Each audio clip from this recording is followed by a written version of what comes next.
All right, so welcome everyone to the evening session of day 27, I believe we're on, which is going to be doing the text reading for tonight, which is section 2 of chapter 4, and that's entitled The Ego and False Autonomy. So let me just share my screen. This up. Okay, there we go.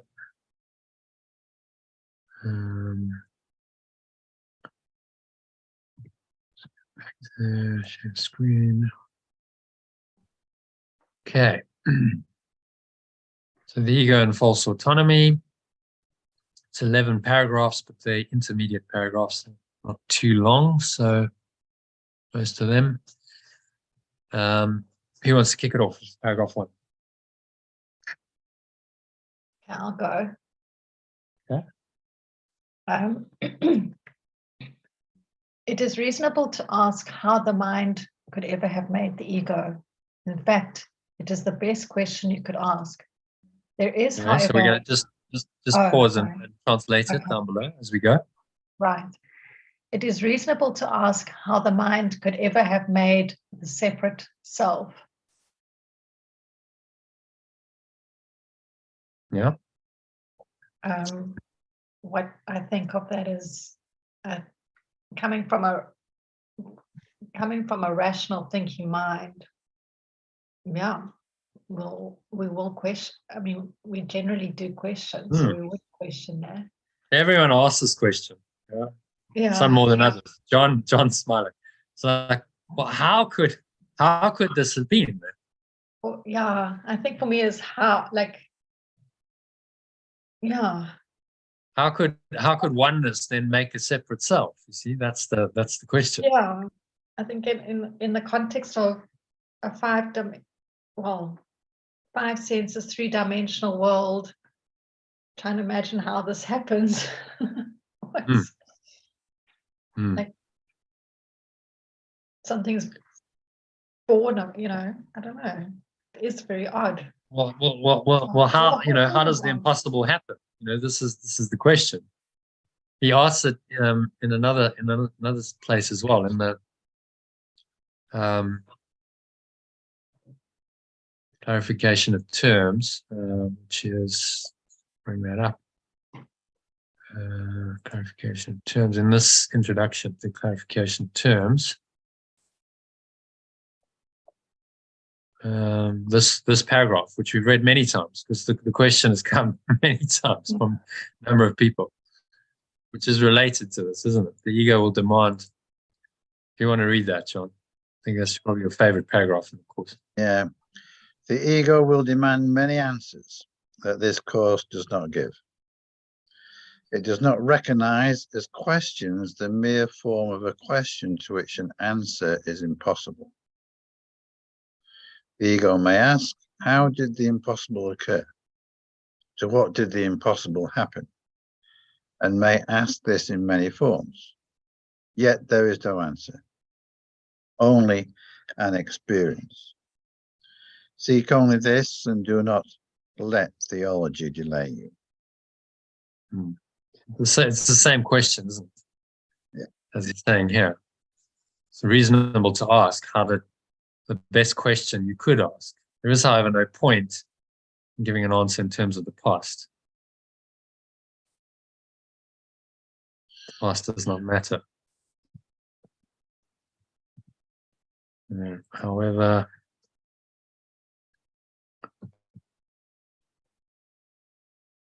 there's no point in giving an answer in terms of the past because the past does not matter. Sorry, Kim, you want to read that? Yeah. However, sorry, which one, the top or the bottom? I don't think it's going to be much translation, so just read number 3 down the bottom here. However, there is no point in giving an answer in terms of the past because the past does not matter and history would not exist if the same errors were not being repeated in the present. Okay. Past doesn't matter. So what he's saying is that we're just repeating the same patterns over and over. Or we're repeating being, well, separation. Although, I think this is also where I go, but unless you're aware of this, how do you know? Unless you Well, he's get that making us aware. You don't know until you have mind training that's telling you this is what's happening. And you're making the same errors, over and over again. So you ask the question, well, how did this happen? And then you make the same error of making the impossible real, because you're asking how the impossible happened and assuming that it did happen.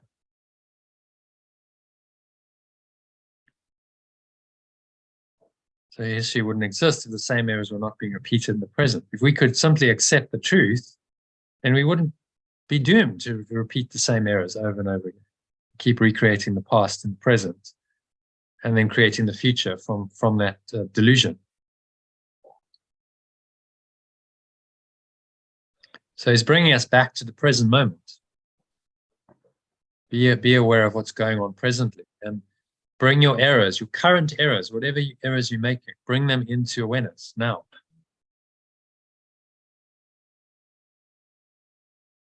Well, I feel like it's going around in the circle. History would not exist if the same errors were not being repeated in the present. Because the past, the same errors then just becomes the present. That's how the ego works. So it just carries on. Yeah. So the continuity of the ego's thought system. So your errors carry on in the present moment, and then that creates the future. That's like the past. And of course, the Holy Spirit is trying to change that and say, well, in the present moment is your salvation. Right here, right now, you can let go of the error. You don't have to keep making the error. You can drop it.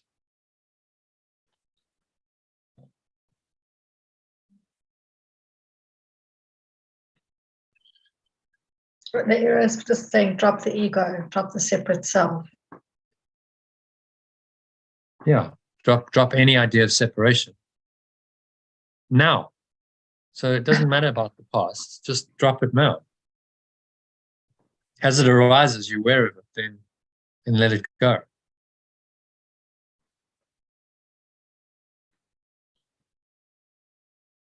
Just like that, hey, John? Just like that. Well, in an end, how else do you let it go? But just like that, in the moment. I know. As it arises, you're aware of it, and then you let it go. There's no other time that you can do forgiveness or transformation than now, which is what he's saying. So don't get obsessed with the past. Just bring it into the present and say, well, right now I can let go of my errors. I think it's really interesting. Asking this, a reasonable question, but there's no point in giving an answer in terms of the past. Well, why did it happen? How did it happen? Because it's being repeated right now. The fact that you're asking it means you're repeating the same error because you're making it real right now.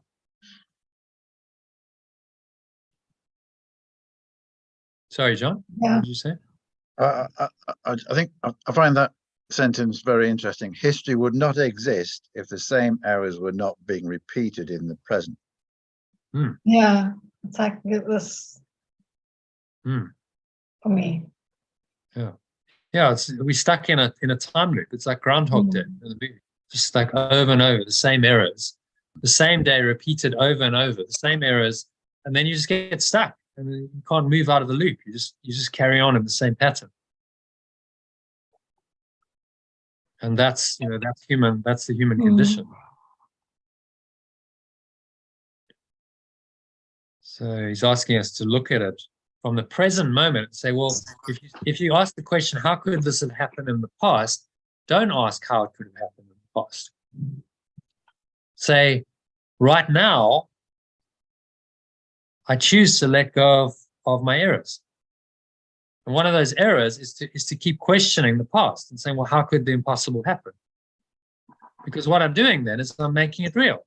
I'm making the impossible. I'm assuming by my question that the impossible has happened. Whereas I could just be present, go, right now, I don't believe in the impossible. And any signs of the impossible that I see are not true. So I'm collapsing the error in the present moment.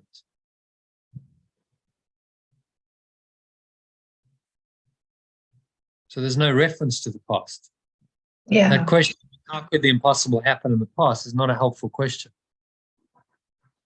This is what he's saying. So it's useful. Just remember section 2, chapter 4. It's a kind of a corollary. We could read this in conjunction with this as some teaching on the matter of how did this happen. And this is also the kind of stuff we could put online. Say, okay, well, if you want, an answer to that question, there we go. Here's the sections in the course that deal with it. Yeah. And here's a discussion session about it. I think for me, John, I just had to argue it at length to get it out of my system. Yeah. Because it is experiential. Yeah. The whole thing of grasping that the argument is an illusion is unless it's experiential. Or you just, I think that first sentence, it's reasonable to ask the mind how the mind could ever have made the separate self. It's a very reasonable question. And until you've argued it till it's exhausted, you don't get the answer. Well, eventually you realize the answer is not in the intellectual mind. Yeah. You're not going to find the answer in the part of the mind that made that's asking the question. Yeah. Because the question assumes that separation is real. Yeah. So you're trying to get an answer to the separation, or how do I overcome the separation from within the thought system of the separation? Yeah. The assumption that it's happened. And you're just saying, well, that's not going to work. So seek only an experience, and an experience is only in the present. These two work hand in glove. Bring your mind into the present. Let go of the error that you're making now. So you ask the question, well, how could this have happened? Okay, well, stop. Pause and say, well, I'm making that error right now. Do you see? I'm making the error of separation right now. By making the assumption that it happened. So it's being repeated. The error is being repeated right now. And of course, that will mean it's perpetuated throughout time. If I keep making the same error, then there's no release from time and space. Whereas if you can bring your attention into the now and recognize the error that you're making now and let it go, then you can be free. In that present moment experience, you can get a glimpse of revelation, eternity, that transcends time. And then that shows you very clearly, this is true, this thought system is true.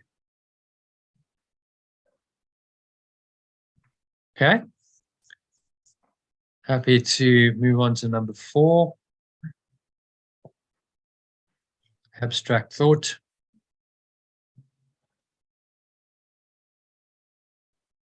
Kim, you carry on reading? Yeah. Abstract thought applies to knowledge because knowledge is completely impersonal, and examples are irrelevant to its understanding.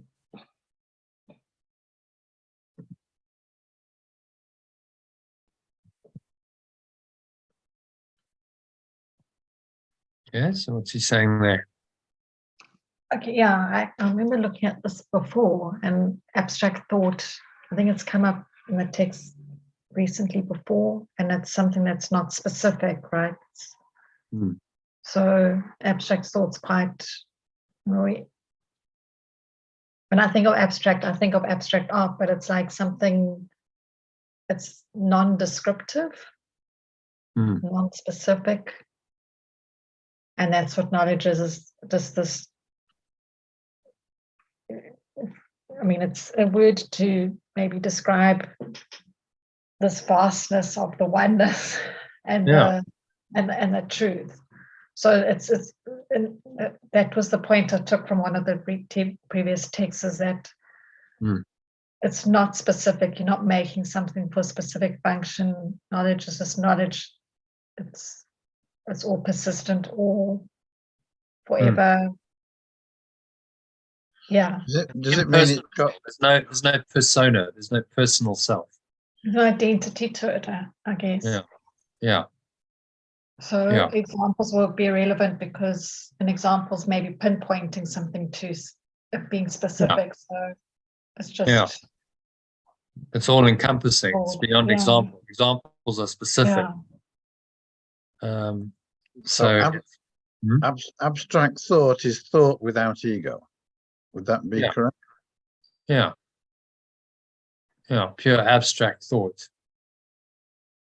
Maybe abstract awareness.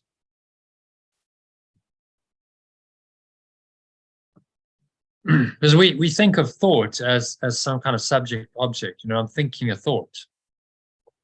I, subject, think a thought about object. That's how the ego has made thoughts. But abstract thought or abstract awareness isn't like that. It's not specific in nature. It doesn't focus on any one or anything, because there is no one or thing. There's no separation. There's just abstract awareness, pure formless awareness, innocent awareness. These are all pointers.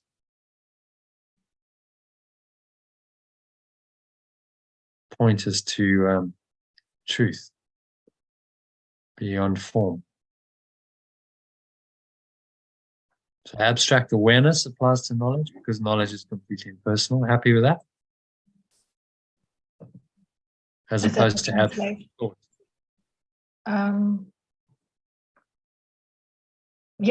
I think awareness seems much broader. If I think about it, then a thought is pinpoint, specific. Yeah, well, thought.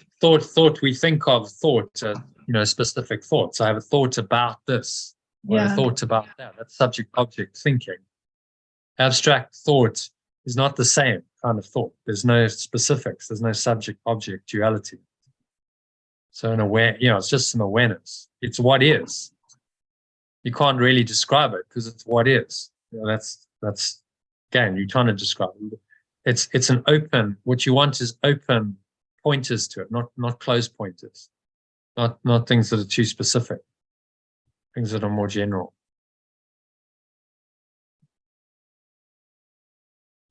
Yeah, I suppose the final sentence, perception, however, is always specific and therefore quite concrete. So that's the opposite. And I think I was trying to say that all then perception is to do with perception is always I, subject, perceive object outside of me. Someone, something outside of me. Even if it's myself, I perceive another self. So if we look at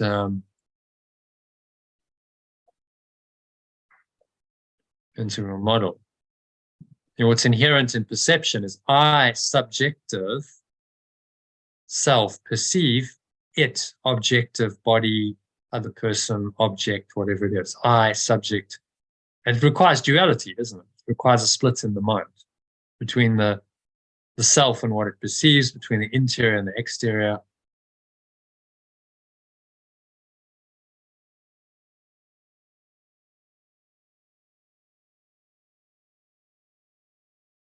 Interesting that he says it doesn't require any examples.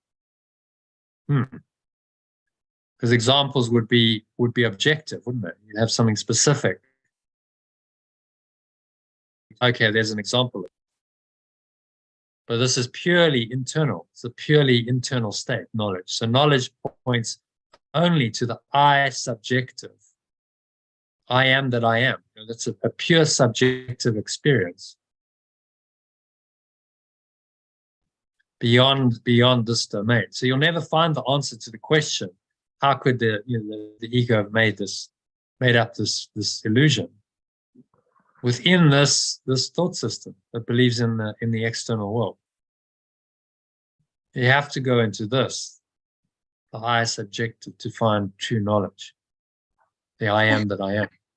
So how does this tie in with my experience I had this morning, where I realized that the thoughts that I was aware of were not located anywhere? Like the thought I was aware of the thought, but it wasn't attached to me or another person. So how does that work then? That was a very interesting description, Sally. I read it and I listened to your expression, and I'm trying to process. Yeah, it's put my head around it. Yeah, no, it's difficult to explain somebody else's experience, isn't it? But the subject-object thing doesn't quite tie in. Not the internal I am sort of discussions. I can't quite see where that experience fits in. So you have a thought about something. It's the subject-object thought. So there's thoughts about something in form, yeah? And you were just able to look at that and go, well, there is no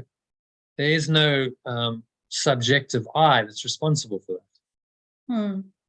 So you're observing that from a state of pure witnessing, which doesn't identify with that thought, doesn't make it part of your self concept. So you can just witness it, which disconnects you from the objective reality, and then you stay in the pure witnessing state, which leads you to pure formless awareness, perfect love.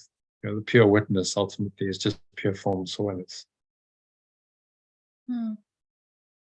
So it's a disconnect between the normal subject-object way of thinking. I, Sally, perceive person, subject, or something else, an object outside of me. Apparently, objective world outside of me. And this is the default mode of the ego's perception. I, subject, perceive you, object. And that's how sentences are constructed. That's how our thoughts work. That's how language works, and so on. So just going into awareness, you're deconstructing that. You say there's no separate self. There's no personal self that's now responsible for these thoughts. I can't really say I am thinking that at all. It's just a thought that's occurring without a self to really think it, which is quite a massive realization. You're like, well, what you're really seeing there is that thought is not real. It has no true roots. There is actually no true self behind it. It felt like it wasn't owned by anyone. Yeah. But it felt like it was a thought that other people could pick up on, and it's a thought that lots of us think that we're not worthy or not lovable or whatever. I just had the vision that it was like these thoughts are just energy floating around that we connect to or don't connect to. Yeah. Eckhart Tolle calls them entities. He said a thought's like a little entity. Oh yeah, that's a good description, isn't it? Seems to have some kind of existence, some kind of independent existence. But it requires your mind in order to have any kind of existence, because it has to come into mind, into awareness. So it's like these thoughts float around in the mind ether. So there's no ownership of this thought. No. It was like a collective, maybe. Well, if there's no ownership of the thought, no one really thought it, No one really thought the thought. Follow the train of logic. So no person thought the thought.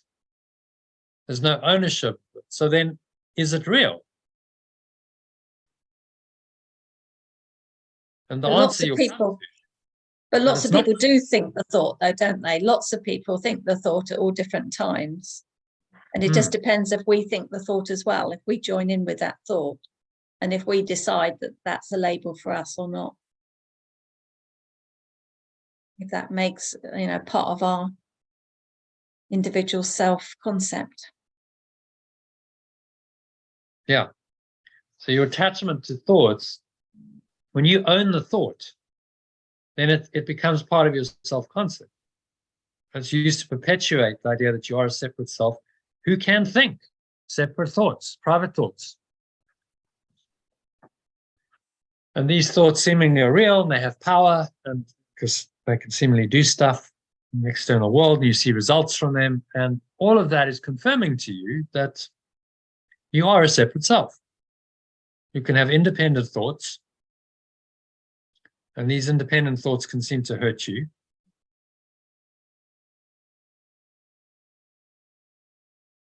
And you're bound.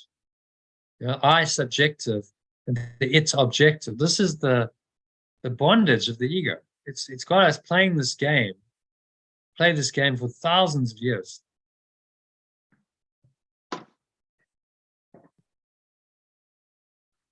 And now it's time to let it go. Say no. Actually, that thought doesn't belong to anyone. There is no owner to the thought. There is no persona. There's no Sally who even thought the thought. So the thought's just this kind of disconnected, unreal entity floating around in this ether we call mind or awareness. It has no reality. But there's something that it was observed. It's like when you talk about in the eye of the beholder, quantum physics. That's what comes to my mind when you describe it like that. When Sally described it, that experience is like it exists if it's. It doesn't exist it only without exists the beholder, right? So something was without the perceiver. There's no reality in the absence of observation. So yeah. if there is no observer, then that doesn't exist.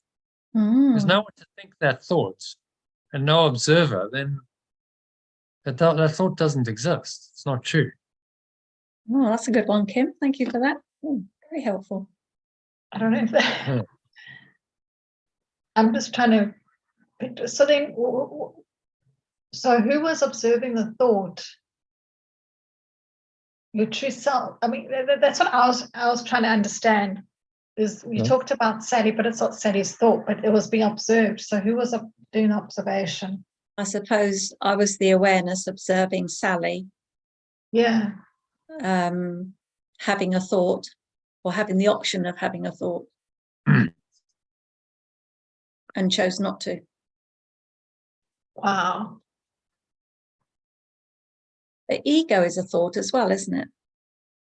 I don't know whether it's all thoughts. It's mainly made up of thought. False thought. So we look at the Holy Trinity diagram.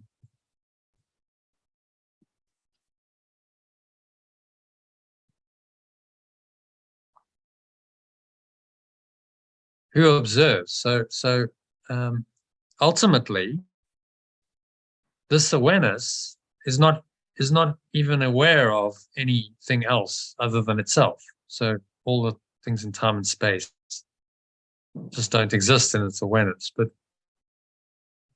we have a bridge here between these domains, between these realities. The one is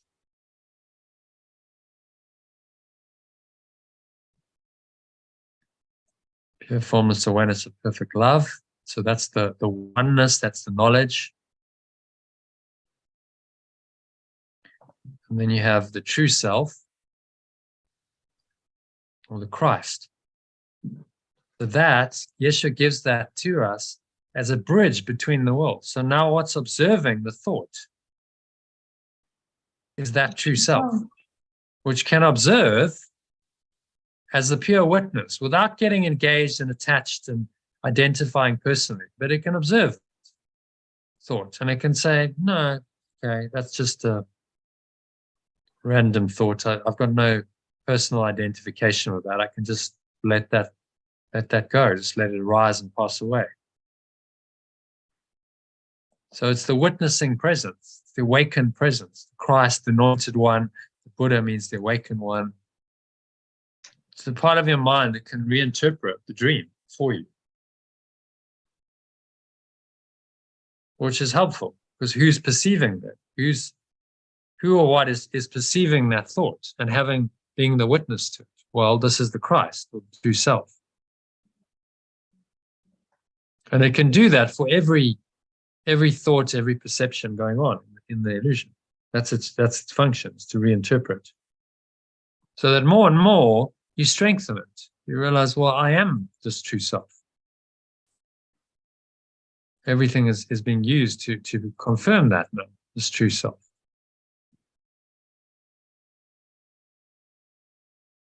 And the ego doesn't have any traction anymore because its interpretation of the thoughts you no longer value. You simply witness to these thoughts and you go, no, I don't really buy that. It's just false. And you let it go. Yeah, because now when I revisit the scene that I was in this morning, I have no attraction to those thoughts at all. So yeah, it's very helpful and gives a lot of clarity. Otherwise, we keep thinking the thoughts, don't we? You know, when we were doing the what's our core belief, and you suggest mine was I am unworthy of love. That it's difficult to get out of that rut once you're in it, isn't it? It's so ongoing and embedded, and I don't know, to try and not think it is very hard, isn't it? That there has to be a little bit more intervention. They're saying this is now an operating system for your true mind. You can have your true self, it can have true perceptions of Christ's vision, and can look on all of this without attachment, without personalizing, without thinking that people, things, places, events, circumstances, situations, trauma, successes, failures, and all your experiences are real. It's just able to witness them. Okay, well, I don't have to be affected. I can stay in this awareness, loving awareness, and still perceive the world. I can still interact in this, but I just don't believe in it.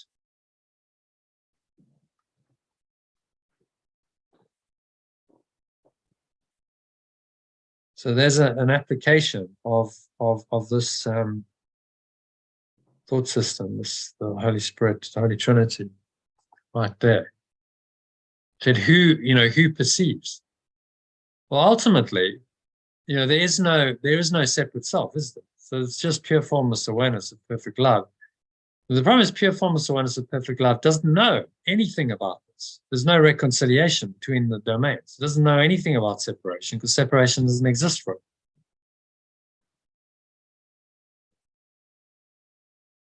So it needs this intermediation function, the bridge from the Father or the Source, streaming through into the Christ or the Son. And then that leads to true perceptions, Christ's vision, miracles, forgiveness, and miracles come as a result.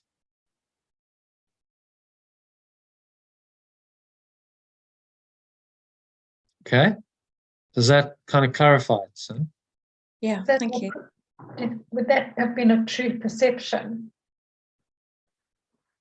Yeah. That's had experience, a true perception. Yeah. True perception, yeah. She saw that there isn't really a thought, doesn't really exist, because there's no There's no separate self. There's no thinker to think it.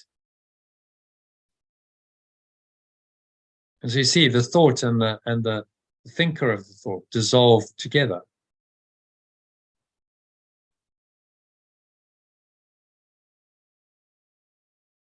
And this is our But way out. Sally, were you aware of Sally? Yeah, I imagined that I had little Sally next to me while the event was going on. Yeah. And then I was aware of what she was usually thinking in those circumstances. But it didn't happen because it was kind of obvious that the thought wasn't the truth. Yeah. So somehow I was holding space for Sally so she could go, no, I've done that before. I've thought that thought a million times. It's not helpful. I'm not going to think that thought anymore. So it changed my memory of that event. Yeah. And there you have exactly, that's the process that he's teaching us. That's the process of the miracle, changing your mind, true perceptions, Christ vision. So you go into this awareness, the true self, which is inspired by this, and realize that none of this is really meaningful at all. It doesn't mean anything. It's nothing I see means anything. So if, it has no meaning, it has no existence, it has no life. You don't have to do all the things that everyone else has to do in time and space. And you can just be the pure witness.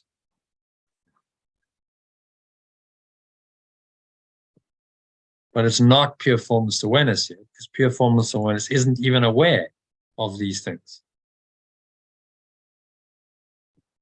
But it's a bridge to it. Without the bridge, how would you close the gap? How would you get from here to here without a Christ in the middle and the Holy Spirit, pointing you back home? You wouldn't. So this is the true meaning of the Trinity. It's an operating system for your mind, which isn't ultimately true because there's only oneness. There aren't three things, but these are aspects of oneness in the dream that you will find helpful. Yeah.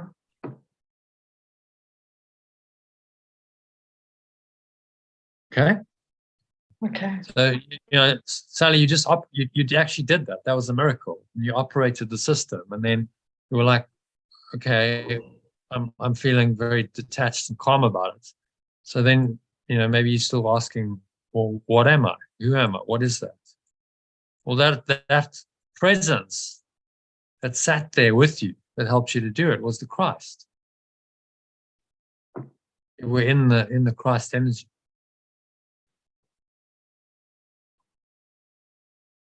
Yeah. Okay. So operating system. And hopefully those kinds of experiences with this sort of teaching and the theory, it makes sense, doesn't it? Okay, so now I can kind of make sense of what happened. I understand it better.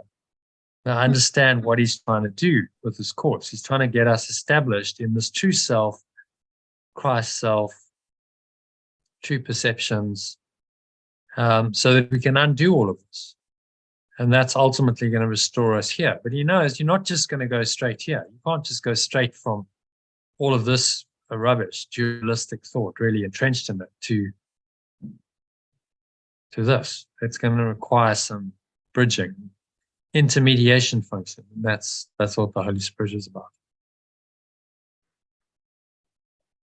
Okay. So back here, perception. However, it's always specific. Enable quite concrete. Yeah, it's the opposite of the knowledge. Yeah. Knowledge is abstract, perception is concrete.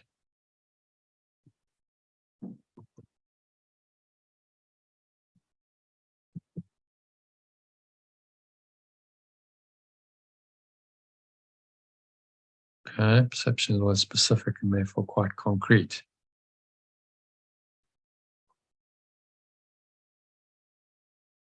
Okay, so I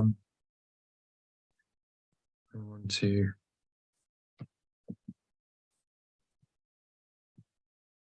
your personalized summary.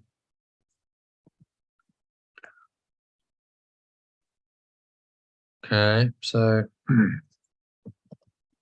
it's reasonable for me to ask how my mind. I've made my separate self, maybe. Yeah.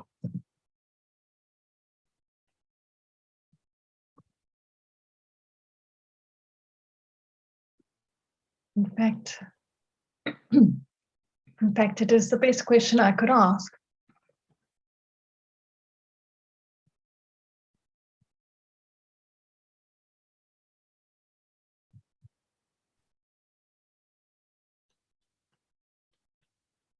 However, there is no point in me getting an answer in terms of the past, because the past does not matter, and history would not exist if the same errors were not being repeated.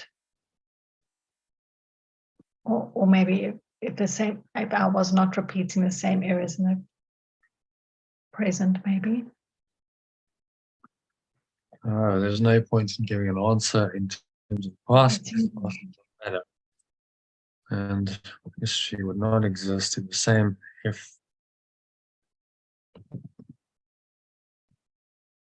make it personalized.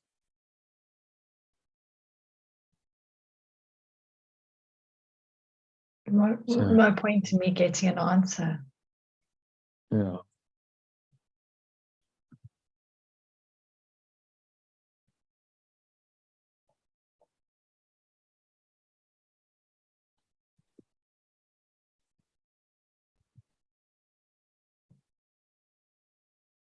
If I was not repeating the same errors.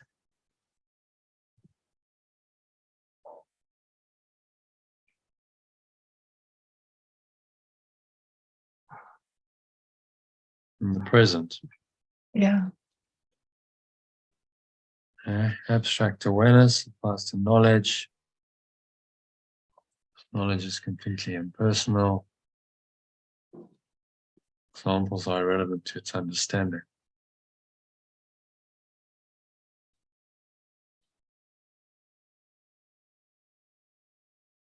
Okay. So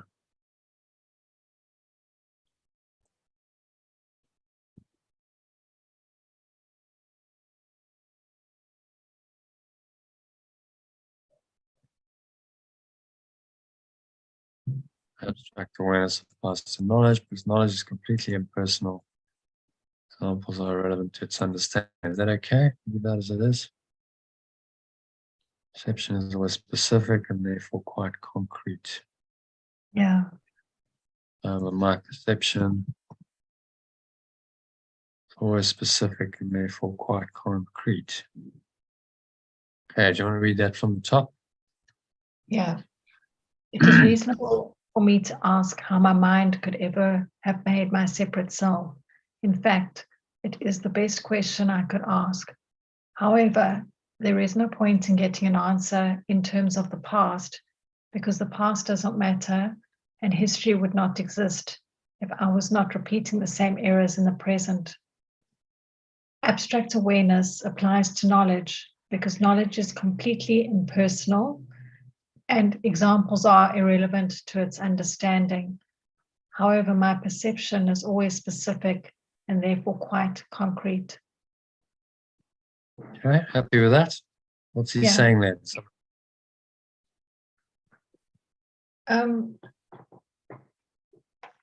Well, it's reasonable to, in our mind, it's reasonable to ask the question why, how the ego came to being, or how the separate self came to being. However, that's really irrelevant because you keep creating the past in the present. So we actually endeavor to drop that, to get to our true self. and it reminds us around abstract knowledge, which is non-specific, whereas perception is specific, with specific examples. Well, that's how I summarize a paragraph, but I guess it gets more into the text or into the section around what's not that's ego, good. i.e. Good abstract summary. awareness or abstract knowledge. Pointing us to abstract awareness rather than perception, Yeah. and saying, don't make the same mistakes. You keep asking this question, but actually don't say, well, why did it happen in the past? Because it's happening in the present. Right now, you're making that mistake if you keep asking that question. Yeah. Assuming the separation is real. And your answer lies in abstract awareness. I think you make it's so you're making it real by keeping asking how. Yeah, exactly. Because why did it happen? If you said, why did it happen? How did the separation happen? Why did it happen? You're assuming that it happened. Otherwise, you wouldn't ask the question, would you? It's an assumptive question. But this is the trick. Well, I don't want to say trick, but I mean, Johnny, you have a whole diagram about the separation. So Yeah. we didn't even know that happened. It's important to exist. Well, for me, I learned about it through the Course of Miracles, right? So I didn't even know it happened before like that. I just thought that's how things were, right? So now it's looking at it and recognizing, okay, that within this construct, the separation seems to be real. Okay, but it's all of this, everything that happened post-separation is predicated on the belief that the separation did happen. If you keep asking, how did the separation happen? Why did the separation happen? Then you reinforce that fundamental belief, that foundation of the thought system. So now he's asking us to go look at it and change our mind. Look at that idea of separation. Go, okay, but that idea is not true. So if it's not true, it has no reality. If it's not real, it never really happened. And if I can accept that right now, so it's not anything in the past, it's in my present moment awareness, then I'm free.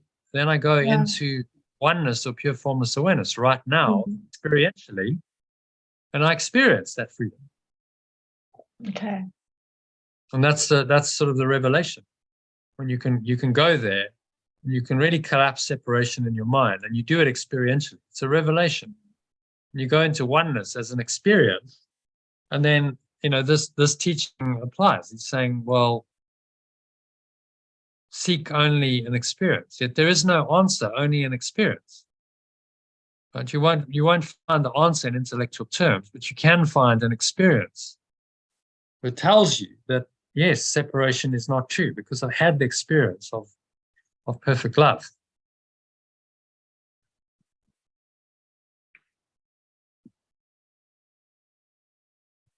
Okay, so happy with number 2. Yep.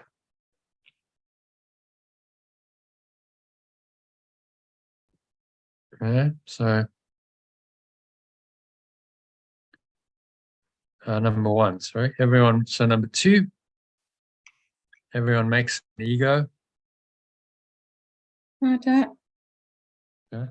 Everyone makes an ego or a self for himself, which is subject to enormous variation because of its instability. Translated. Everyone makes a separate self or a self for himself, which is subject to enormous variation because of its instability. Yeah. How would we say an ego or separate self? Or themselves.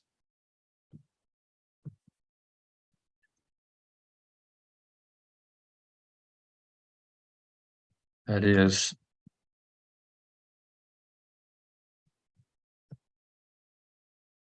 subject to enormous variation because of its instability. Okay, makes sense? Yeah, it's an interesting word, instability. Changeable, I suppose, isn't it? Yeah. Changeable, variable. It's not rooted in one awareness. It's unstable by nature, changing, always shifting and changing. So that makes most of us unstable. Yeah, an unstable thought system.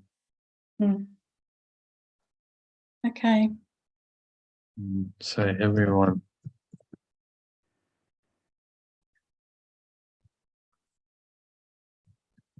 also makes a separate self for everyone else they perceive. Everyone makes a separate self for everyone else they perceive, which is equally variable. Makes us sound very unstable, doesn't it? Well, think it's chaos, really. So I have a false self. I make that up. Then I make a false self up for everyone else because I see them as false. And now all of my entire reality, relationships is based on this process of falsity, false self perceiving other false selves, these false selves interacting with each other, fighting with each other, especially loving each other, playing the games we play. It's chaos. It's madness. Saying this is just the mind. It's amazing we ever agree on anything, isn't it? Yeah, it is. But that shows you that unity is still there, underlying this chaos. There's still unity is still the stronger principle. Otherwise, there would be no agreement possible, would there? Separation were true, then there would be no agreement. There could be no cooperation. There could be no unity in any sense, and we would just be completely separate. Well, that's clearly not the case. Everything that's worthwhile in life comes from unity.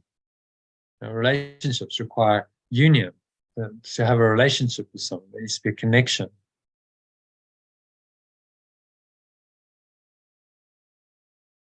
Everything that's worthwhile in this life comes from unity. And separation just tries to make a mockery of it and tell you, no, unity is not true.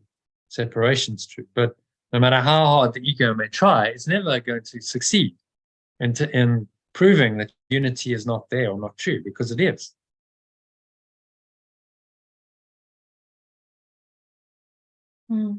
Invented many ingenious thought systems to try and prove that separation is real and impenetrable, and none of them have ever worked, because they cannot work. You cannot undo what is true, but you can accept it as it is.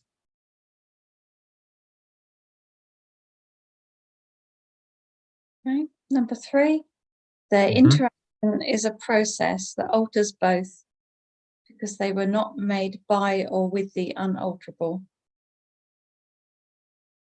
It is important to realize that this alteration can and does occur as readily when the interaction takes place in the mind as when it involves physical proximity. So it's important to realize that this alteration, so what alteration are we talking about?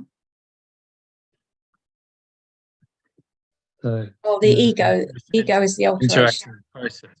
So this interaction is a process that alters both, because they were not made by or with the unalterable. Right? Okay. Alter, change, we could change that to change. I don't know if that makes that much difference. It's a process that changes both because they were not made by or with the unchangeable. So would that be better than unalterable? It did work. Whatever you think. Does that mean alter in the sense negative change? Does it mean alter in the?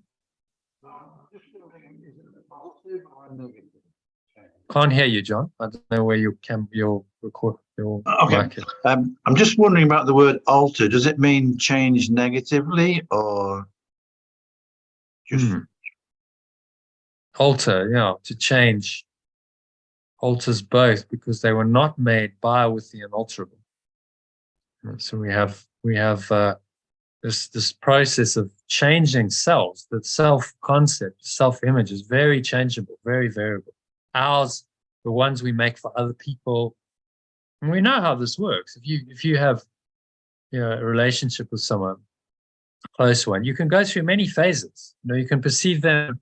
Sometimes you go, wow, amazing, and then other times you go, oh, really not great, and so your perception is very variable. You're not perceiving them in any kind of stable way. I think let's change that to alter. I mean, change that from alter to change.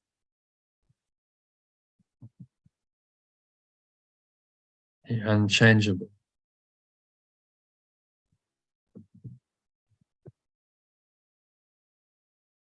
Unchangeable.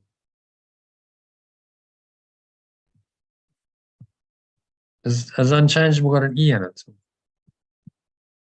Unchangeable. Yeah. No, it does have an E. Okay. And it's important to realize this alteration, this change can and does occur as readily when the interaction takes place in the mind as when it involves physical proximity. Interesting.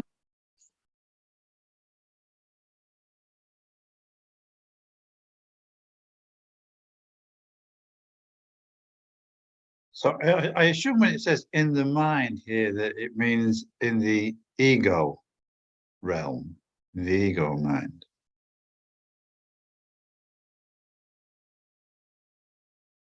And it's frozen.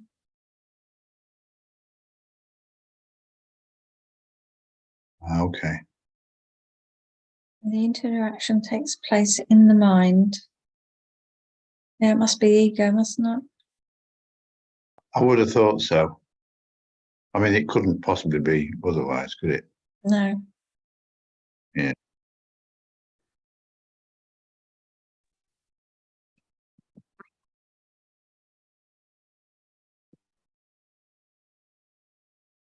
Sorry, just dropped out there for a bit. Don't know why. I'm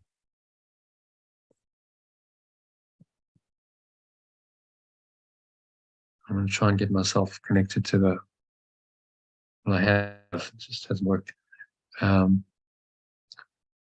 my screen again.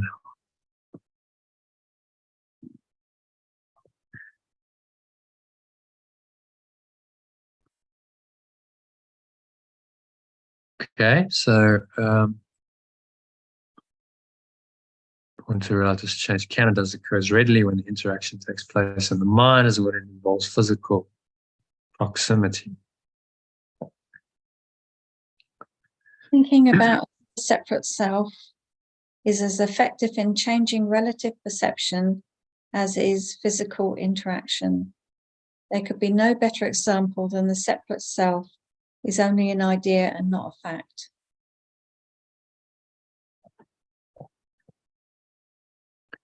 Yeah. So we interact in the mind, doesn't have to include the body. There's an interaction that changes because we are working in the changeable realm. The domain of perception rather than knowledge. So I have made an ego, separate self, for myself that is subject to enormous variation because of my instability. because of its instability. Yeah. So the separate self is unstable. Yeah. Okay. When you identify with it, and that's what's unstable.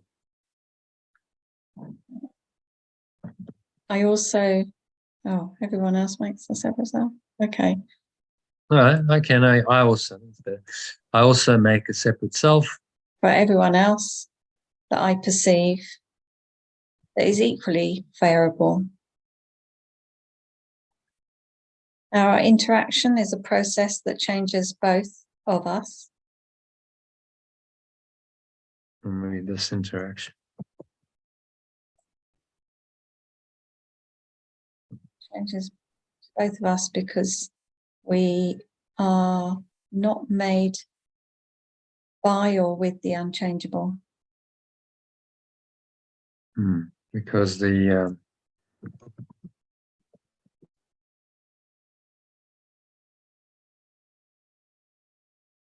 separate cells which we identify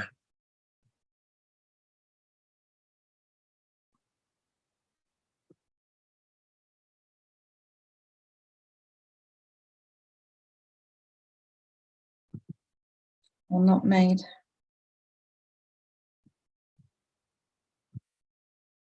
by or with the unchangeable.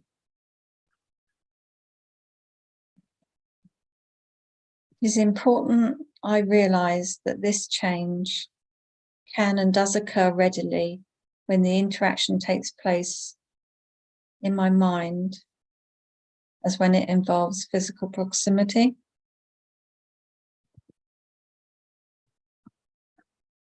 Yeah. Thinking about another separate self is as effective in changing relative perception as it is physical interaction. Let me change that, can I? There can be no better example than the separate self is only an idea, not a fact. It will be my mind. Yeah. I don't understand, Jono, why he's kind of going to this level of detail about takes place in my mind as when it involves physical proximity. Because he's trying to tell us it's not just about physical bodies interacting and someone being there with you. This happens just in the mind. Okay. You're thinking about another separate self, and that changes relative perception as physical interaction. Yeah, no, I get it now. Yeah. You can get angry with someone or upset with someone just from your thoughts. They haven't done anything. They're not even there, but you can get upset. Yeah. We've all done it. Yeah. So you've just made, a false self from them. Except you've in that moment created a false self-image of them, misperceived yourself, and that's changed your perception.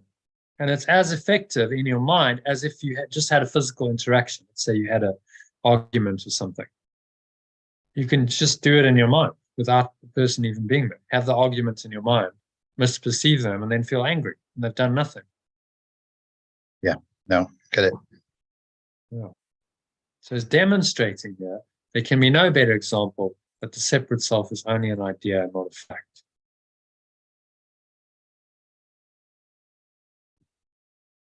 So in the sentence above where it says, thinking about another separate self is as effective in changing my relative perception, would make it a bit more personal. Okay.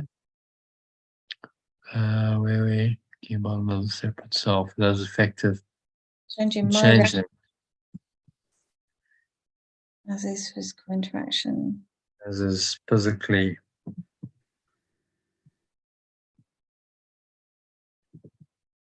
interacting.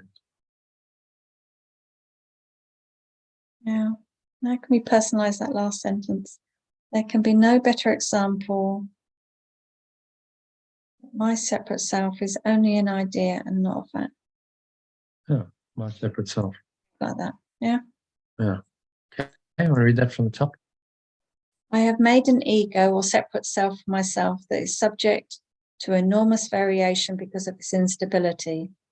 I also make a separate self for everyone else I perceive that is equally variable.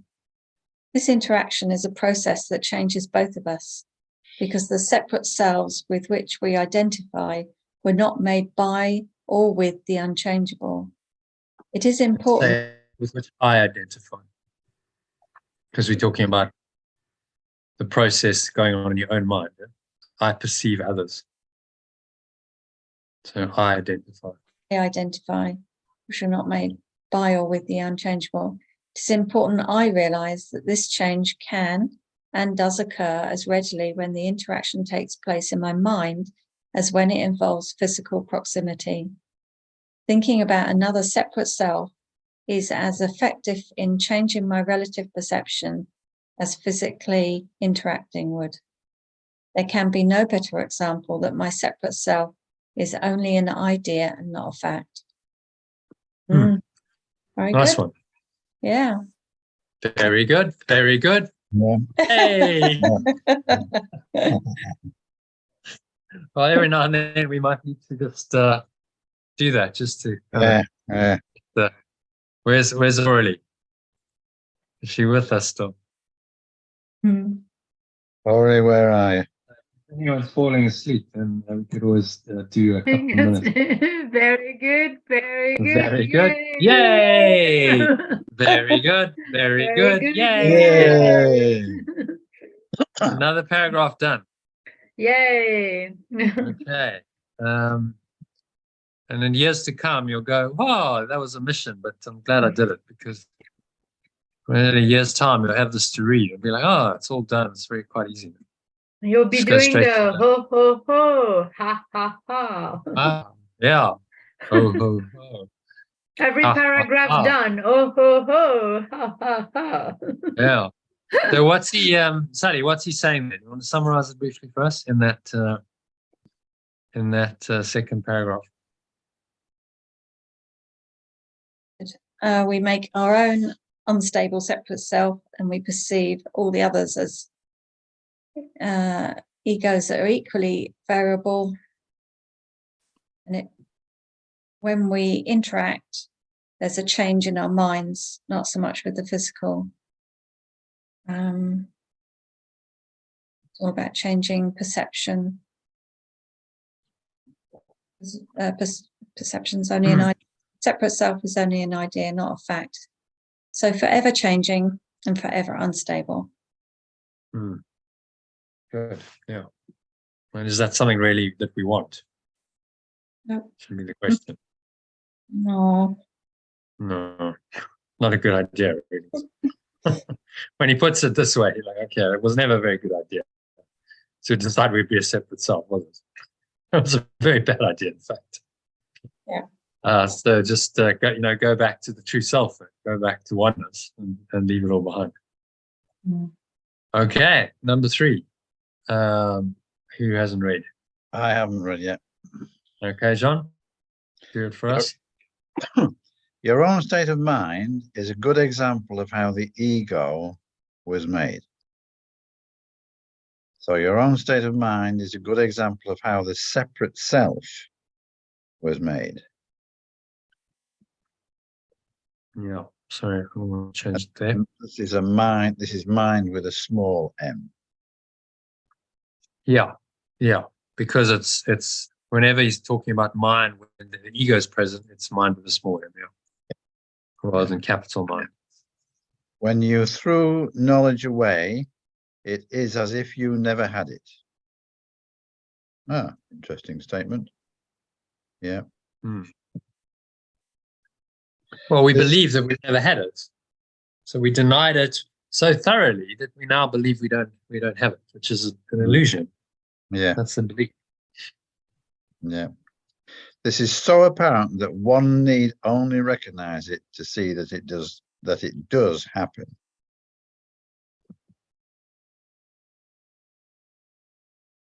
Yeah. That's okay.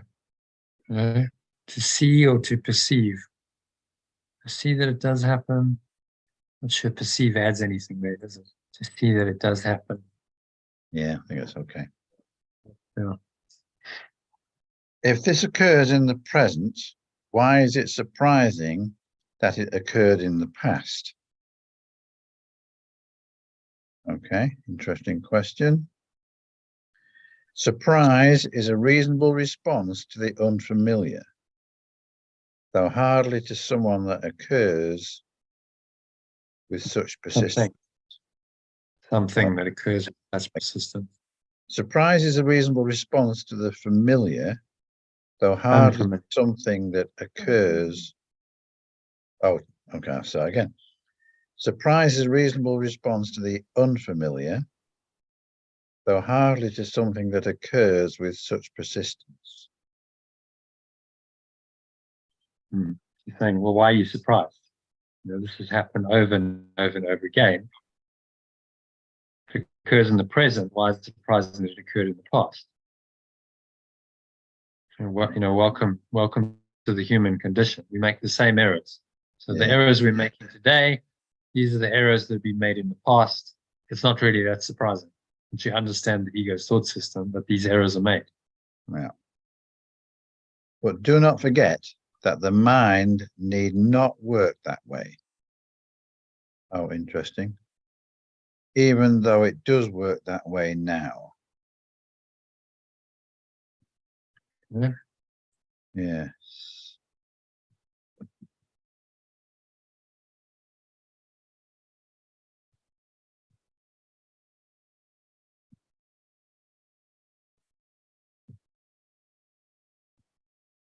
So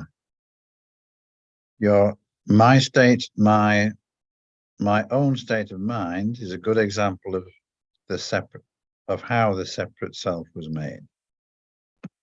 When I threw knowledge away, it is as if I never had it.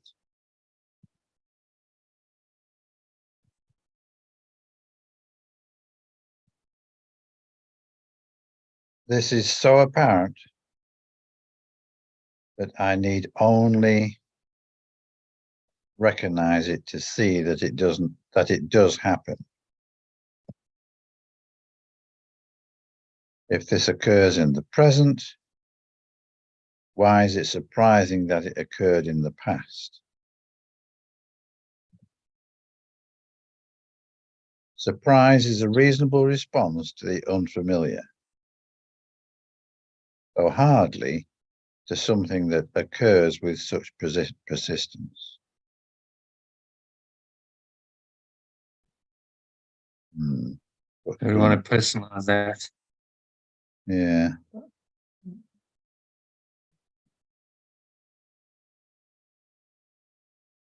Surprise is a reason. My surprise is a reasonable response to the unfamiliar, though hardly to something that occurs with some Because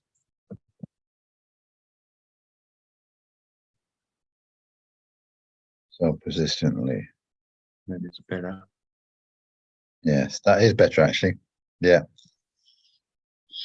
That is better.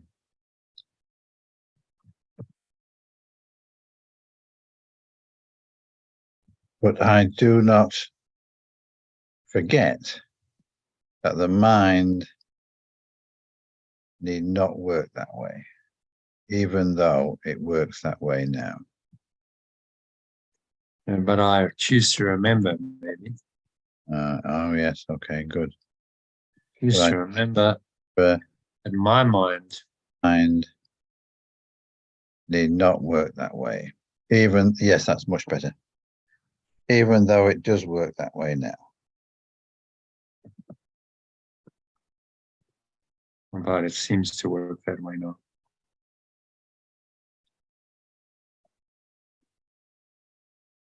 Okay, you want to read it from the top? My own state of mind is a good example of how my separate self was made. When I threw knowledge away, it is as if it is as if I never had it.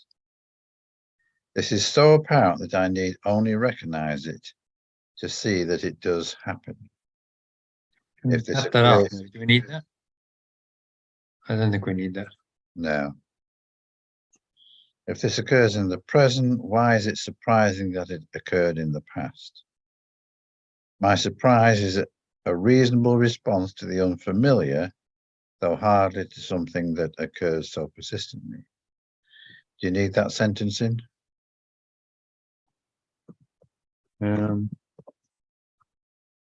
Yeah, I think so.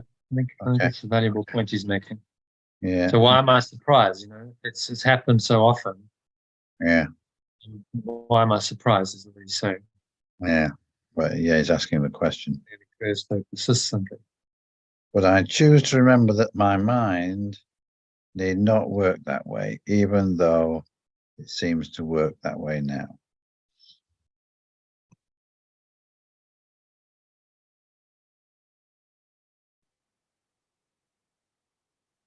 So I choose now to remember. I think that's quite nice. Brings it into the present moment. It connects it with the idea of past, future. I choose now to remember. Or I now choose. Oh yeah, that's nice. Yeah, I like Now that. choose. I now choose to remember. My mind need not work that way, even though it seems to work now. Yeah. So we've got two nows. Oh yeah. Two nows in the sentence. You could put currently. Currently. No. Right. Currently seems to work that way. Yeah. Yeah. Okay. So what's he saying there in summary? Key points of that. Yeah.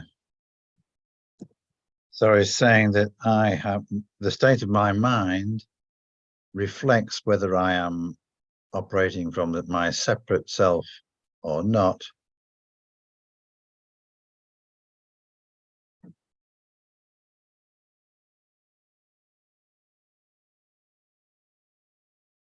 Well,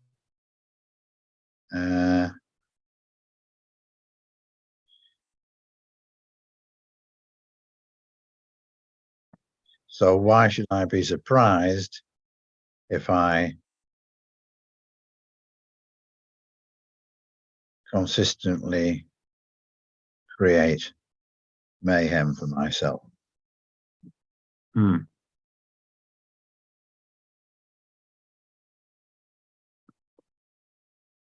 I now choose to think differently.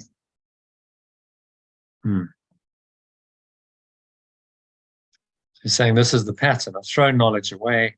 That's caused all this disturbance. It occurs in the present, why is it surprising it occurred in the past?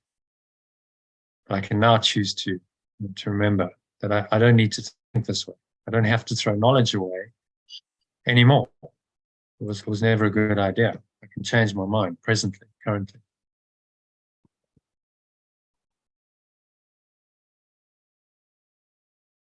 Okay. Sorry, I'm still. Mm-hmm. Can you just go back to the paragraph just about this? Why would I Mm-hmm. be surprised? My surprise is a reasonable response to the unfamiliar, but not to something that occurs so persistently.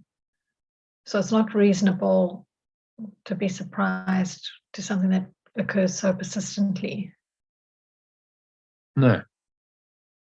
Is that why it's not reasonable? When you throw knowledge away, then the errors of the ego are very persistent. And this has been happening not just now, but in the past. I now choose. So I now choose to remember that my mind need not work that way, even though it currently. Yeah, that's nice. Yeah. So I now choose. So let's mix it up.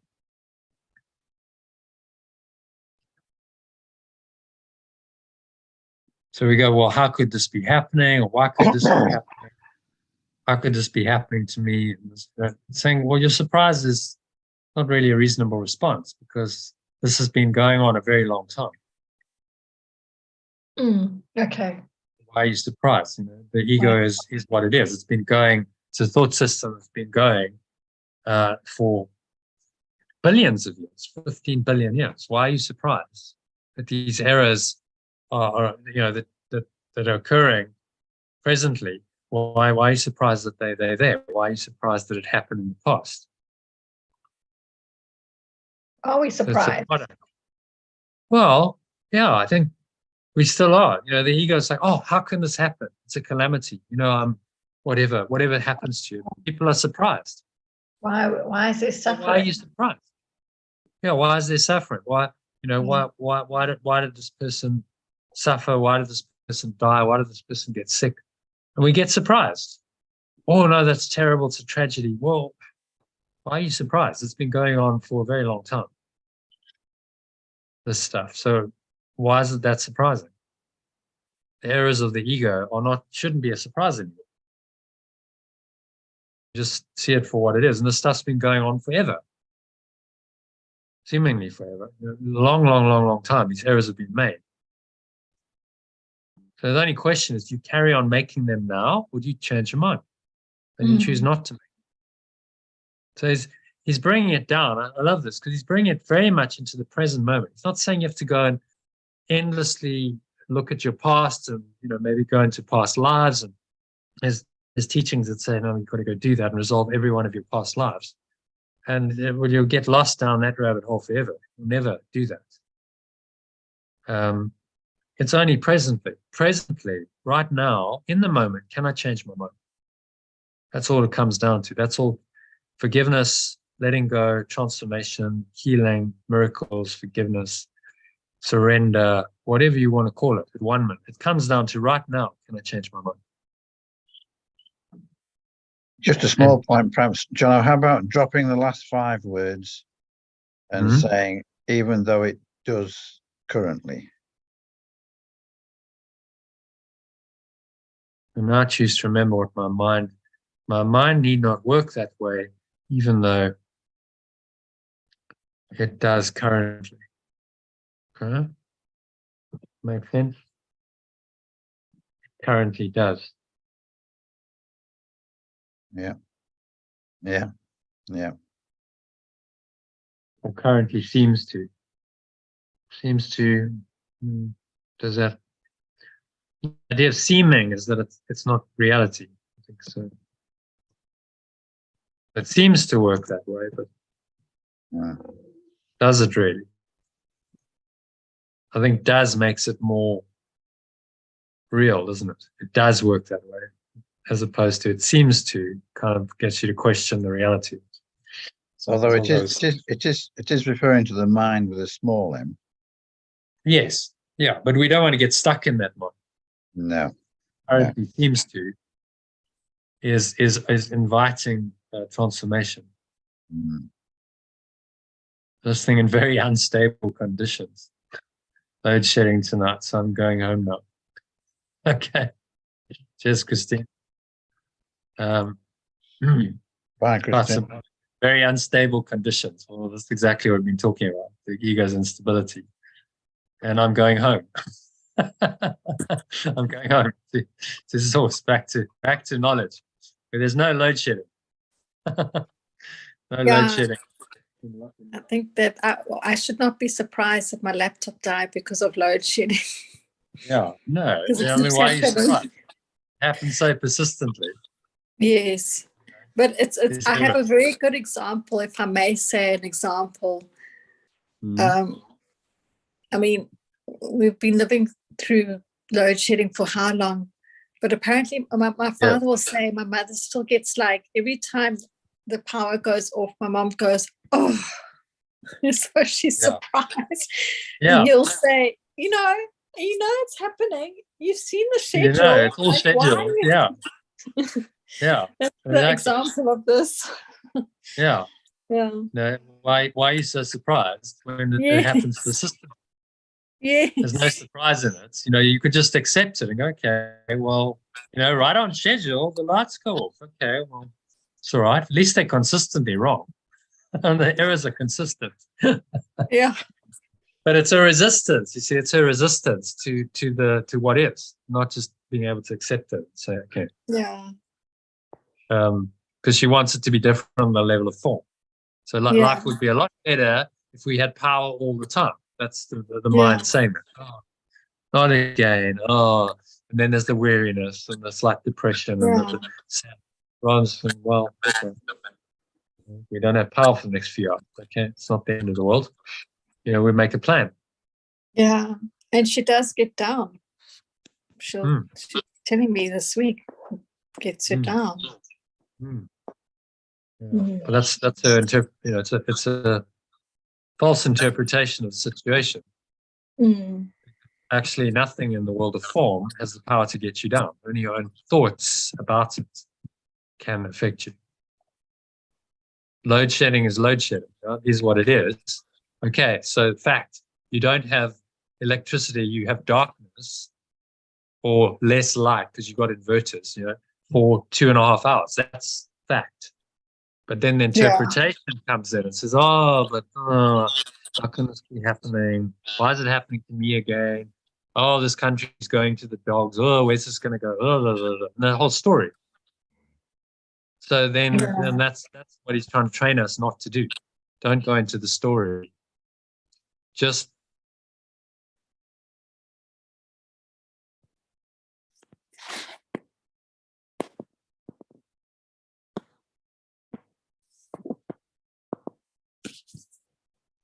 Jono froze. it's and judge it and label it and interpret it. You just froze again, Jono.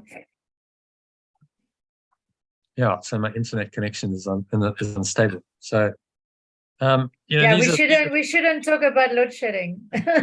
Yeah. Well, these are symbols in the dream. The whole thing's unstable, isn't it? It's not really stable. It's fluctuating all the time. So you get situations in the matrix, and yet we look for stability. This is what he's trying to say. You're looking for stability in an insane thought system that's upside down, and then when it doesn't come, you get surprised.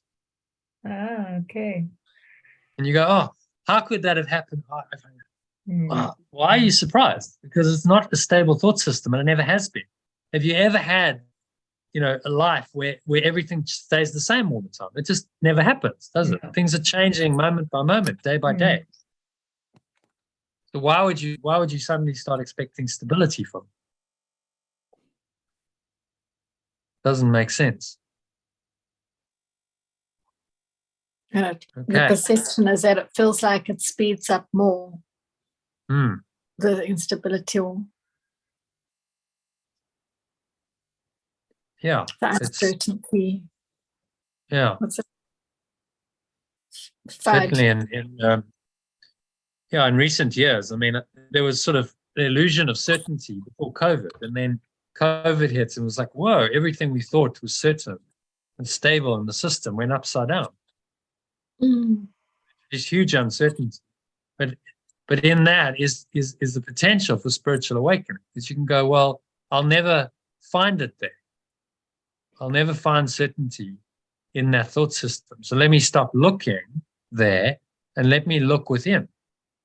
And a lot of people started to do that in COVID, because the external world is bleak and uncertain and unstable, and you'll never find surety and security and happiness there. They realize that. So then you have to go and look within. There's no other option. I think this one's for you, Elaine. Yeah. First, so does anyone need a break? I need a comfort break for 2 minutes. Is that okay? Yeah. I also thought that it was for Elaine, but it's funny. But I had an encounter with sheep today, so I also love animals. I was looking at this family of sheep because it was actually exactly that. Because I was like just sharing love with them. It was amazing. And the mom and the baby came walking towards me. It was so amazing. Lovely. Lovely, yeah. Yeah, they could feel the love I was sharing with them. Nice. Do you live in just countryside, Aurélie? Yeah. Is it just your country? Oh, nice. Yeah, it's in the countryside, Normandy, North. Yeah. Ah, beautiful. Yeah, it's very green here. Very green. Yeah, you'll have to send some nice photos of your scenery. Yeah, I've got some from during COVID, and maybe I haven't really taken photo lately, actually. But plus, during COVID, I used to go in those little pathways or like this little narrow paths, trying to find places to walk and hide Because you only had 1 hour. They will only allow 1 hour. Oh, you were lucky. You were lucky. I wasn't allowed any. I had to stay in. But you were supposed to be walking your dog. So if I get You're sick, only 10 meters. 10 I get- meters, or else you'd be, trouble. The police were always there. 1 hour with your dog. If you didn't have a dog, you could be in trouble. Yeah. Crazy. I did sort of sneak off to the airport, so I did sort of, Yeah. took a chance. Yeah. Yeah, because we don't believe in these laws, the ego's laws. Oh, I know. Yeah. Yes, Those are crazy laws. Sure. it was, yes. Insane. The very- insane ego laws. Well, The all this upside down times. Sorry? Yeah. It was like upside down, just Yeah. not making sense, like we're talking about here. Yeah, absolutely. Definitely. It's crazy that it went worldwide, though. Every country. Yeah. I mean, most countries bought into it. Really, it's crazy that most countries got into this, except some, like only a few didn't buy into it or didn't. Like a northern country, I think Norway, Sweden, maybe. Sweden, yeah. Sweden. You're talking about COVID. Yeah. Yeah. Yeah. Yeah, it was extraordinary. It was like you could see the thought system, didn't you? Everyone just like suddenly just bought into it, and it just rolled out globally in a matter of weeks. Yeah. Amazing. So it just shows you just how, I mean, the Matrix shows you the Matrix. The Very, Matrix. very clearly. Mm. And it got to a point, I mean, it was for a long time, so you just got so used to, like, if you're going to the shops, everyone was wearing masks, even if it wasn't the heavy lockdown, like just the kind of day-to-day thing. And then you look back on it and you think, wow, Yeah. how different it was, but That was insane, the mask. Yeah. It was like, shut up, basically saying like, just don't speak anymore. That's basically that's what it felt like representing to me. Like, just don't speak Muzzle. anymore. Muzzle, like you cannot speak anymore. yeah. Muzzle, yeah. Anyway, okay. So think of the love of animals. Yep. I think this we're one's not doing your from name. the top, yeah. Yeah. Think of the love of animals. Oh, there's a bit of repeat going on. There's a little bit of Yeah. Right, start again. Think of the love of animals for their offspring and the need they feel to protect them. Shall I continue? Yeah, I think that's the alternative. first couple are fine. Yeah, that'll be the same. Yeah, that is because they regard them as part of themselves. No one dismisses. Is it still the same down there? No one dismisses something he considers part of himself. Yeah. Yeah. You react to your ego. You react to your ego much as God does to his creations, with love, protection, and charity. React to your separate self. Much as pure formless awareness of perfect love does to his extensions, with love, protection, and charity. To its extensions. And they have this weird punctuation. You get that punctuation. I'm just like, what is that? Comma and then dash and no spaces. That's called an M dash, by the way. It's some American dash, long dash. So we'll just do that.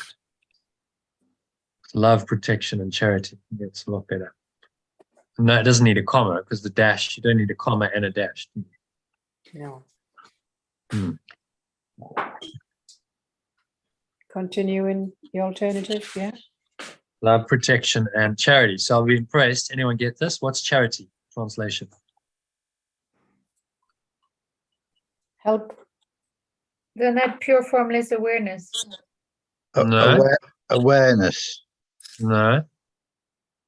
Charity. What did we put off? We did it yesterday. We translated something else as it yesterday as well. That's the key. That's the clue. The clue. Clue, yeah. Charity. Okay, we have love, protection, and charity. Caring. Oh, no, it's not awareness. Charity is looking on someone with kindness. So what comes? What's the source of kindness? Unconditional love. Exactly. Yeah. Well done. And so we translated devotion as well as unconditional. Yeah, that's why I was thinking of devotion, actually. I was Mm. thinking devotion. Yeah. Okay. Well done, John. Yeah. Protection and unconditional love. But it's more meaningful, I think, than charity, isn't it? Yeah. Because in our society, charity is thought of as giving handouts or something to people. Unconditional love is stronger. Okay, so where are we? Your reactions to the self you made. Do you want with love, protection, and unconditional love? Because it's love already. Yeah, true. So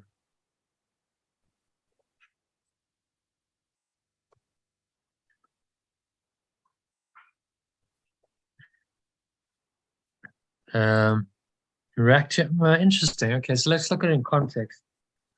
So it puts up matches pure form does to its extensions. Okay, so it's talking about pure form is someone as a perfect love does to its extensions. With unconditional love, protection, and well, maybe we make that kindness.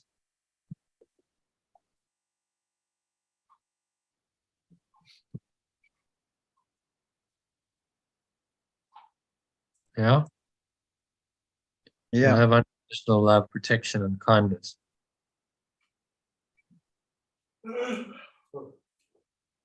Yeah.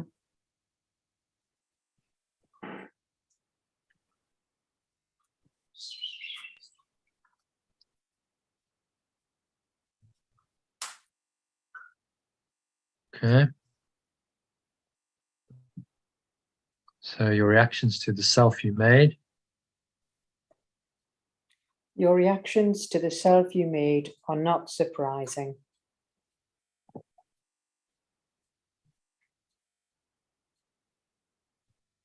Okay. So they'll be the same. Your reaction to the self you made are not. I can't quite see it. Or not surprising. I just can't see it because your little video is there in front of it. Okay. Is it my reactions to self I made? Yeah, we will do that in the translation. Okay. Yeah. So right. If you lifted it up a bit, then I can see it. Yeah. Where are we? Are we on number 6? Yeah. In fact, they resemble in many ways how you will one day react to your real creations, which are as timeless as you are.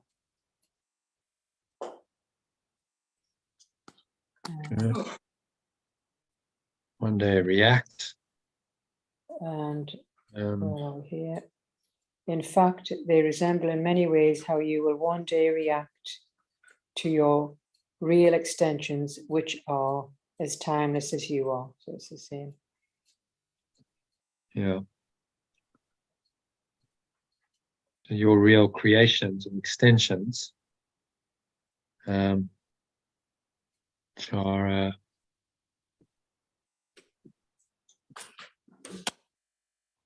of the same order. It's the capitalized. It's coming from love. Or do we make it small? Your extensions. Your extensions maybe small. It's not coming directly from God.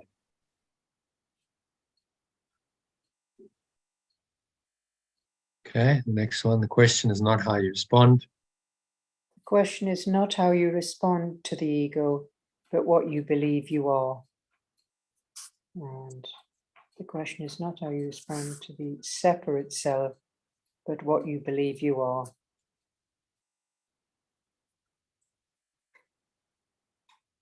Okay, belief is an ego function. Mm. Belief is a separate self function. Belief is a function. Oh, yeah. Belief is a separate self, and as long as your origin,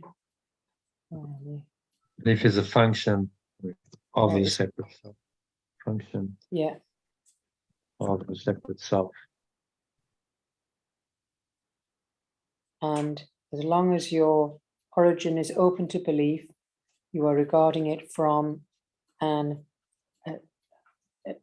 separate self viewpoint. Yeah. So just from the viewpoint of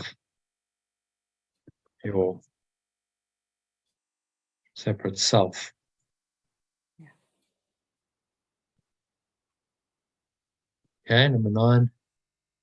When teaching is no longer necessary, you will merely know God. And when teaching is no longer necessary, you will merely know pure formless awareness of perfect love. Okay. Yeah. So beyond belief. When beyond belief, beyond teaching, you will merely know. Your shades of that Carl Jung, the Carl Jung interview, which you quoted a couple of times, right? He just said, "I know." How do you know God? He said, "Just because I know it." Something like that. What were his exact words?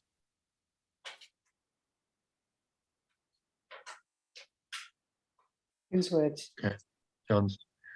Oh. Carl Jung. Yeah. I think it is no, actually. It's on YouTube, actually. His question was the question. Do you believe in God? That was the question. Yeah. Do you believe in God? He said, "No, I know that God is real." Or something. Yeah. I know God. Yeah. So you can't come to the state of knowledge. Obviously, know is knowledge. I know it beyond belief. It's no longer a belief. It's Experience. Yeah, it's entrenched in my mind as a fact. Belief is open to question, but knowledge is not. See, that's the difference. Belief is still within the perceptual domain. It's a lovely interview worth watching, actually.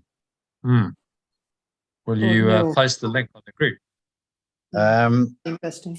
Yes, I'll dig it out. Thanks. Thank you. Yeah, that'd be interesting. Because we all want to get there. How do you get to knowledge? And that was a lifetime of his own inquiry. He inquired and he worked in this domain of the mind for many years. And that brought him into the certainty of knowledge in the end. So you see these people, it's interesting, you take a Carl Jung, he did it through psychology. You take Einstein, he did it through science. Take someone like Nelson Mandela, he did it through politics and statesmanship. But it leads to the same place. These figures have wisdom. However they got there, it ends up in the same state of mind. Very similar state of mind. And this can happen for ordinary people also. Yeah, well, they weren't anything extraordinary. They just followed the calling. What made them extraordinary? They just followed a calling. They felt the Spirit speaking to them. They had the courage to follow it. They listened.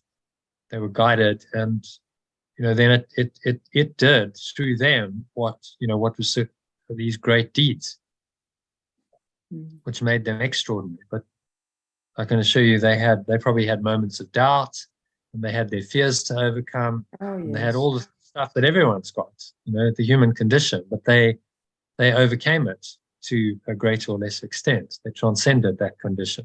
which is what made them great, and why then their achievements were there, because they had to overcome it in their mind in order to do that. And it's just interesting how there are different paths, with these different people take very different paths, but it ends up in the same place. You know, a Mandela and a Gandhi and an Einstein and a Carl Jung, if you put them all in a room, they would have had a very interesting conversation. There would be a lot of commonality, wouldn't it? Would be interesting.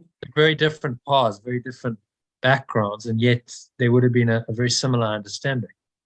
So it just shows you, whichever way you take, you know, it leads you to the same truth eventually.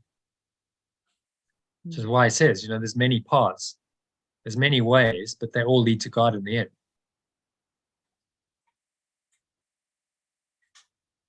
Okay, so number 10. 10. Belief that there is another way of perceiving is the loftiest idea of which ego thinking is capable. Yeah. And belief is a function of, where are we? Where are we going? 10. Oh, yeah. Belief that there is another way of perceiving is the loftiest idea of which separate self-thinking is capable. Yeah, I'll just say of which the highest idea of which my separate self is capable. So there's another way of perceiving. That's the opening, isn't it? Might still be your separate self. Okay, there's another way of doing this.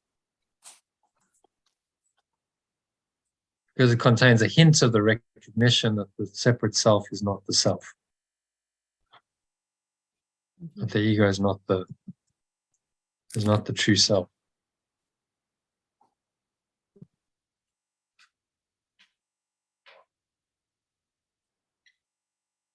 We talked about, you know, personal growth in the last day or two, personal growth movement.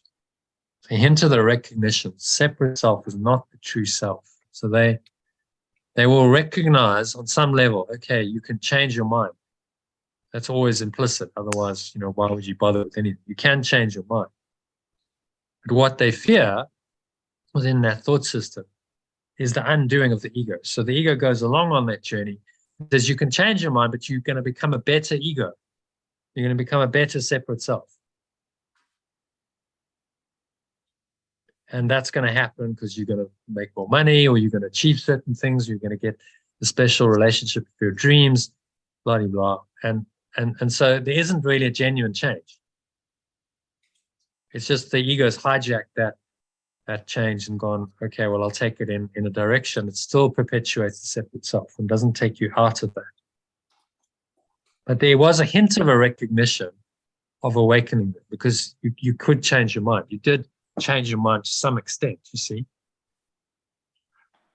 So then the spiritual interpretation, once if you've done that and you're still in the ego, you could use that to say, well, I know that I can change my mind because I've done it before. And I got myself out of maybe a victim state, inertia, into, you know, quite a functional state. I was doing stuff and achieving stuff, even though I'm not, you know, happy. But I know I can change my mind, so I can change my mind again.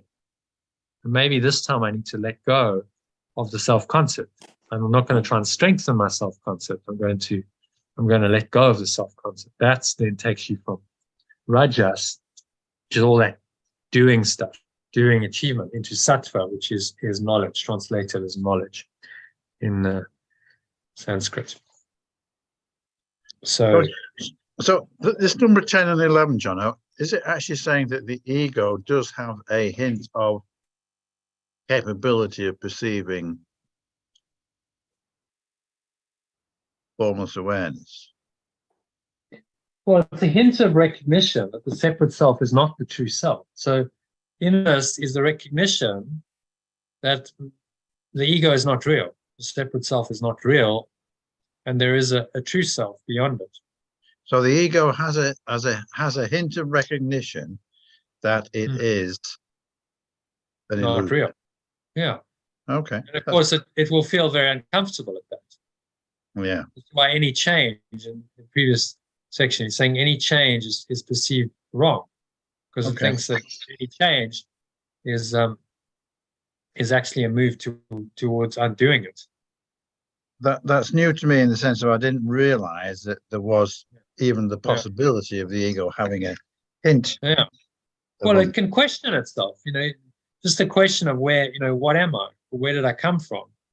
It's a hint of recognition that the separate self is not the true self. So the ego can question, but it can't really give the answer. So that's why you said we feel more fear. Yeah, you start to go a bit mad actually when you start. Yeah. You're freaking out. Yeah, you question. Yeah. Yeah, because it's recognizing at some level that therefore it's not maybe real. Mm. And it doesn't like that. It's existential anxiety. Yes. It's like, oh my God, Oh, yes, real. that's what I've been experiencing. Yeah. How can you say I'm not real? Exactly. And it tries to, get you to believe that it is real. Yeah.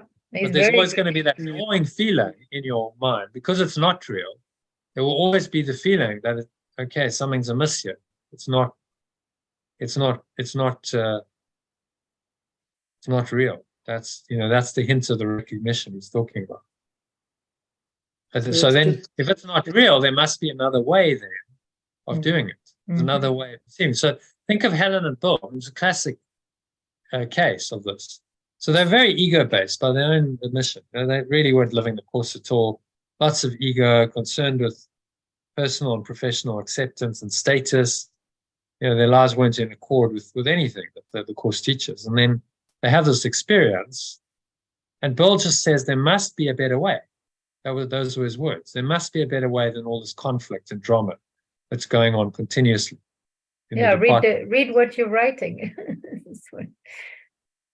Right. So that was a hint of recognition in that moment that the separate self is not the true self. It was a recognition that, okay, maybe there's another way. And that recognition then invites in the Holy Spirit. But I thought they didn't study. Another part of the mind. But I thought they didn't even study what they wrote. Oh, no, Bill did. Bill Thetford did. Yeah, so they didn't study the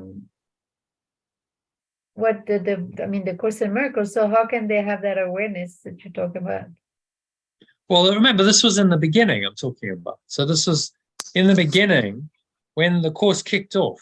They were not in a happy state. There was a lot of conflict in the department. And one day, they're driving to a disciplinary hearing. Bill just kind of in exasperation says, I'm just tired of this, all this conflict and fighting.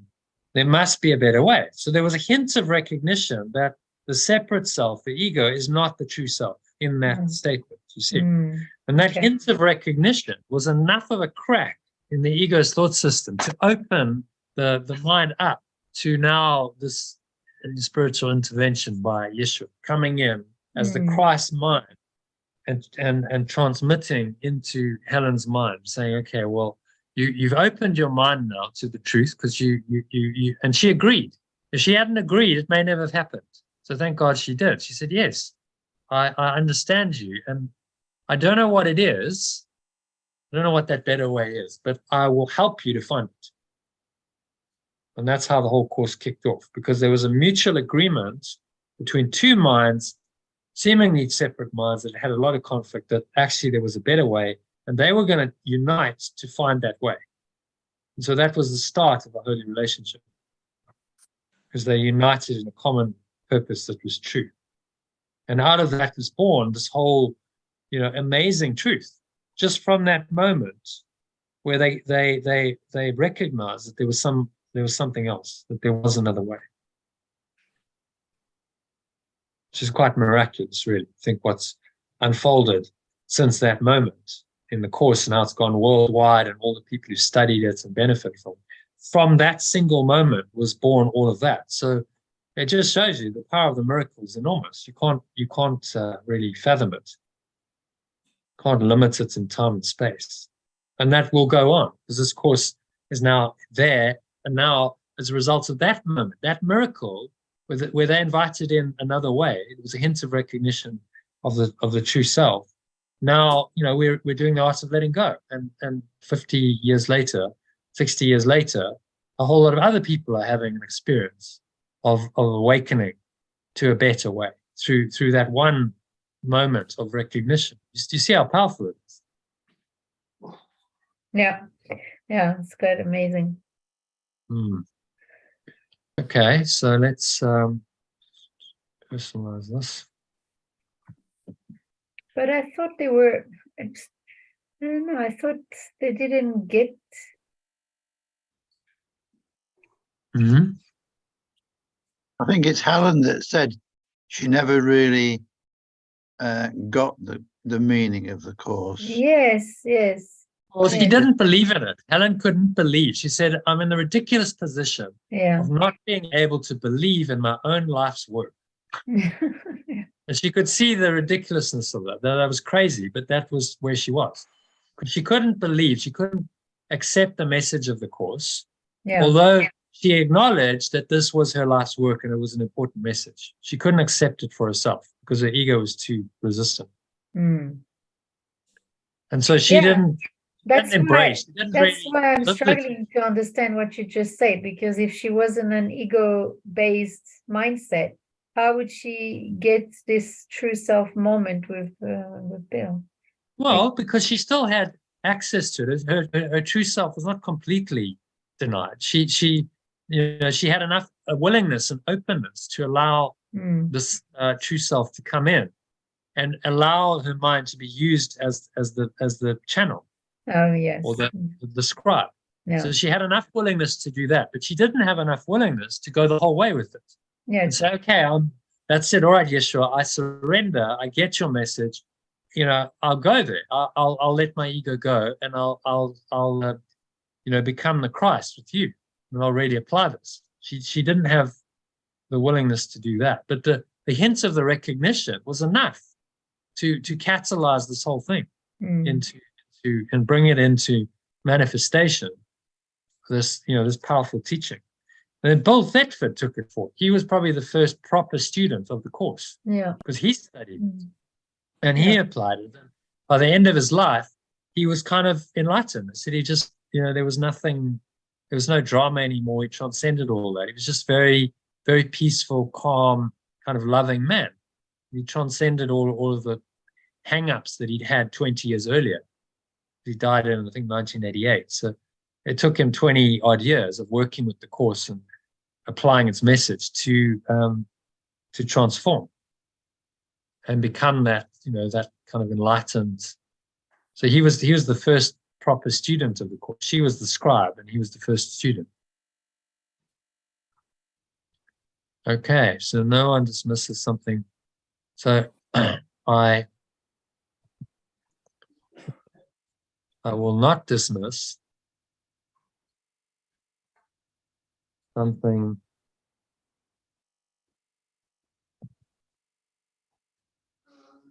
that I consider is as part of myself.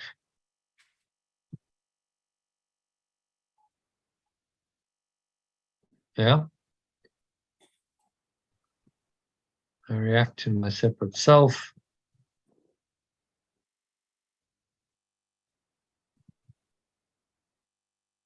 Same way. Fearfulness awareness of perfect love. Maybe we could just make that perfect love.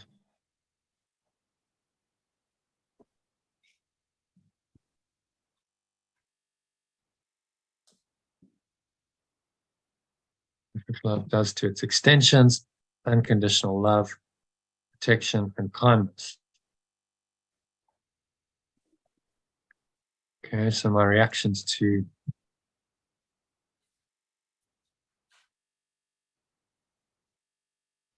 the self I made, not surprising. So we have this whole weird relationship going on with this false self. So who's relating to who, you might ask? So Ken Wapnick talks about the idea of the decision maker. He says we have this decision maker in our mind. And that decision maker sits in between. It's between the Holy Spirit and the ego, and it chooses one or the other. But that decision maker would react to the self that it made with love and protection, charity, kindness, until it changes its mind and says, no, I'm going to decide against this because actually this does not deserve it. This self is not worthy of my love and protection and kindness. So there's a decision maker that's choosing the self, the little self, or the big, or the capital self.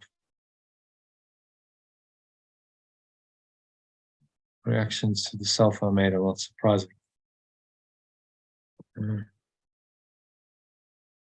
They resemble in many ways how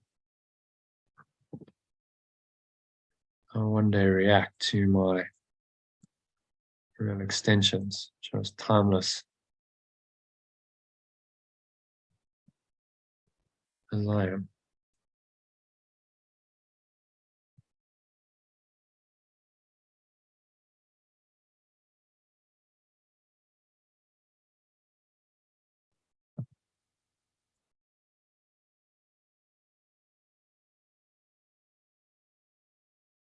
Question is not how I respond to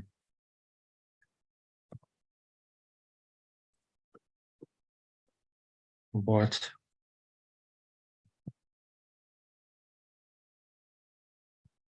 I believe I am.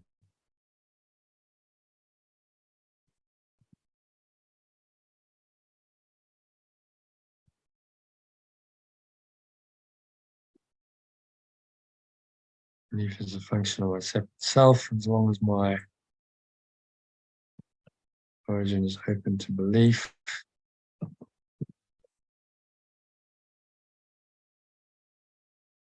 Going it from the viewpoint of my separate self. Teaching is no longer necessary. I merely know pure form is perfect love. If there's another way, perceiving is the highest idea which my separate self is capable. Contains a hint of recognition.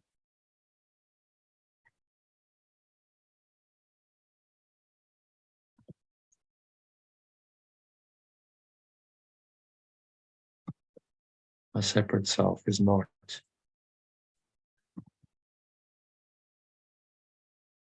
Okay, you want to read that from the top?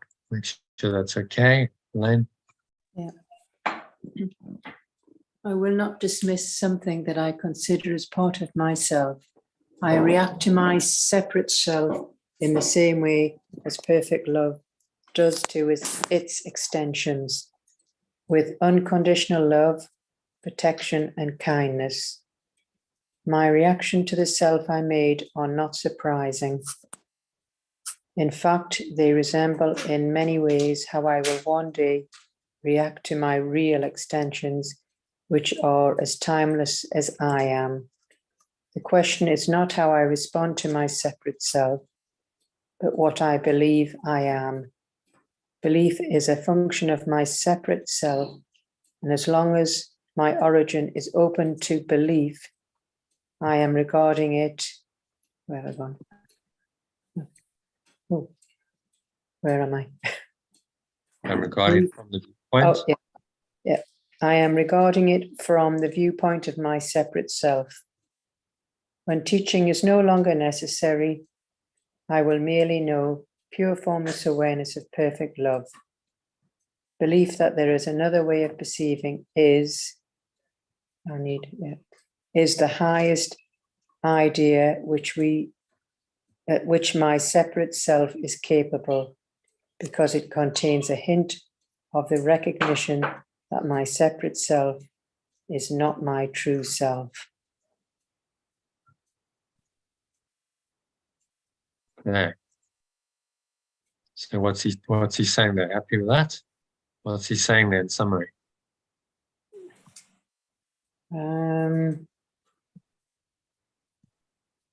Where am I? Where's it gone? Well, we don't want to dismiss what's actually really us, it's part of us.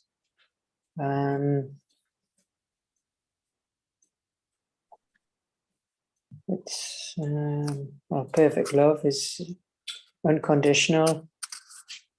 You know, it's and our reactions to the self. It's not surprising. I'm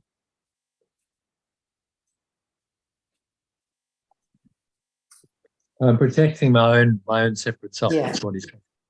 I react to it with love and charity and kindness, and I want to nurture this and keep it going, which is actually how perfect love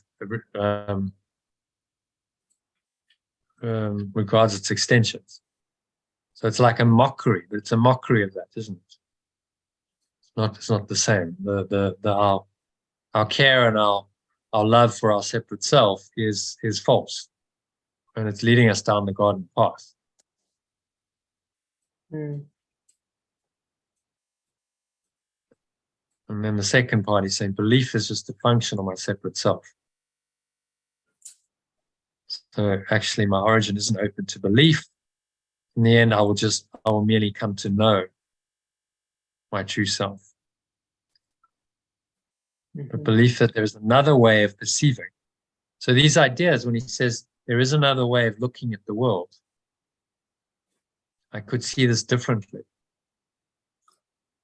This cracks the ego, doesn't it? Just because it contains a hint of the recognition that there's another self, that my separate self is not my true self. What's going to perceive the world differently from me is not the same self. So that's the crack. That's just the opening into the other part of the mind, which is the Holy Spirit, which can then start, as you open more to it, that starts taking over more and more because you've allowed it. Yeah, but in the meantime, this transition. How does transformation start? Yeah. You think about it, how does a change in mind, fundamental change in mind start? It starts with this belief, doesn't it? The person must go, okay, maybe there's another way of looking at this. Maybe there's another way. Yeah, I don't know what it is. I might be very desperate. I don't know what it is, but maybe there's another way. Okay. Now they have some hope, don't they? There's something they can follow. Which is where we're all at, isn't it? We're all at that stage here now. But some of us are going through the darkness and the fighting and the resistance. Yeah. But you long ago acknowledged, you weren't you've been a course student for a while. You've long ago acknowledged that there's another way of perceiving. Yes. But now it's about, okay, you need to do more than have a hint of a recognition of the true self. You need to go fully into it. So you've got to let go, of the separate self that is covering it over. The hint of the recognition is the start really of the hero's journey. So when you recognize this, the hero's journey starts. So you say, this isn't all there is, right? The known world, this world of the known isn't all there is. There's another world, there's another way of perceiving this. That's the start of the hero's journey. So you've all gone beyond that, now crossed the threshold, and now you're in the trials and the tribulation and failure in the thick of it. Because you've already crossed that. You went through this long ago. Okay, I recognize there must be a better way. Otherwise you wouldn't have joined the course. There would be no point in joining a course that's changing your mind if you didn't think there was another way of perceiving the world and that you actually needed to learn that. But that's the start, the hint of the recognition that there's a better way. It's the start of transformation. If someone can have that hint of recognition, then they just a little bit open to the Holy Spirit coming in and saying, okay, I'll show you that. And that's generally what happens. As soon as you recognize there's another way, then that way starts showing itself as, in strange and miraculous ways, because you just opened yourself to this other way. And the Holy Spirit is, it's because it's the will of God, will of pure formless awareness, is a program to help everyone to undertake this journey of oneness. So it's very willing. Okay, we got a live one. Someone's opening up. They're waking up. Okay, well we'll bring in to them what they need to help them in this process. If you could just understand and know how supported you are in this, you would have no doubts anymore. Just the ego's, false belief that's trying to convince you that you're not. Okay, so happy with number 4. Yeah. Number 5. Undermining the ego's thought system.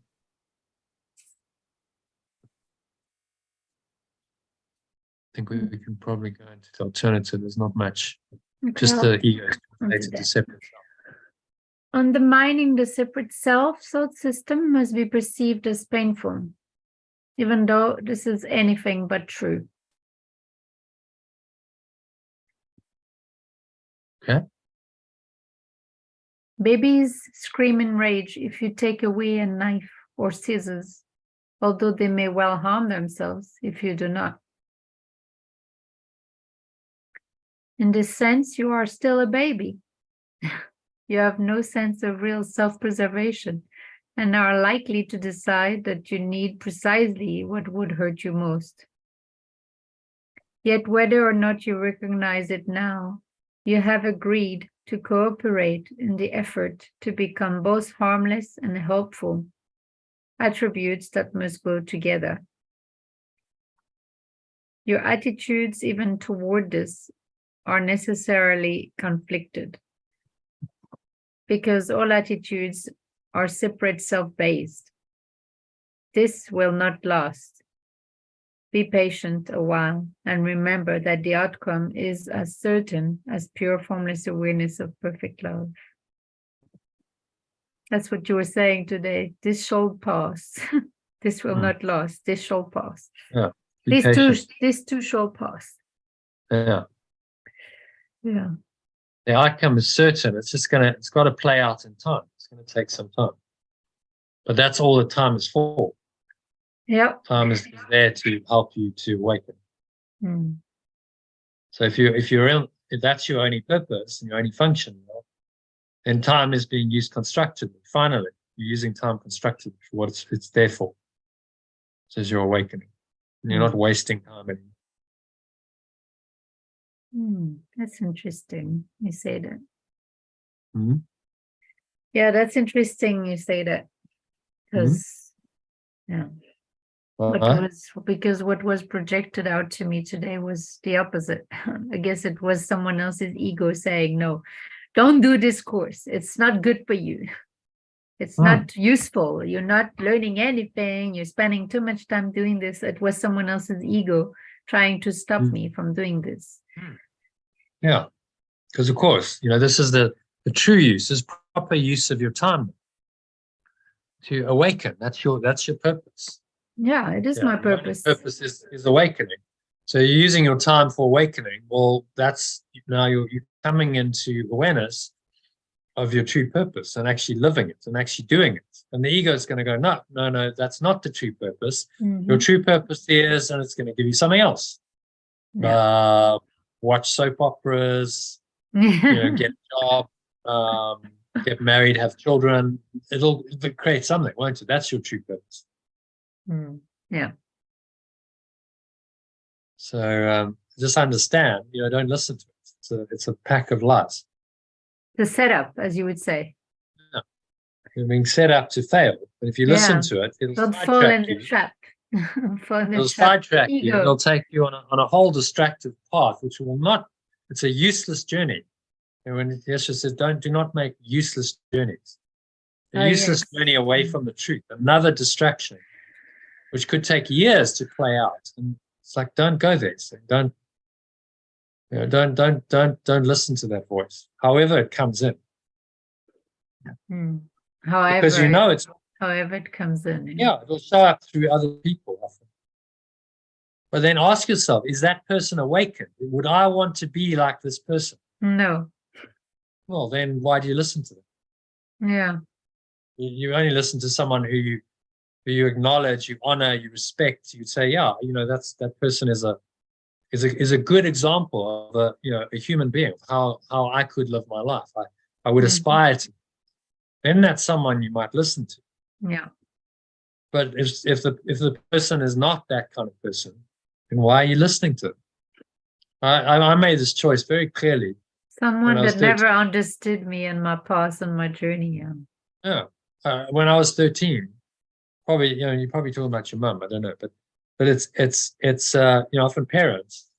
Yeah. So at the age of 13, I looked at it honestly and I said, I don't want to be like my father.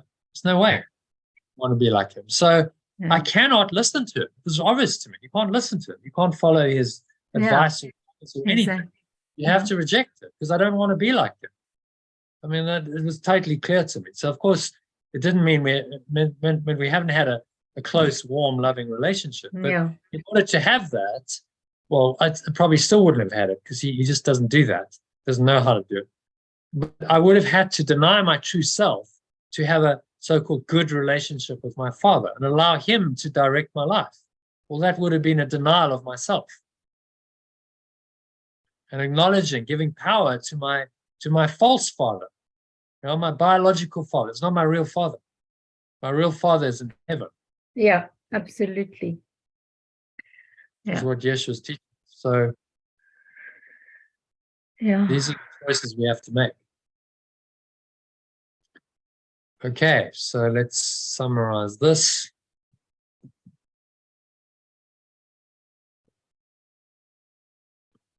So undermining my separate self system must be perceived as painful, even though this is anything but true.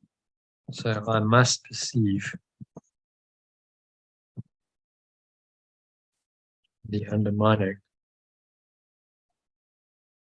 my separate self thought system. Of my separate self system as painful.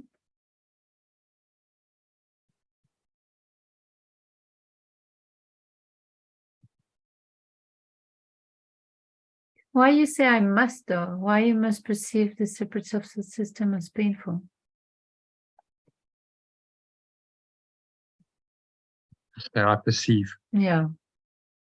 Because he said I must, undermining, must be perceived as painful. I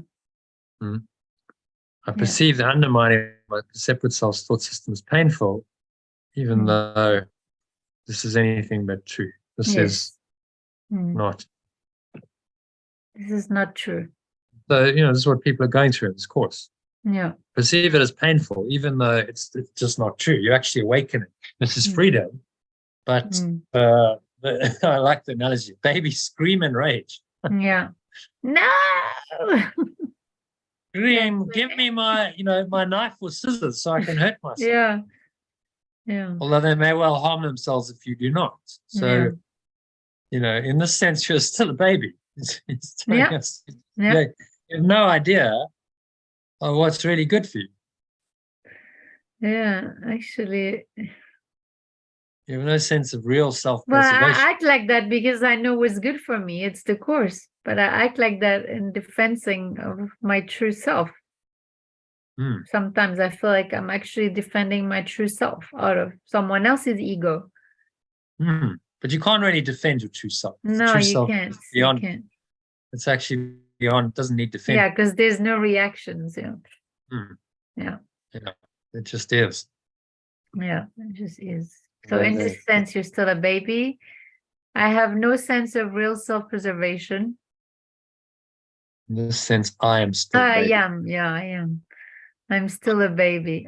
Powerful when you say it. This would be great in affirmation. I'm still a baby. I'm still immature in my spiritual path. It's also a good way to stay young at heart. Well, he's saying, So it's the baby that doesn't really know what it's doing. No sense of real self-preservation. Yeah.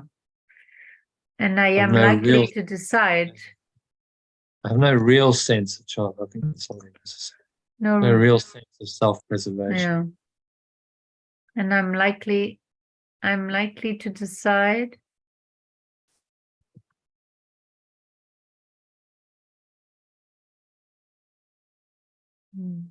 that I need precisely what would hurt me most.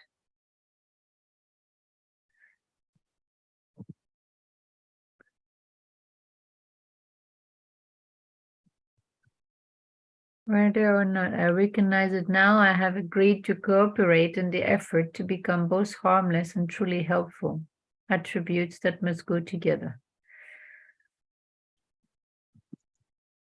My attitudes even toward this are necessarily conflicted because all attitudes are based on my separate self.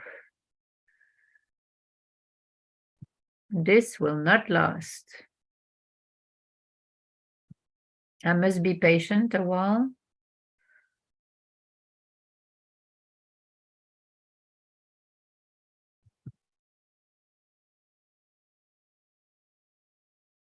And remember that the outcome is as certain as pure formless awareness of perfect love. Yeah.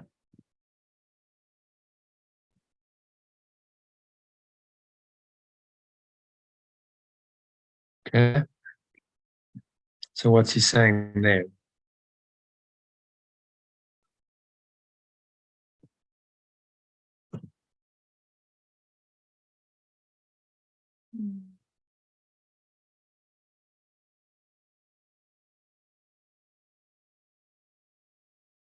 Summarize. I've agreed to cooperate in the effort to become both harmless and truly helpful. Attributes that must go together. Well, while I'm busy working on reaching my pure formless awareness of perfect love, I must be aware of the conflicts between the separate self and the truth. Yeah. From that last. Patient. I must be patient a while. So I must be Patient for a while, or I must be Yeah. patient for during this process. I think patient for a while. For a while is good, yeah. Remember that the Yeah, outcome is good. Yeah. Is a certain. So patience. He's saying, Yeah. what's the key message of this? Patience. I must be patient. Yeah, I've been receiving this word a lot. Patience. Yeah. Yeah. But I'm That's guessing you're probably not that patient Yeah. as a person. No. You want it now. You want like, okay. Yes. You want it. I want the outcome now. Want the outcome. Come on. Let me be Yeah. that pure formless awareness already. The outcome is what? Look at the word. Outcome is come out.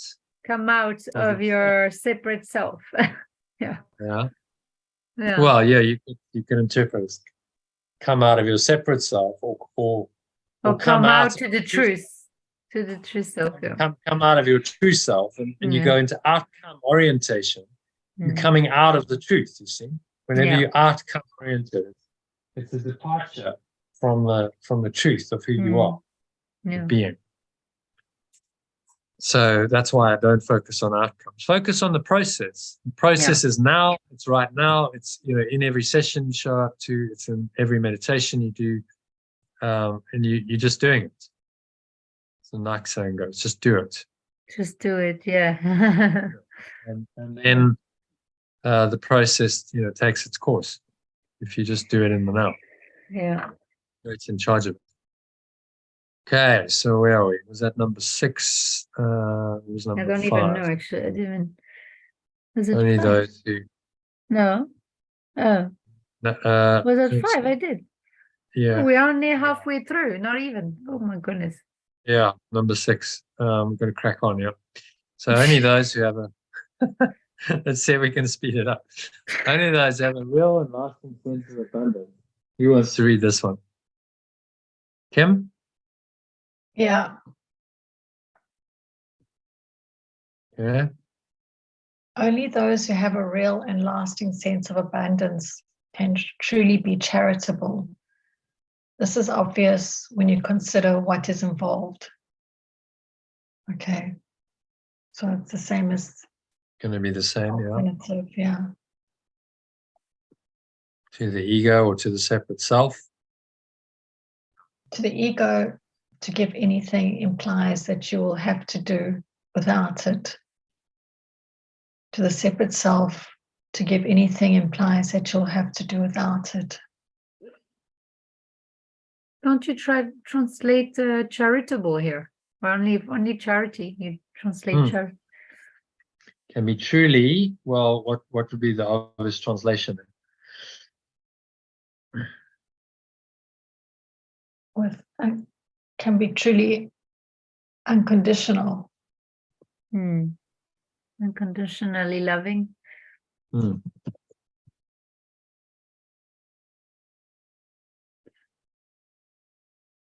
Can be truly unconditionally loving.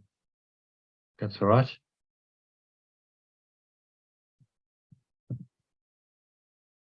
A real and lasting sense of abundance. If you don't have that abundance within you, you can't give it.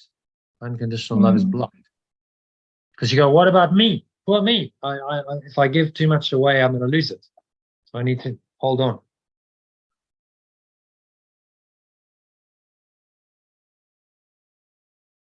So this is obvious when you consider what is involved. This is obvious when you consider what is involved. To the separate self, to give anything implies that you'll have to do without it. When you associate giving with sacrifice, you give only because you believe that you're somehow getting something better and can therefore do without the thing you give.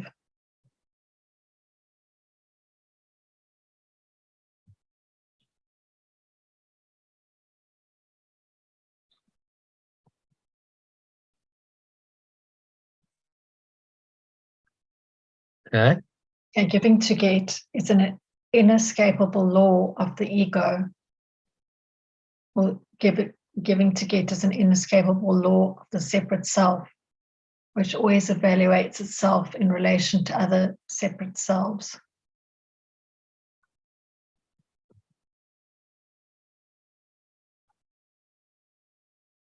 Mm-hmm.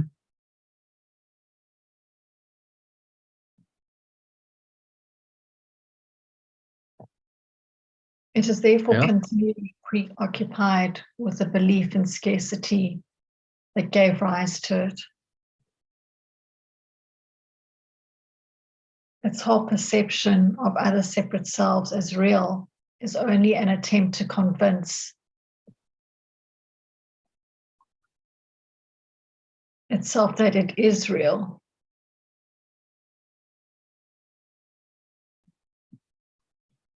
Self-esteem in separate self terms means nothing more than that the separate self has deluded itself into accepting its reality and is therefore temporarily less predatory.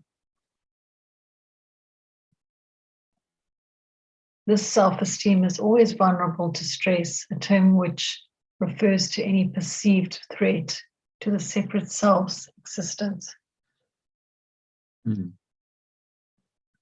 So Deepak Chopra basically quoted this and he said, all stress is a perception of external threat. That's what it is. So I perceive some threat to my existence. That's what stress is. Or it's fear. Stress and fear go hand in hand. Only in my true self there's no existential anxiety. There's no threat to my true self's existence because it cannot be threatened. It simply is.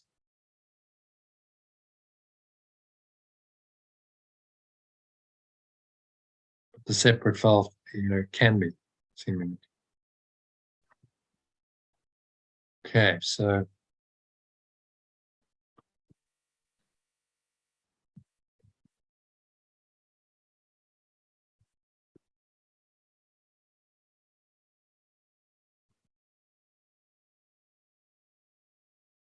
So only if I have a, real. a lasting sense of abundance can I be truly unconditionally loving. This is obvious when I consider what is involved.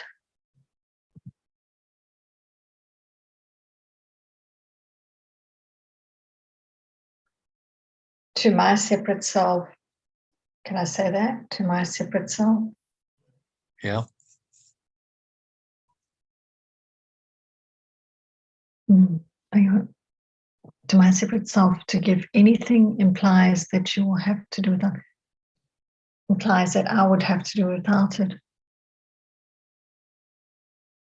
When I associate giving with sacrifice, I give only because I believe that I am somehow getting something better and can therefore do without the thing I give.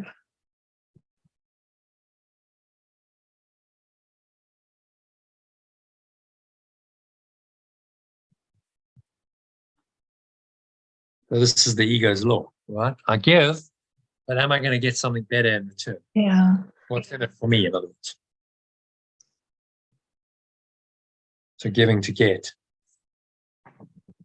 Giving to get is an inescapable law of my separate self, which always evaluates itself, or which always evaluates, where I always evaluate myself in relation to other separate selves.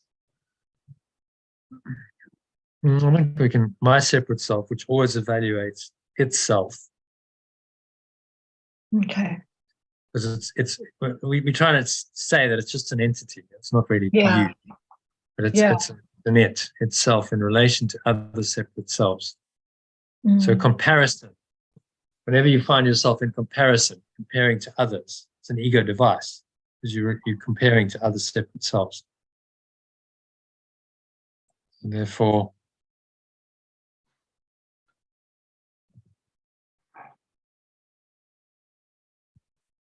Therefore, it is continuously preoccupied with the belief in scarcity that gave rise to it. So it's the little self. yeah, scarcity is fundamental to its existence. Without the belief in scarcity, it wouldn't exist. So it's no wonder we've created such a scarce world. A world of limitation and lack where there's not enough, because that's the belief that sponsored. That's why we'll never, heaven will never come to earth. We'll never have everyone in abundance. And it's just a pipe dream. Because the ego it requires that there's scarcity in order to perpetuate itself. Yeah. And even the self-development talks about this in terms of believing in abundance rather than lack. But the problem with that is if you're looking at abundance on the material level only, then there's always going to be the fear that you won't have it. You haven't transcended the duality because it's very obvious that nothing lasts. So you go, well, yeah, I could have abundance. And they're normally talking about abundance on the material level. Well, it's not going to last. Nothing lasts on the material level. So there's always going to be the fear that abundance is not going to stay, which will haunt you as long as you believe in the false idea of abundance, that abundance is material. And it's not, internally. The true abundance is feeling love and peace and joy and connected to your source, and then being able to extend that out and love other people and sentient beings. That's true abundance in your experience, not in physical terms, not in money terms.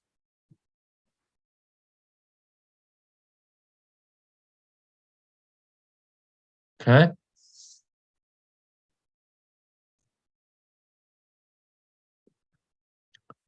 Okay. Where are we? 6. All right.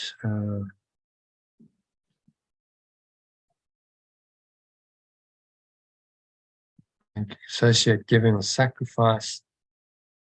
Done that. Okay. Coming to get, therefore, is continually preoccupied with belief and scarcity that gave rise to its whole perception of the separate self.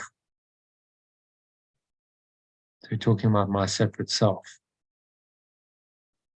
My whole perception, or okay, Yeah. so I'm saying my whole perception of other separate selves as real is only an attempt to convince myself that it is real.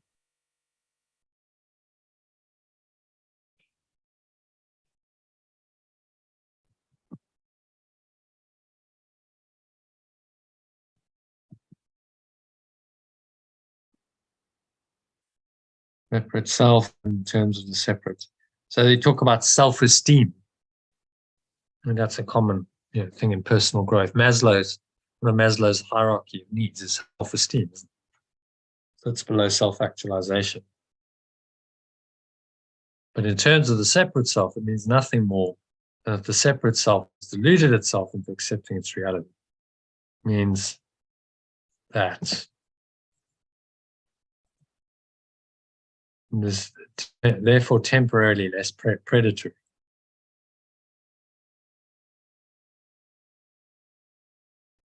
So I feel puffed up, it's grandiosity. I feel, okay, well, accepted my reality. And it's temporarily less predatory. So it's not as prone to want to attack others in that state. But this self-esteem is always vulnerable to stress. So what he's talking about here is grandiosity. If you look at this model, where are we? Map of consciousness. So he's talking really about the level of pride. All right, so temporarily I'm less predatory. I identify with my self-esteem. I'm proud of myself in ego terms. Deluded myself into accepting the ego's reality, separate self's reality, and I'm therefore temporarily less predatory. But this is always vulnerable to stress, a term which refers to any perceived threat to the separate self's existence. So those who are pride can very easily get wounded. Have you noticed that? Their self-esteem is fragile. You say something, you do something they don't like, and they react with anger, immediately drop down into anger. And what they will fear while they're in that state is that this bubble is not going to last. The bubble will be burst. Someone will come and prick it. So they have a fall down the ladder from pride down to anger and into desire and fear.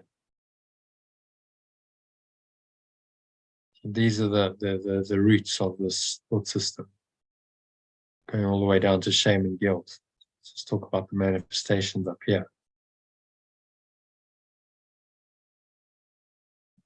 Okay, does that make sense? Grandiosity would be at level 175, and then this is always vulnerable to stress. Someone with a big ego, take someone like a Donald Trump. What did he do? He gets angry a lot because people are challenging him. He doesn't like it because his self-esteem is quite fragile. It's not based on the truth.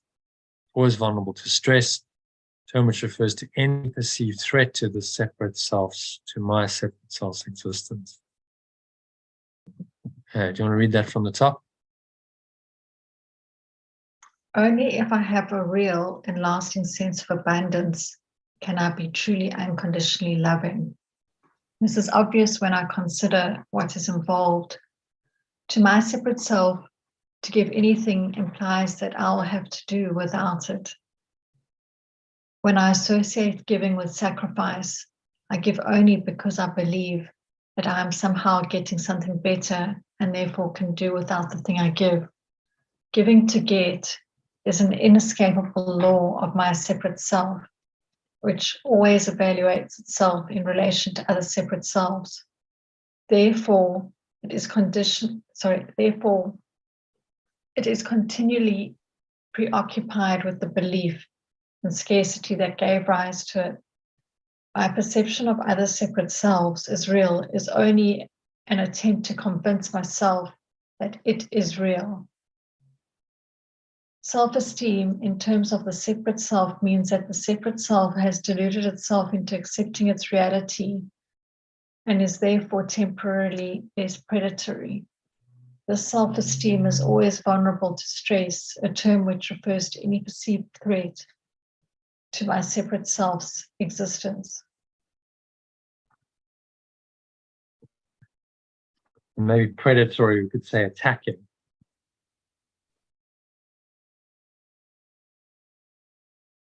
What do you think? Is that a good? So the self-esteem is more at the level of pride, is what you were saying, right? Mm. But it can go down those levels, but it's less, or less harmful. Or... So the top of the ego's, ladder is, I can puff up my separate self, and I can feel like, the grandiosity of it. I'm puffing it up. I'm grandiose.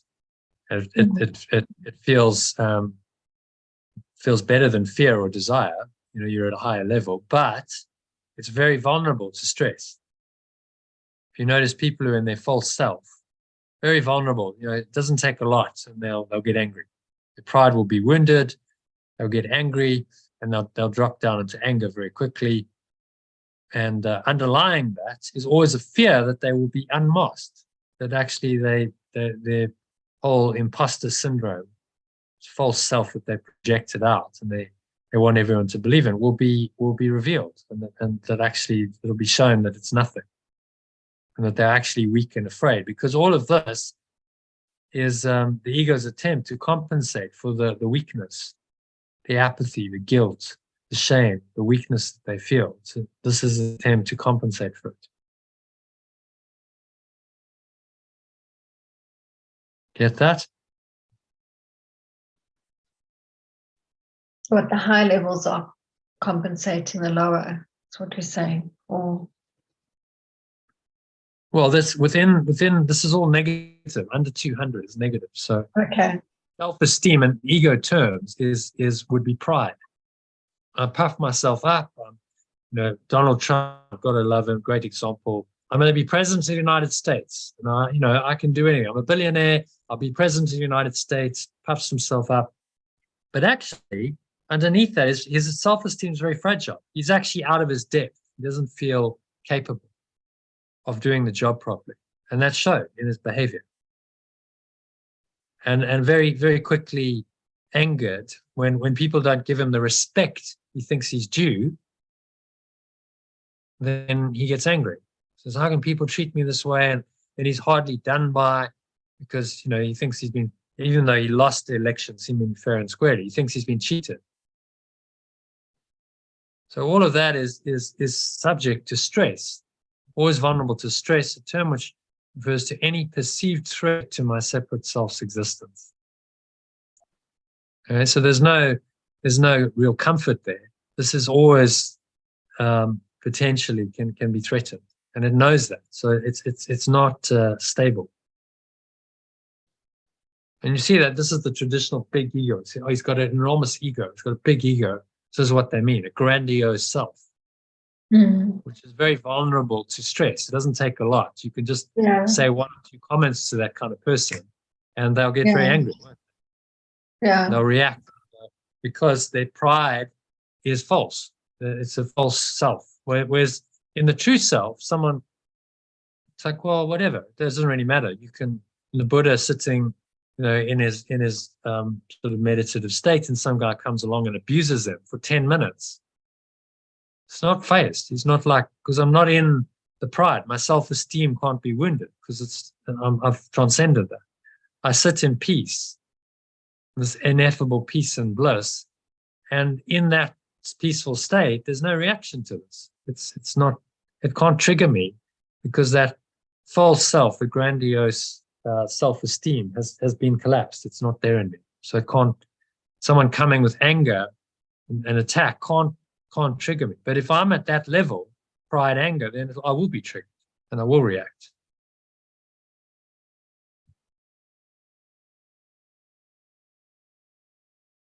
So you saw this, Elaine, for you. You saw this the other night. You know, you reacted in pride and anger. Oh, yes. Yes, I did. Because you haven't established yourself fully at this level. You still have the self-esteem, Yes. which is the false Problem. self is, Yes. still there. Yeah. And then someone triggers you. He did something, and I don't know how Dave behaved, but it's coming from that level. Then if you're at that level, you will get triggered and you'll behave from that level, won't you? Accordingly, yes. No, I did. I agree. Behave accordingly.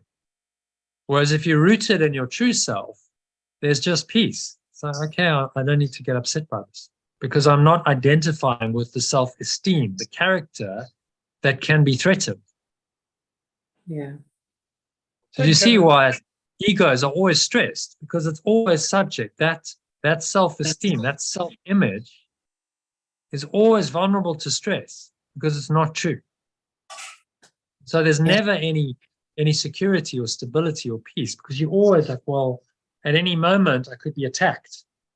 Yeah. And this could all go pear-shaped, and because what I'm believing in isn't true.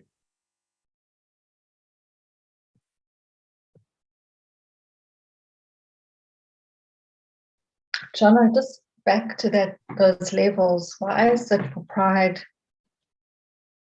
it's indifferent in the God view? I mean, it seems quite... Yeah, God is indifferent to us. God doesn't really care. Okay. God's there. He doesn't really care. And so that sort of justifies, well, God doesn't really care, so I've got to do it. I'm the big cheese. God is indifferent. If I believe in God, a lot of people at pride wouldn't really believe in God because they believe in they believe they're God. Okay. So this would be the level of, tyrants and despots and all the megalomaniacs who've graced us with their presence in history. There's no God. I'm God. If you know spiral dynamics, it's the power God level. Power God. I'm God, and I'll do whatever I want. I can do whatever I want because I'm God. Putin, pride. I'll do whatever I want. I'll invade the Ukraine because I can, because I'm God in my country. It's that attitude. But we know what comes before a fall is pride. A fall down the ladder and then falling down into anger. Look at Hitler. Huge pride, anger, all of that. Very strong, enormously strong, false self-image. And then crashing down all the way, eventually commit suicide in shame. Because it hasn't worked. So it's pride can only, and unless you transcend pride and go up into courage, which is the courage to face that and go, okay, I see that self-image and I see that it's not true, and it hurts when I see that it's not true. And I know that I've identified this, but okay, I'm willing to look at it honestly, and I'm willing to change my mind. Like the hint of the recognition, there's another way. That's courage. And the willingness to say, okay, I can see that, and I'm willing to actually do this and undertake this journey and climb up this ladder and let all this stuff go. That's the courage. So often pride is a huge obstacle. You can't transform if you're proud. Because I know it all already. I get it all. I know it all already. So then I'm not open to learning, am I? Yeah. We've all, maybe been there ourselves or known people. Like, well, whatever you say, they know it all, don't they? They just, no, I know it. I know, I got that. I know that. Do you really? Was that just an ego defense against the awakening? Mm. So it takes courage to admit, I don't actually know. But everything I've done here, the courage is looking at this, because you would have just come out of all this stuff and going, like, really, that's just, I'm clueless. I don't know anything anymore. And I don't want these things. I don't want to be proud and angry and full of desire and fearful and grief-stricken and apathetic and guilty and shameful. I don't want that anymore. I'm willing to humble myself and recognize, like, my way hasn't worked. All of this stuff just doesn't work, makes me miserable and unhappy. I'm willing to consider that there might be another way. Now, I don't exactly know what that is, but I'm open to suggestions. I'm open to learning. That's courage. And then you start the hero's journey. You see how they relate it.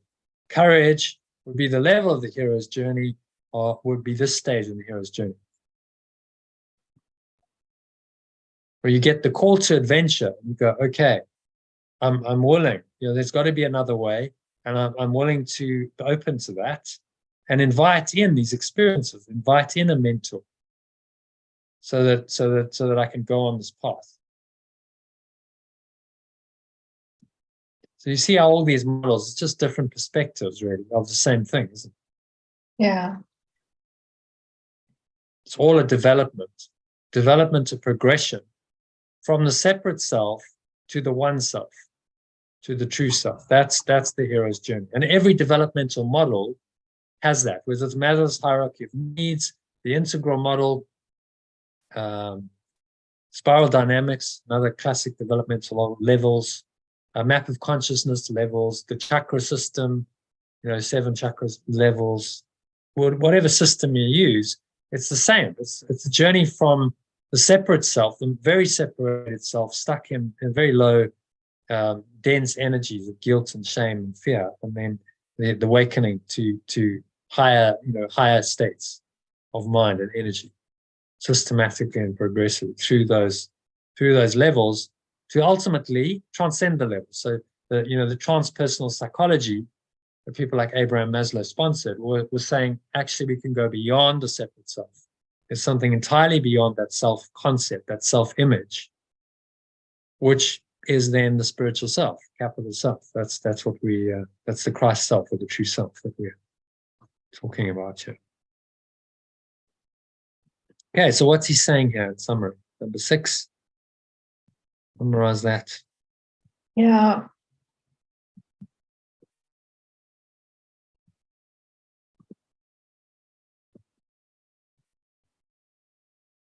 So I've like now hit a wall of silence. The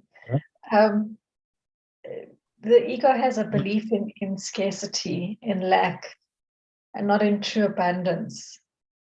And the way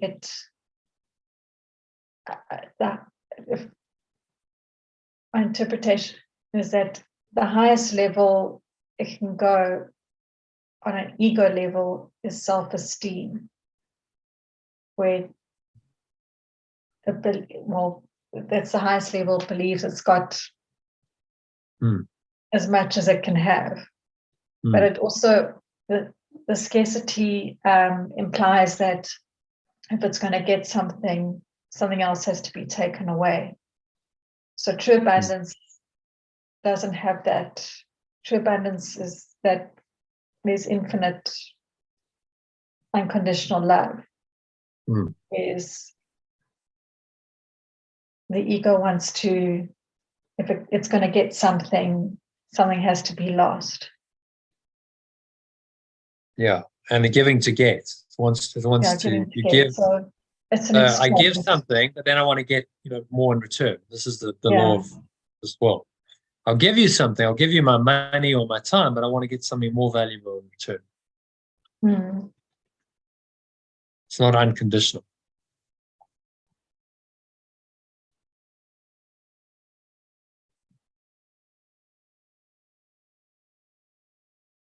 So the law of scarcity is at its foundation, and that creates a false perception, false self-esteem.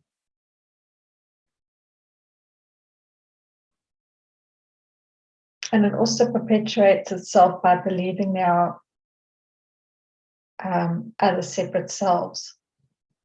of which it can give something to, as long as it gets something in return.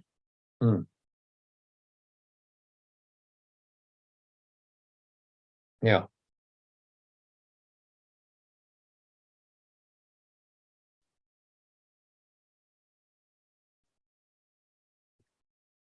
So not a very pretty picture at all. So he's saying self-esteem.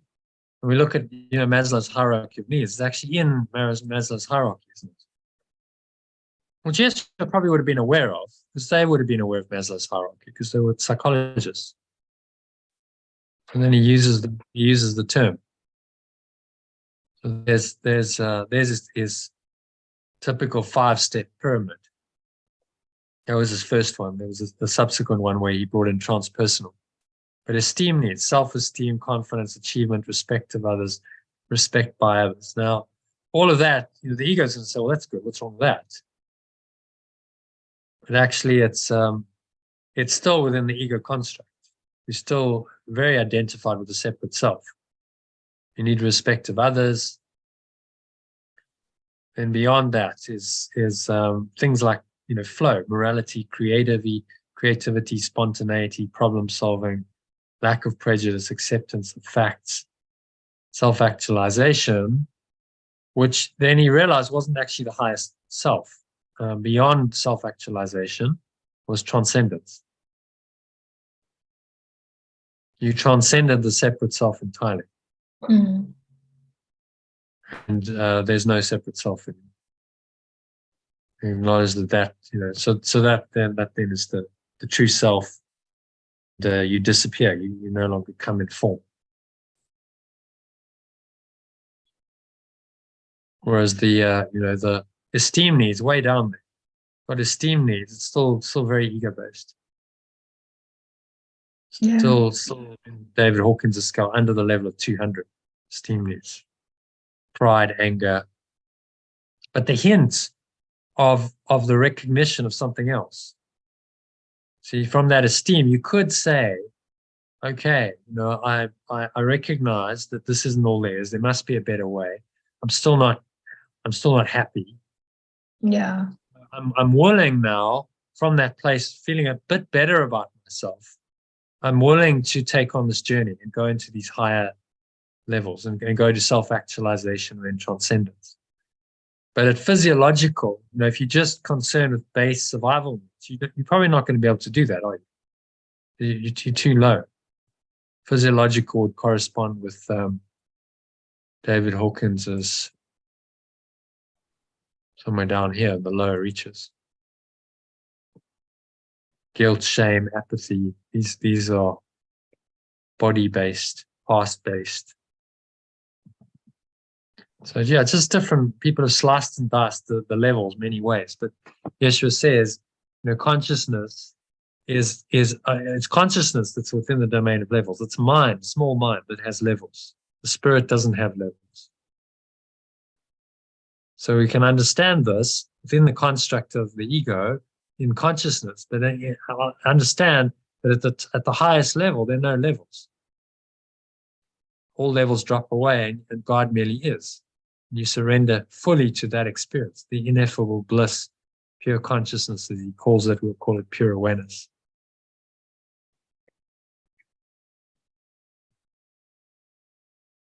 Okay, so Yeah. happy with that? Yeah. Number 7. I think it's down to me. I think it is, John. So number 7, the ego literally lives by comparisons. The ego literally lives by comparisons. The separate self literally lives by comparisons. Equality is beyond its grasp, and charity becomes impossible. And charity is?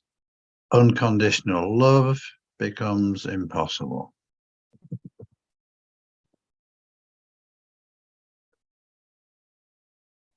The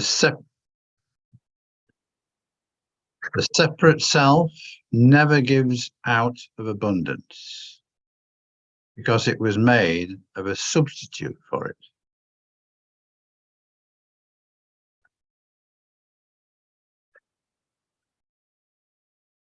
Deborah's wondering where you are. Okay, I'll send her a message.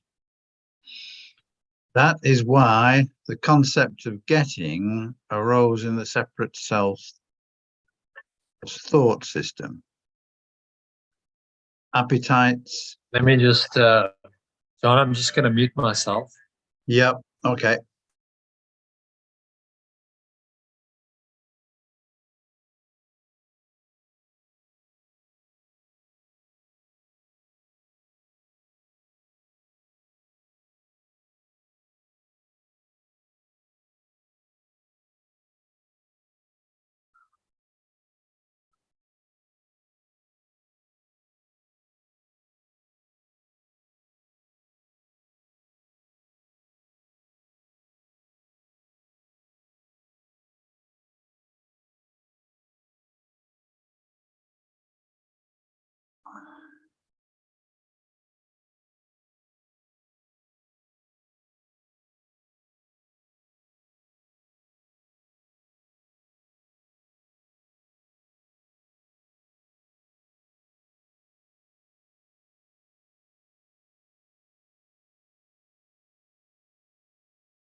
You need to unmute yourself, Jonathan.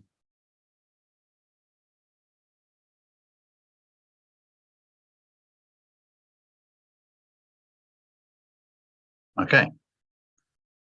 That is why the concept of getting arose in the separate self thought system. Appetites are getting mechanisms, representing the separate self's need to confirm itself. This is as true of body appetites as it is of so-called higher separate self needs. Higher ego needs, higher needs of the separate self, shall we say? Yeah.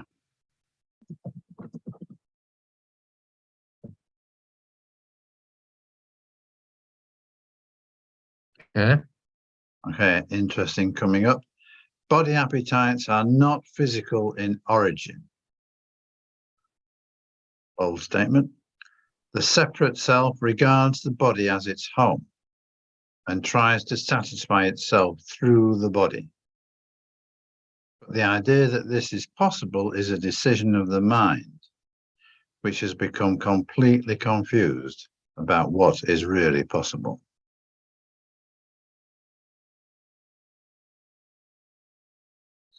I think that's all quite clear, actually. We just need to put the I into it.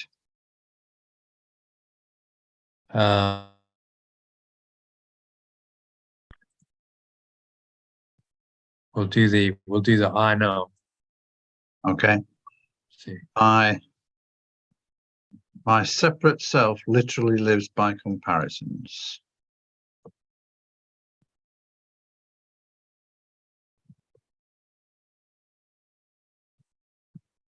Equality is beyond my grasp, and unconditional love becomes impossible. My separate self never gives out of abundance because it was made as a substitute for it. That is why the concept of getting arose in my separate self's thought system.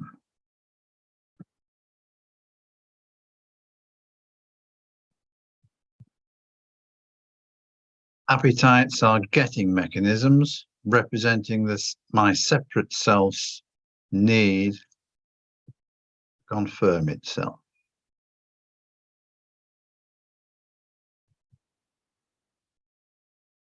This is as true of my body appetites as it is of the so-called, of my so-called higher needs of my separate self.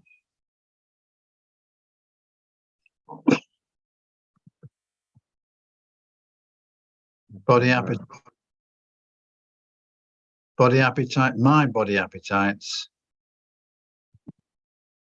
are not physical in origin. My separate self regards my body as its home and tries to satisfy itself through my body.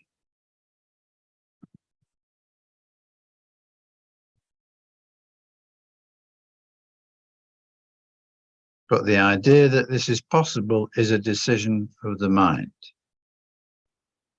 But the idea that this is possible is a decision of my mind,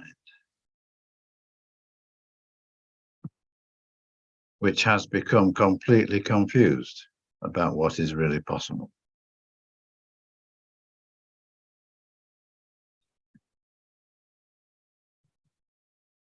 Okay. Okay. So what's he saying there in summary? He is saying that because I live in my ego, I believe that my body is all that I am.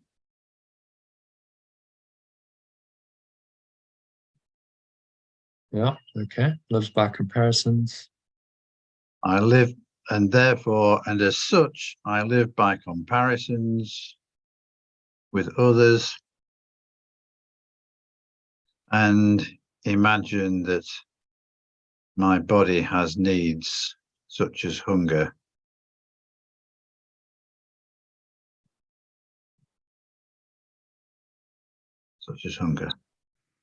and other desires.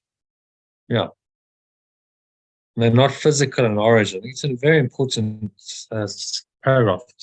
They're not physical in origin. My body needs this. People say my body craves this. My body needs this. No, it's your mind. Yeah. That's believing in the body's reality. And it's a deep-seated belief, and we've really jacked ourselves into the body, haven't we? So we seem to be very identified with its needs, but it's always the mind that's responding.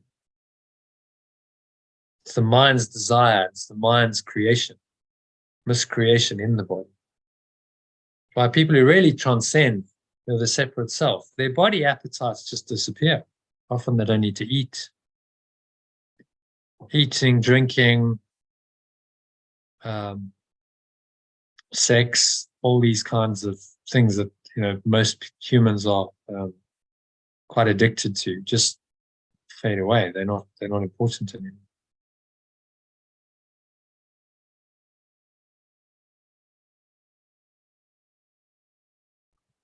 Yep.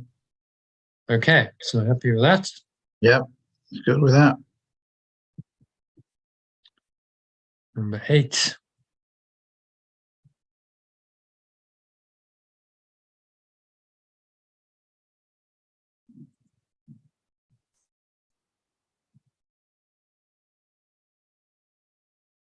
Ego believes it is completely on its own. Who would like to read that?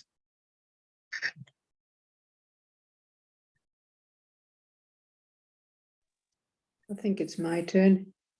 Mm-hmm. The ego believes it is completely on its own, which is merely another way of describing how it thinks it is originated. Mm-hmm. This is such a fearful state that it can only turn to other egos and trying to unite with them in a feeble attempt at identification, or attack them in an equally feeble show of strength. It is not free, however, to open the premise to question, because the premise is its foundation. So pause there, let's go do some translation. So the separate self believes it's completely on its own, which is merely another way of describing how it thinks it originated. This is such a fearful state that it can only turn to other separate selves and try to unite with them in a feeble attempt at identification, or attack them in an equally feeble show of strength. Continue. Okay. Yeah. It is not free, however, to open the premise to question, because the premise is its foundation. Okay. So the premise is the fundamental assumption.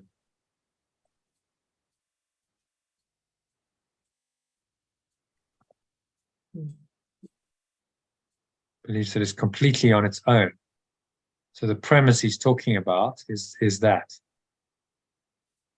it believes it's completely on its own. Yeah.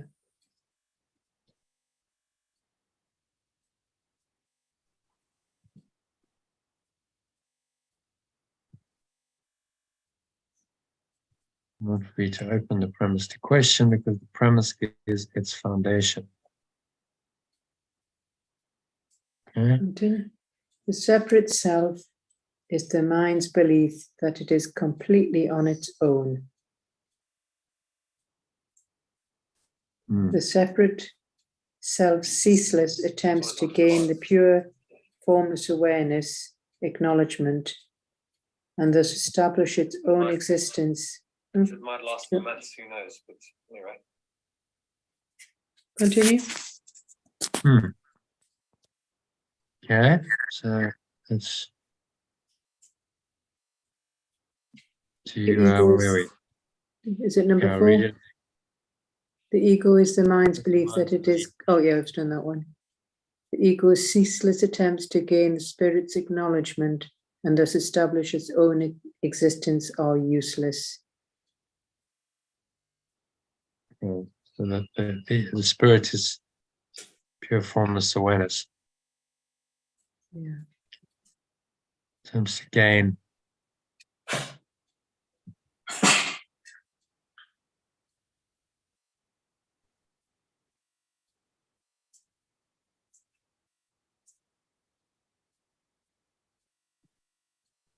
acknowledgement. To be acknowledged, how about that? Mhm.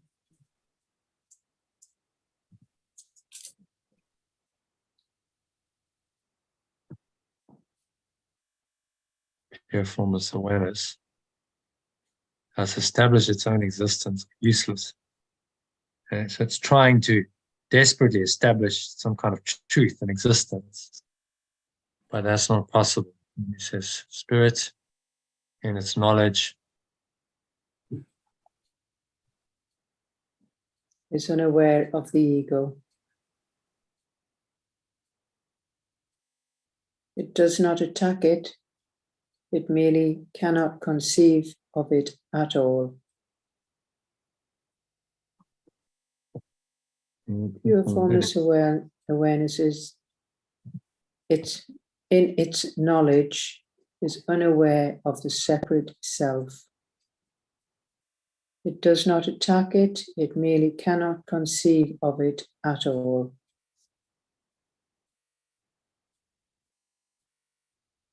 So cannot conceive of it. There's no communication between them, as he said. While the separate self is equally unaware of pure formless awareness, it does not perceive itself as being rejected by something greater than itself. It does perceive. Okay? It doesn't also. It does not attack it. It merely cannot conceive of it at all. While the ego is equally unaware of spirit, it does perceive itself as being rejected by some greater than itself, something greater than itself.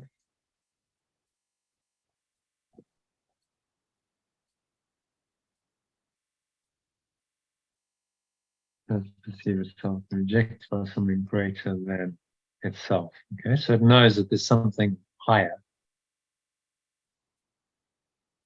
And this is why self-esteem in ego terms must be delusional. Mhm.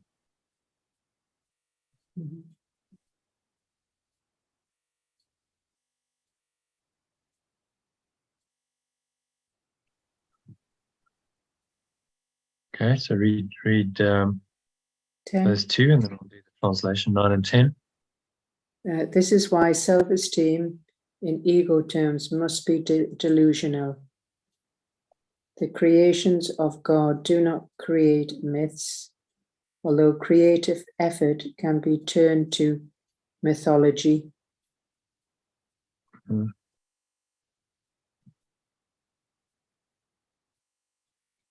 This is why self-esteem in separate self terms must be delusional.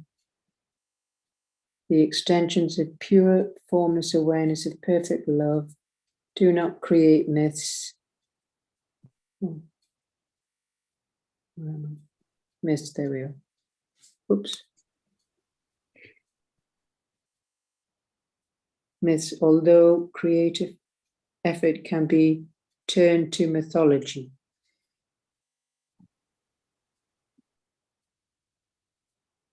Yeah, so extensions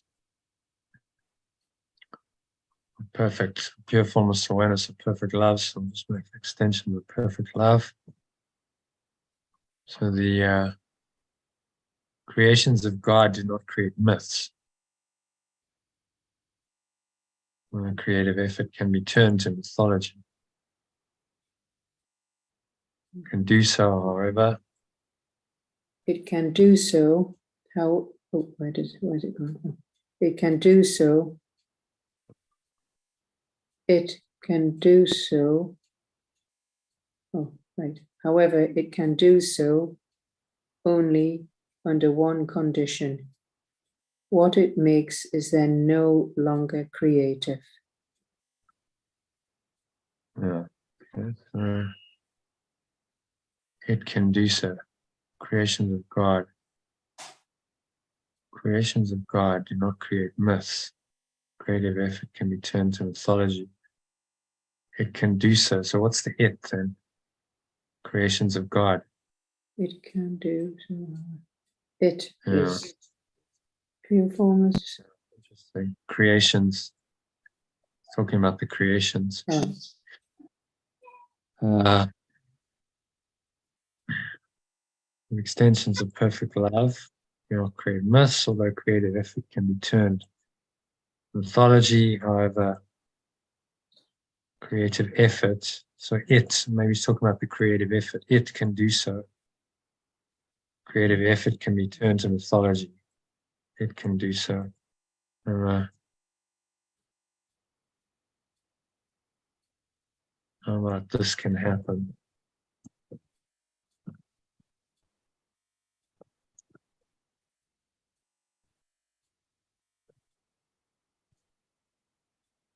Only under one condition. What it makes is then no longer creative. Makes sense then no longer no longer creative, okay? No longer truly creative.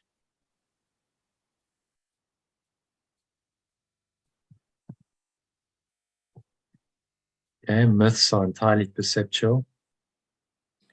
Myths are entirely perceptual and so ambiguous in form and characteristically good and evil in nature, and the most benevolent of them is not without fearful connotations. Okay. That's a biggie. Myths are entirely perceptual. All right, so let's just translate that.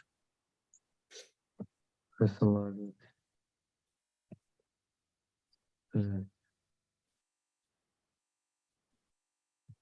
My separate self believes it is completely on its own, which is merely another way of describing how things had originated. to such a fearful state that he can only turn to other separate selves and try to unite them. Fear or attempted identification or attack them in an equally feeble show of strength. Okay, so these are the games we play. It is not free to open the premise to question because the premise is its foundation. So my separate self. So here's my mind's belief. It is completely on its own. That's the premise. My separate self ceases attempts to acknowledge by pure formless awareness and their existence are useless. Formless awareness is knowledge, it's unaware of the separate self. Does not attack it.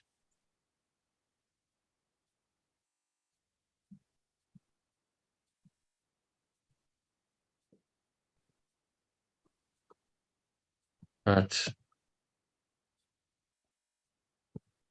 merely cannot conceive of it at all.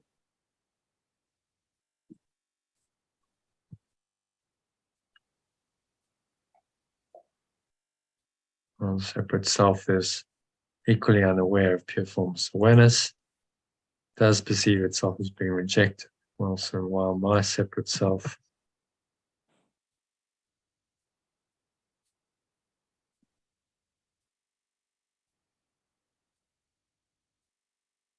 my self-esteem in terms of separate self must be delusional.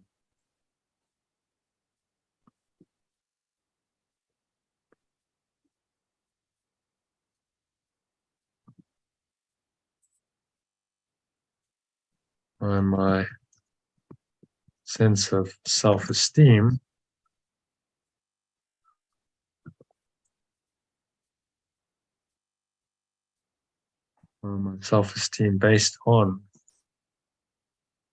based on my separate self must be delusional.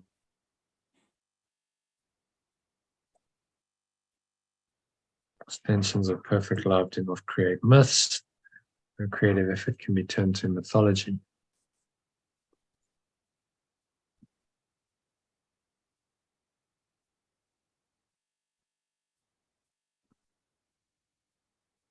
Okay, so I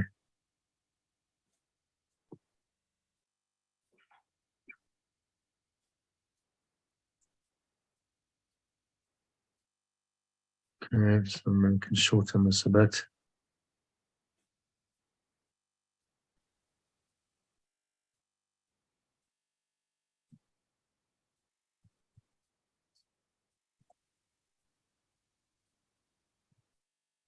So I can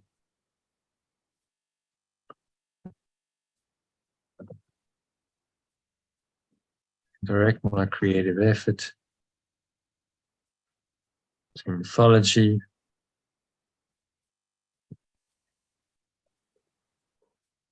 I choose, but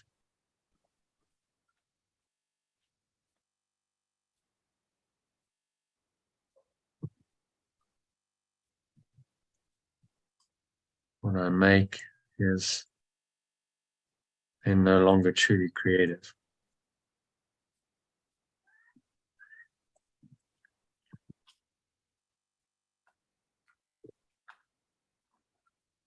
It's so entirely perceptual, so ambiguous in form, characteristic, good and evil nature at the most moment. It's not without fearful connotations.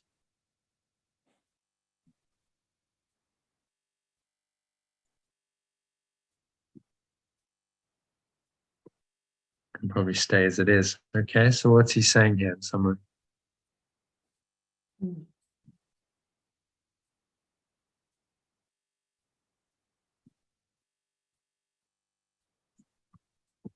Well, the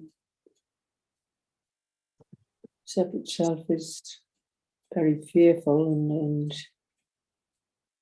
needs another separate self to try and identify itself and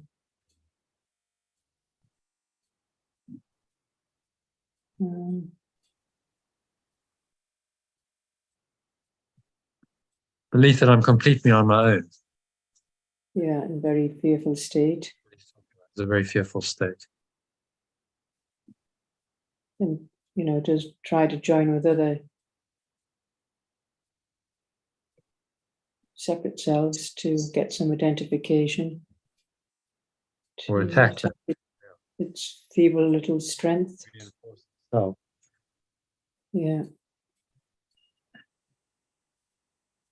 Thinks it's all on its own. And just not aware of the pure formless awareness.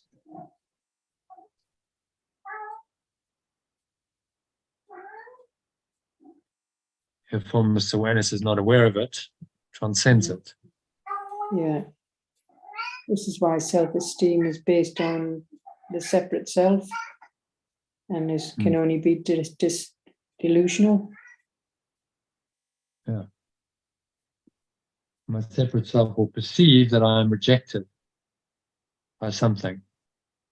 Yeah. I don't know if we want to say this stuff about myths.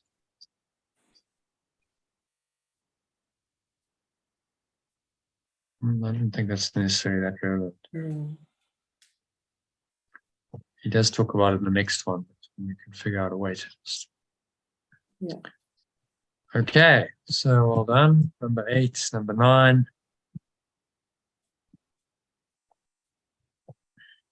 Myths and magic are closely associated.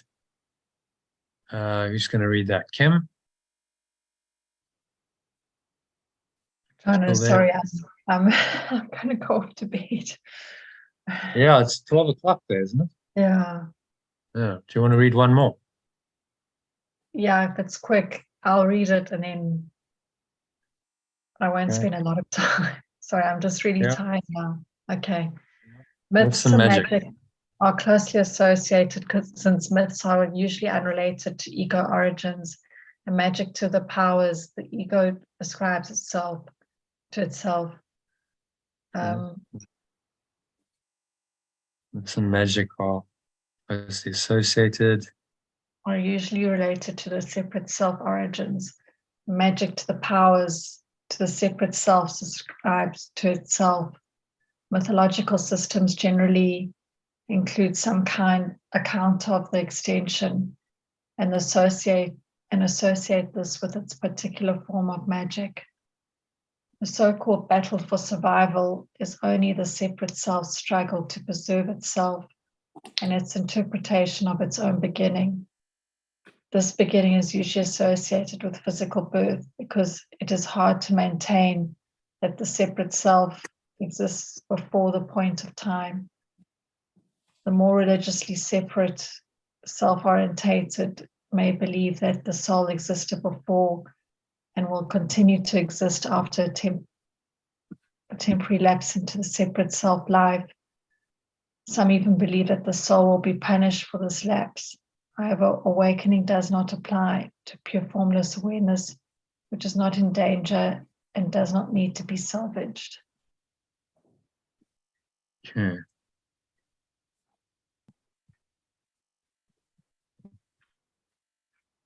It's talking about different beliefs here.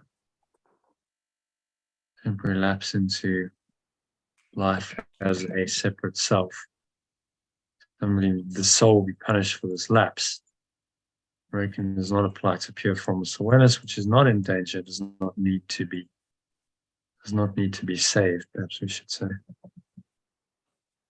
Does not need to be awakened. It's nothing to awaken to if you're already there. Okay, so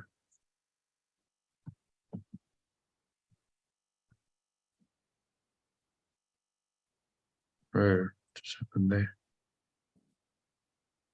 Just inserted like major. I don't really get that.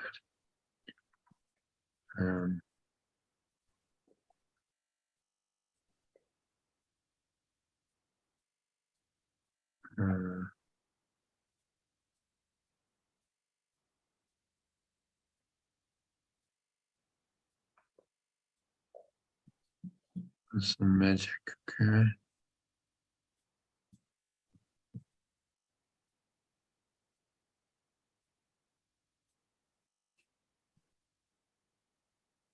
The formatting's gone. So let's translate that into the first person.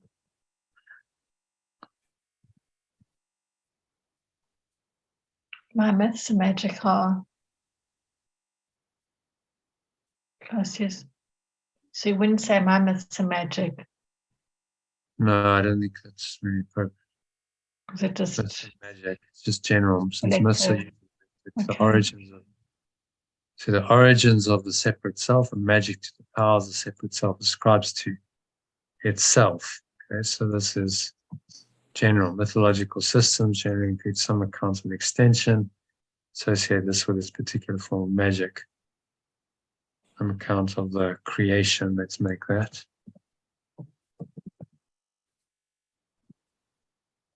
Because that's what it's called. The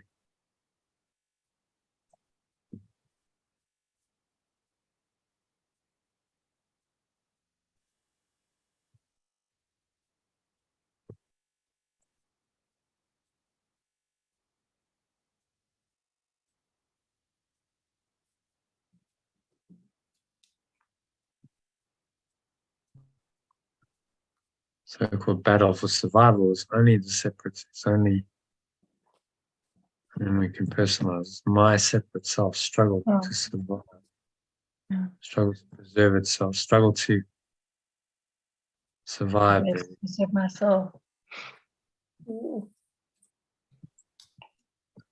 Struggle to survive. And its interpretation of its own beginning. This beginning is usually associated with physical birth, difficult to maintain that my separate self. Before that point in time,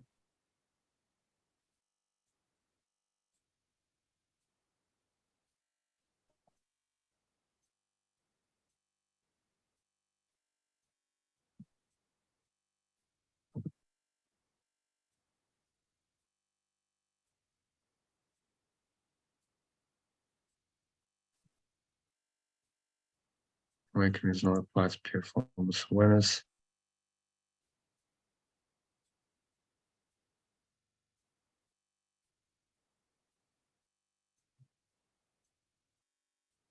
Yeah. Let's see, do we want to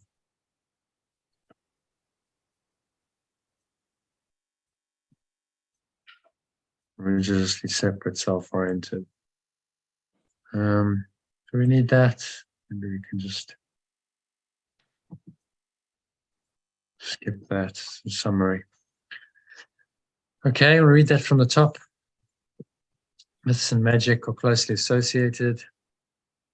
Myths and magic are closely associated, since myths are usually related to the origins of the separate self, and magic to the powers of the separate self ascribes itself to itself. Mythological systems generally include some account of the creation and associate this with this particular form of magic.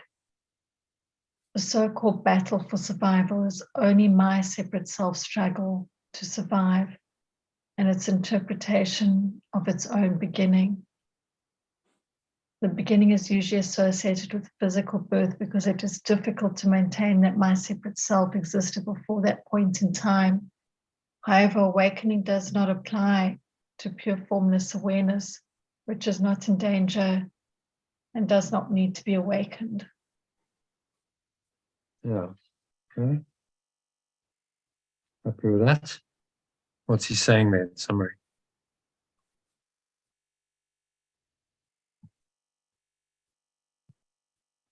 Well, the myths, it's just, I'm not sure what the myth's meaning is here, even from the previous. But I think of all the myths, mythological, the myths in human history, and usually the myth has got something to do with creation, isn't it? It's a story to try and explain how creation came about. So God created the world in 7 days, Adam and Eve, Garden of Eden. It's all myths, isn't it? These are myths to try and explain stuff. associate this with a particular form of magic. So some accounts of the creation. The Genesis myth of God created the heavens and the earth in 7 days. Okay. So so-called battle for survival. So then what came in, look at Adam and Eve, myth, right? They're bad, they eat of the fruit of the wrong tree. They get banned from the garden, God banishes them. And now there's a battle for survival, which is a symbolic of the separate self struggle to survive. And its interpretation of its own beginning. So in pain it was born, in separation from its source, from its father was it born. And then it's got to go out into this cruel world and try and make its way and try and survive in the separated state.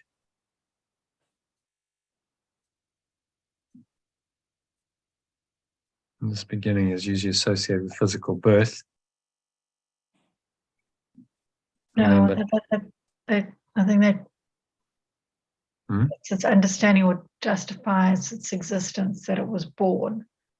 It had its own beginning.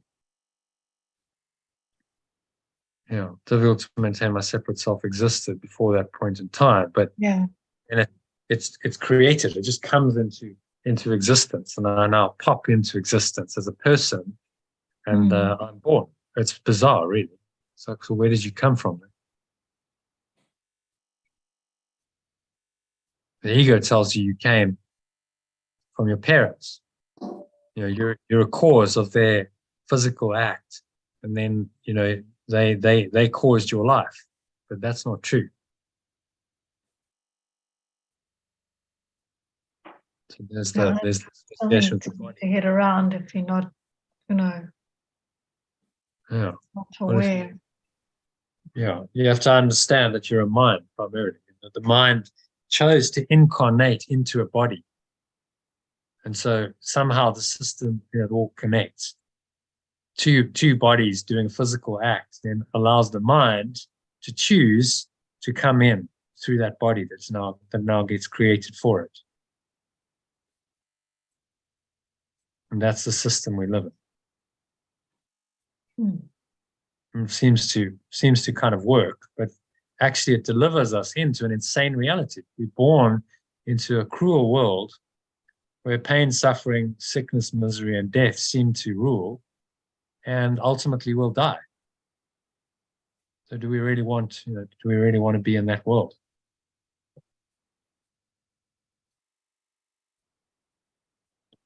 Awakening doesn't apply to pure formless awareness, which is not endangered, does not need to be awakened, because it's perfect as it is. It does apply to us in our separated state.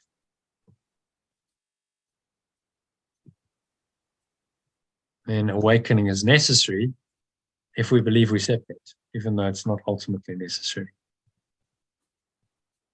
Okay. So happy with that? Number 9, well done. Thanks, John. You want to stay with us, or are you going off? Yeah, I'm gonna go. All right. Thanks, Kim. Everyone.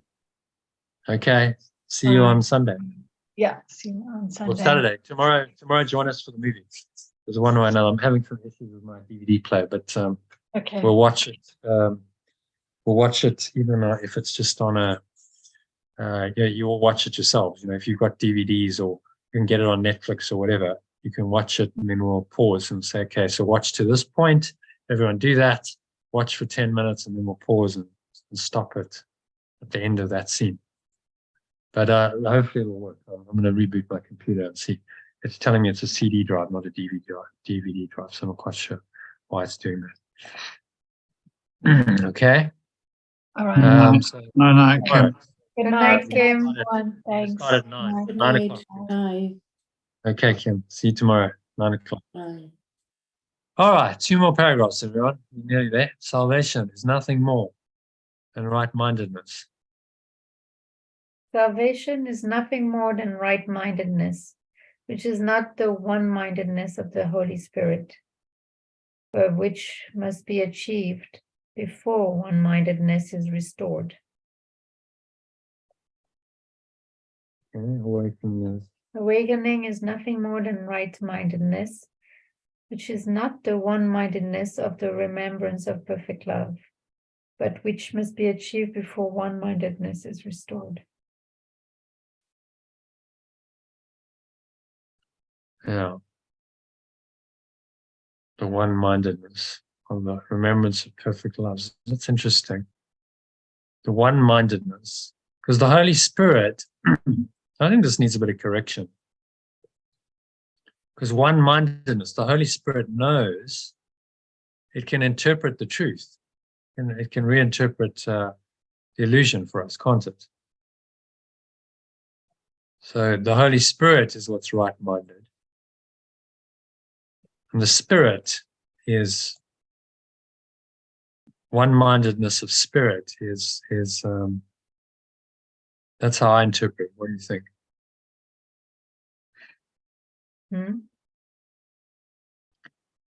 I think this should be one-mindedness. Oneness is pure formless awareness. So not the one-mindedness of pure formless awareness. Yeah, I think that makes sense. You get it? Because the Spirit isn't the Spirit is right-minded because but the Spirit's able to perceive the ego and the ego's world, and then do the correction. So it's not one-minded. One-mindedness would be the what he defines as spirit. One-mindedness is at this level, yeah. Oneness, knowledge, revelation, spirit, oneness. Yeah, are you in agreement? Yeah. I think it shouldn't be Holy Spirit, it should be spirit. But not the one-mindedness of pure formless awareness, but it must be achieved before one-mindedness is restored. That makes more sense. Okay? Right-mindedness. Right-mindedness leads to the next step automatically, because right perception is uniformly without attack. And therefore, wrong-mindedness is obliterated. Okay.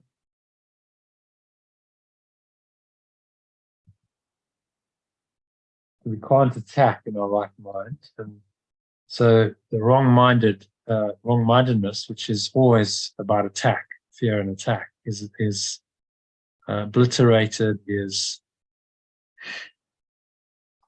obliterated, undone. I actually don't know that word. Yeah. Obliterated, it means it's completely destroyed. Okay. Wrong-mindedness is obliterated. Okay. John, you happy with that? Yeah. The separate self cannot survive without judgment and is laid aside accordingly. Laid aside or let go of? Let go of. Go of accordingly. The mind then has only one direction in which it can move. Accordingly, let go. The separate self cannot survive without judgment. And accordingly. How about undone? I quite like that. It's accordingly undone. Yeah, works. Therefore undone.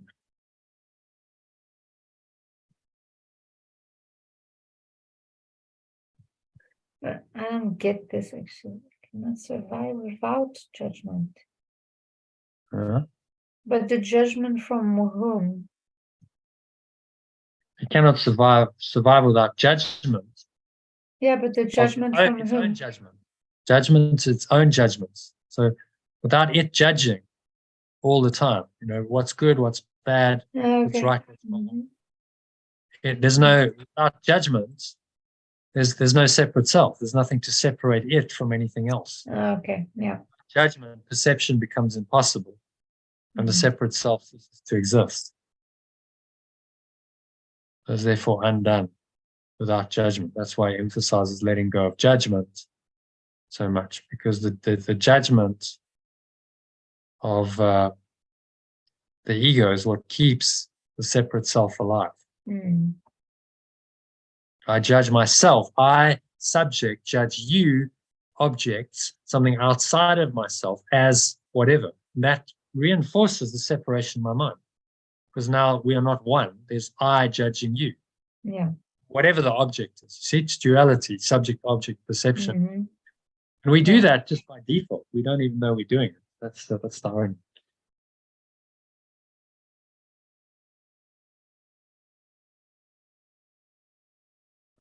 The mind then has only one direction in which it can move. Its direction is always automatic because it cannot but be dictated by the thought system to which it adheres.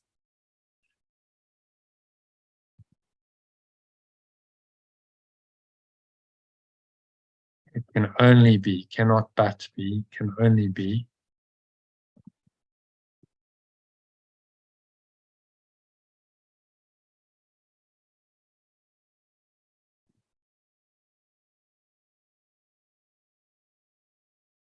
Only be dictated by the thought system to which it adheres.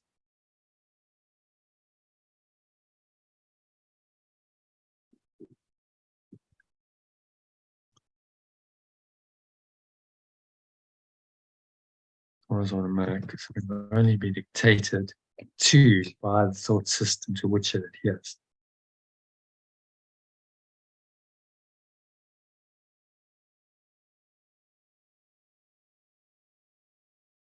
Direction is then automatic. Mind then only is the only one which it can move. Its direction is then automatic because it can only be dictated to by the thought system to which it adheres. Okay.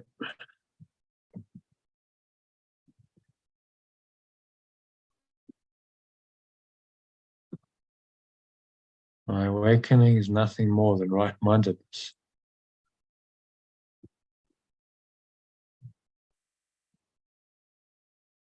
It is not the one-mindedness of pure formless awareness, but which must be achieved, which I must achieve.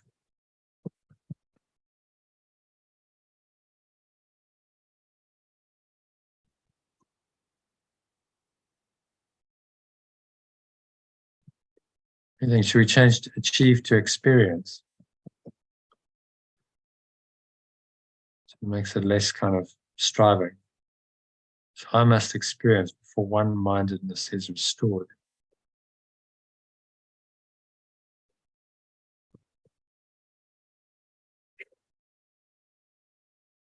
A right-mindedness leads to the next step automatically because right perception is uniform without attack. And therefore, my wrong-mindedness is obliterated.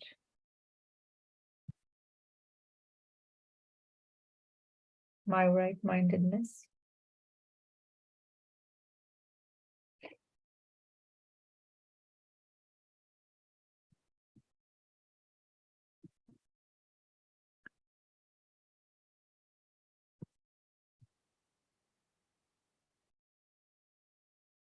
My separate self.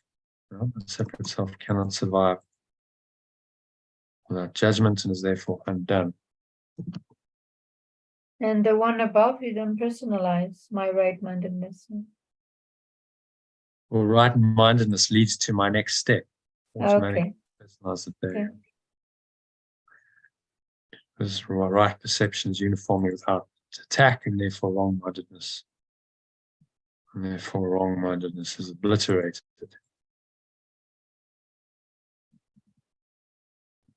Separate self cannot survive without judgment and is therefore undone. My mind then has only one direction in which it can move.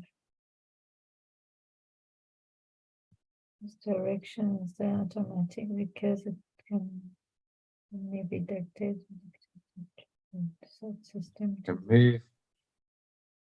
Direction is Yeah. so my mind then knows one direction can move and automatically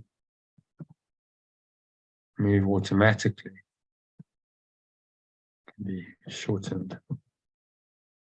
because it can only be dictated to by the thought system to which it adheres. It can only be guided. Or directed, yeah. Oh yeah, guided, because it says only one direction. Only be guided by the thought system Yeah. to which it supports, maybe supports. it adheres, to which it then follows. Mm. Right. Okay, that's good.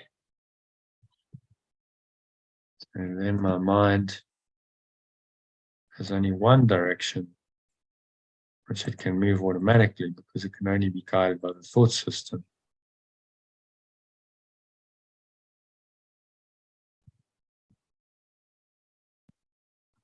And then it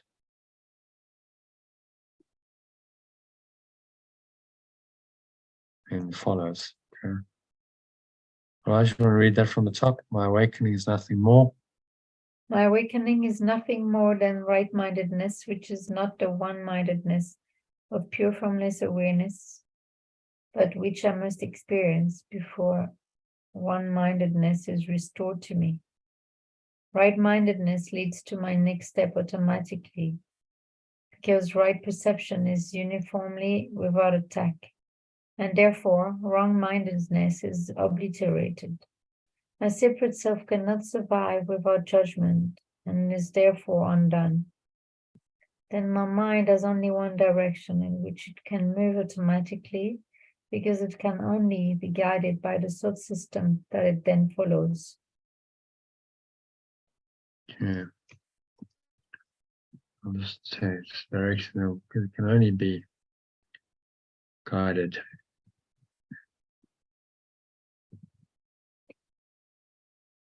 by the thought system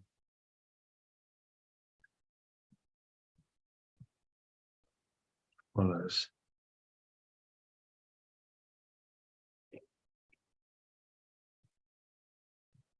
Okay, so what's he saying then? Summary.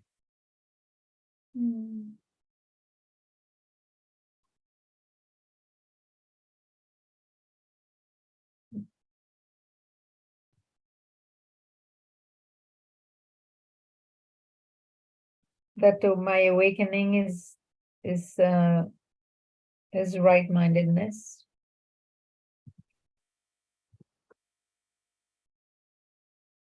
And I must experience it before I reach the one-mindedness.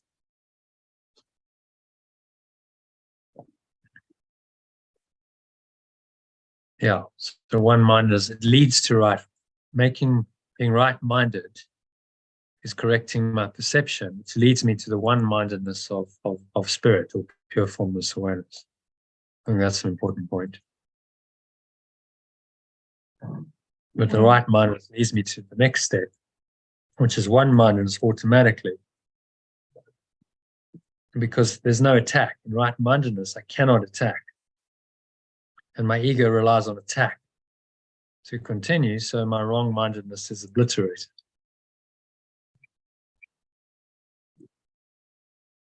Separate self cannot survive without judgment and is therefore undone. So I stop judging in the negative sense. My only judgment is this is not true. The Holy Spirit's only judgment is this is not true. Doesn't judge in any other way. So that's then the undoing of the judgments of the ego, which make, they evaluate, they compare, they separate, they contrast. All of that is undone when I stop judging. That's the big work. That's the big work that has to be done. The big work. Yeah. Stop judging. Yeah. And then my mind is directed or guided by the right soul system. Or the soul system it chooses, I guess, to follow. Only be guided by the thought system that it follows. correct thought system. Mm. Or the right-minded, how about that? Yeah. Guided by the right-minded thought system that it then That follows. yeah. Okay. So happy with that? Yep. Okay.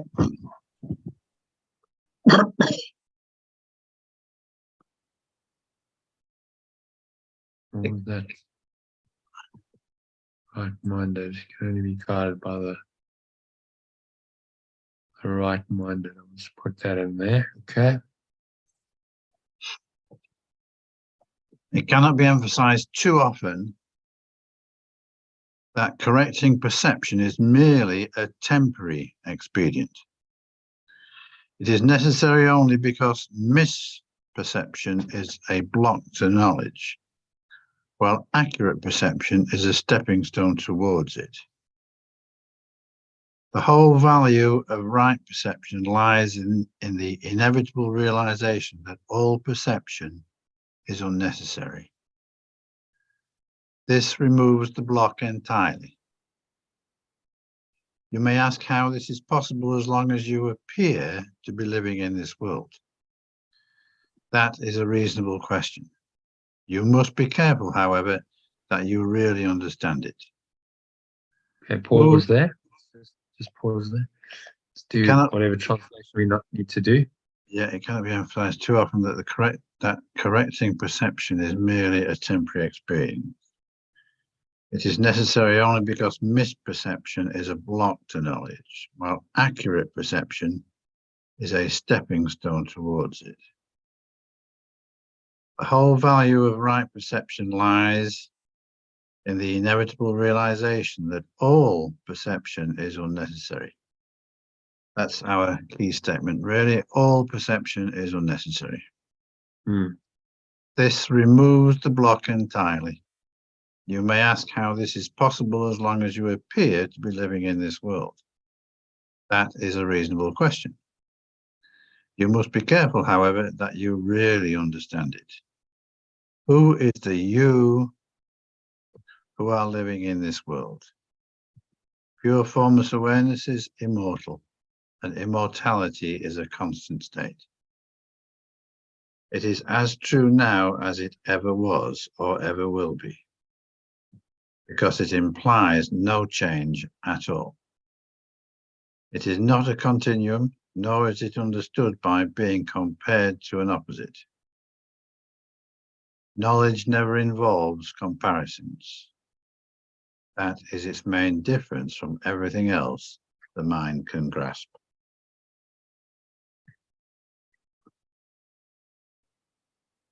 There's no change at all. Not a continuum, nor is it understood and compared to an opposite.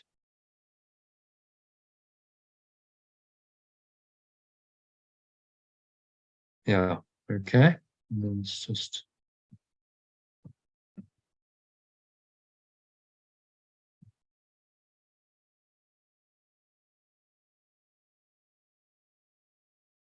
so we just say correcting perception. It's merely a temporary expedient. Yeah. And necessary only because misperception is a block to knowledge, while accurate perception is a stepping stone towards it. Yeah. The whole value of right perception lies in the inevitable realization that all perception is necessary. Whole value of my right perception lies in my inevitable. All perception is unnecessary, which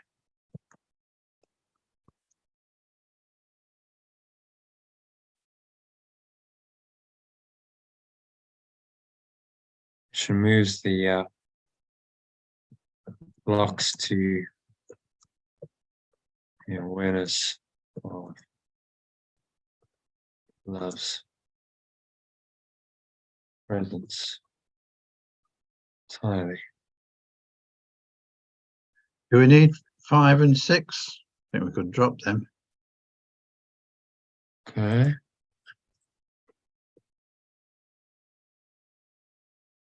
Take out however. Yeah. Oh, we don't need that actually, do we? Yeah. Who is the you Who are living in this world?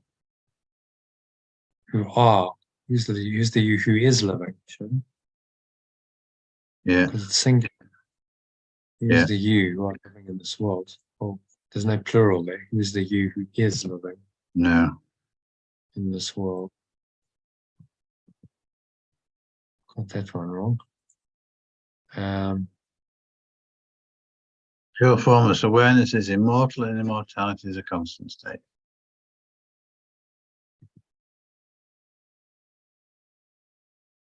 Do we need 10?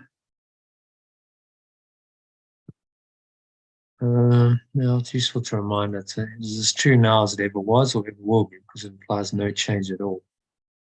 It's not a continuum, nor is it understood by being compared to an opposite. It's just reinforcing what it is. Which is, he says it often enough, but he says it again, because it needs to be reminded. Nor is it understood by being compared to an opposite. So a lot of people will say, well, the only way you can know God or spirit is to know its opposite. But he's saying very clearly, it's not understood by being compared to an opposite. Yeah. Not a continuum, nor is it understood by being compared to an opposite.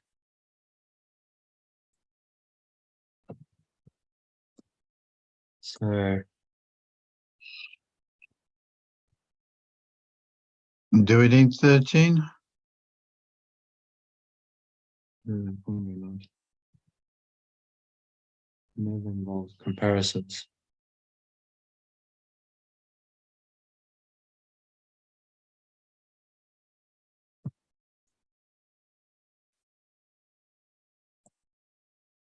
Okay, I'm going to read it from the top.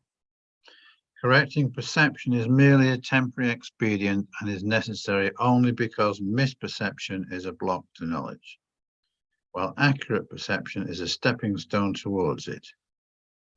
The whole value of my right perception lies in my inevitable realization that all perception is unnecessary, which removes the blocks to the awareness of love's presence entirely. Who is the you who is living in this world? Pure formless awareness is immortal, and immortality is a constant state.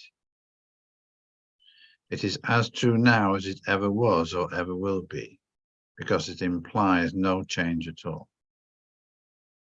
It is not a continuum, nor is it understood by being compared to an opposite, so it never involves comparisons. I think we just need it. That's kind of out of context now. Yeah. We took out everything else. Just take out. Yeah. Let's just take it out. Yeah. And then just straight into pure formless awareness. Yeah. Yeah. No. It never involves comparisons. Okay, so what's he saying there in summary?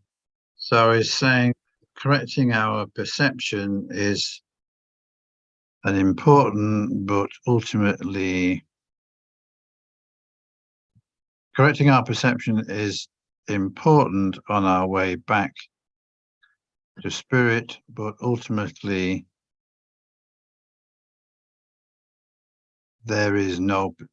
ultimately we need to realize that there is no such thing as perception, that perception does not exist. Yeah. In the place that we want to go to. Yeah. The formless awareness is simply it simply is. There's no comparison, there's no perception, there's no judgment. It's perfect.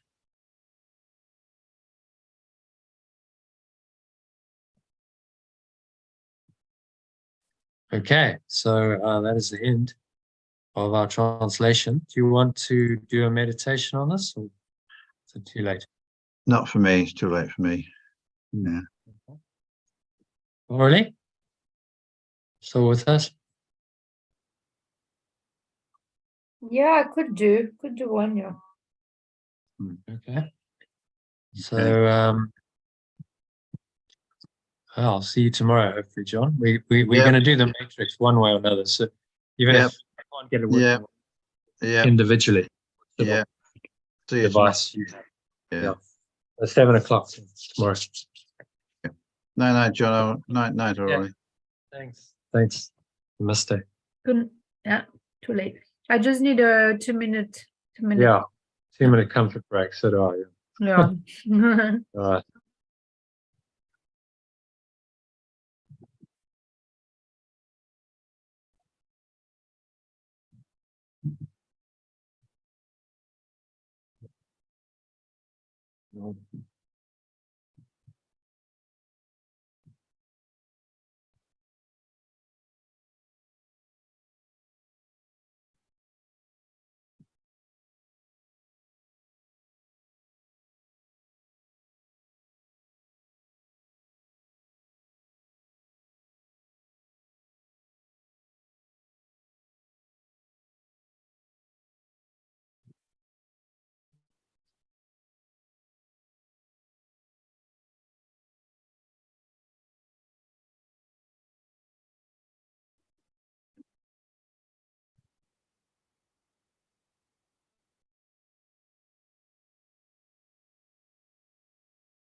Yeah.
All right, ready? You ready?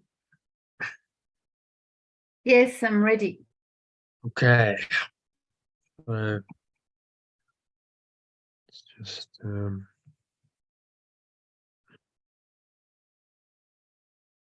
recording going.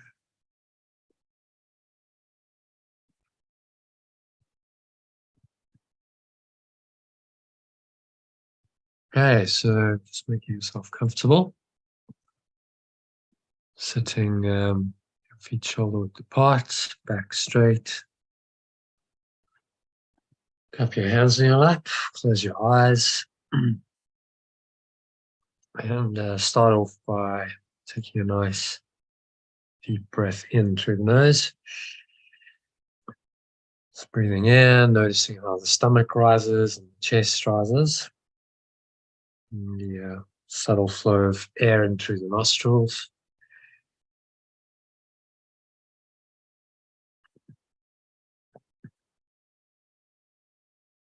Pausing at the top of the inhale.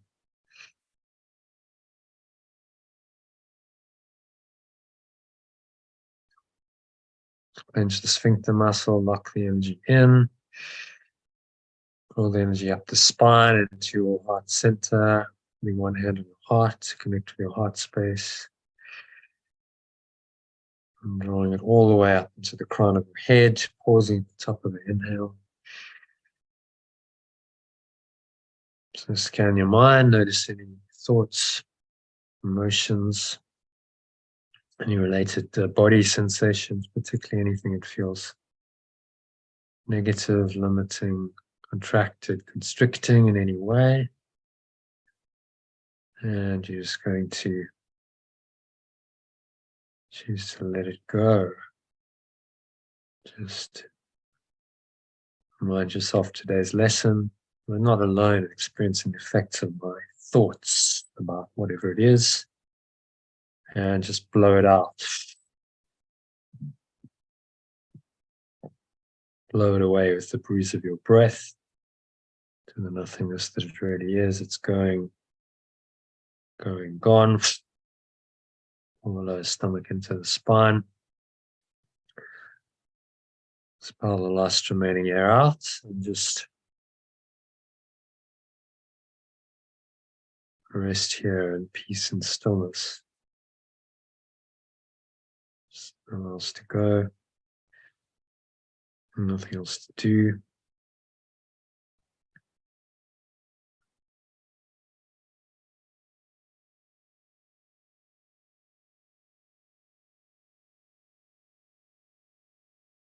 Nothing else to think about. Just breathe, relax, be still. Allow the breath to flow in and out through the nose.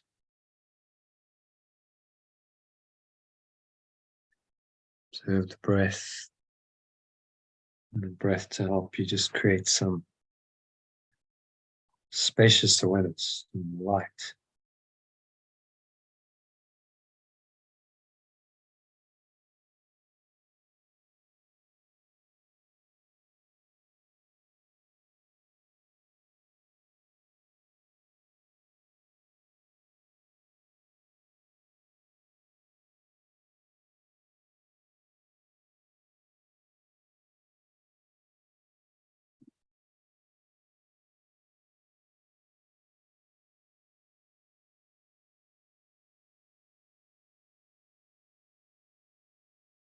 And let these words just drop in. to that spacious awareness.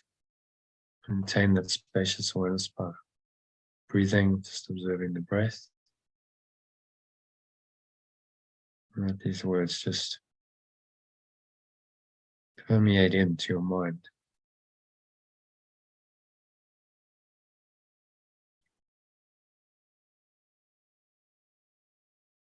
Just bringing a deep awareness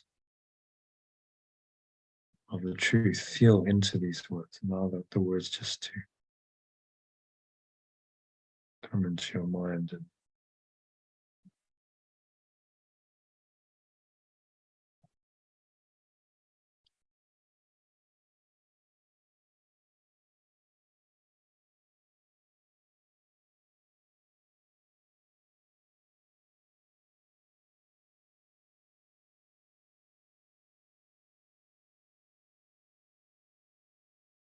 awaken you to the truth of who you really are.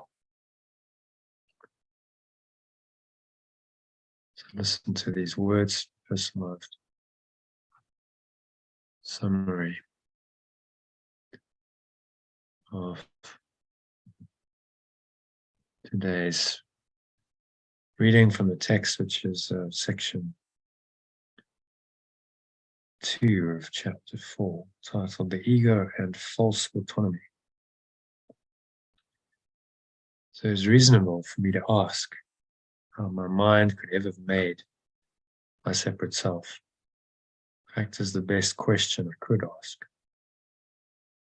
However, there's no point in getting an answer in terms of the past, because the past does not matter and history would not exist.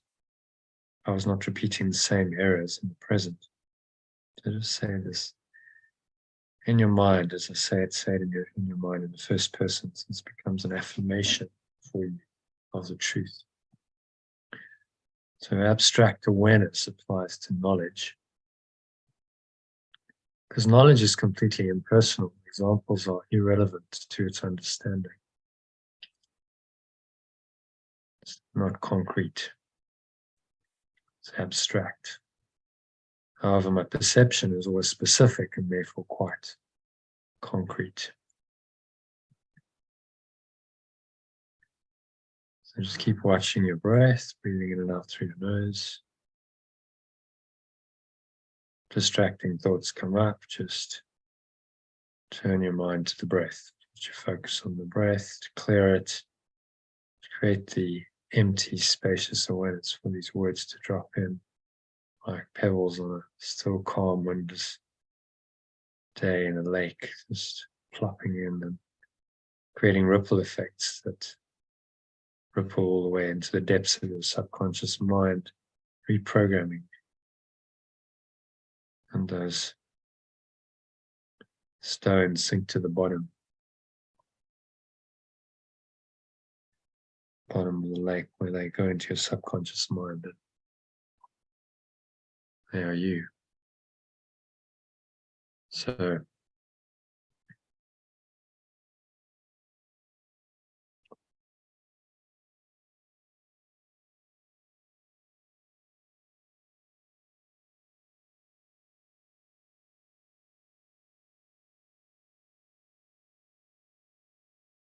I made an ego, a separate self for myself, that is subject to enormous variation because of its instability. I also make a separate self for everyone else, I perceive, that is equally variable. This interaction is a process that changes both of us, because the separate selves which I identify were not made by or with the unchangeable.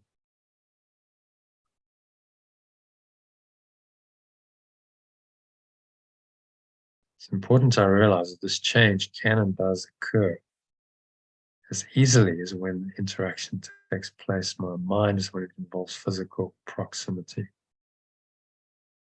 Thinking about another separate self is as effective in changing my relative perception as physically interacting would be.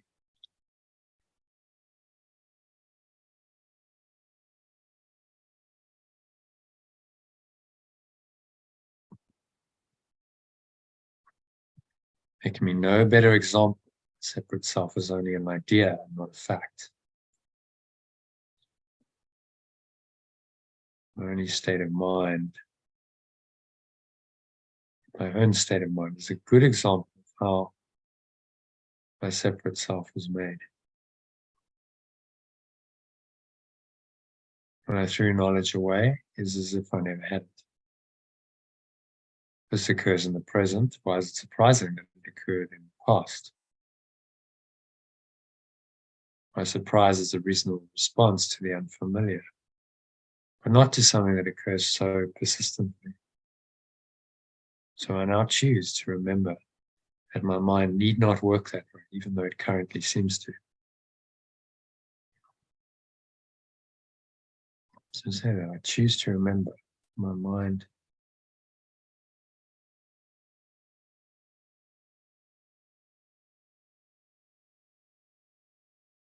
does not need to work that way.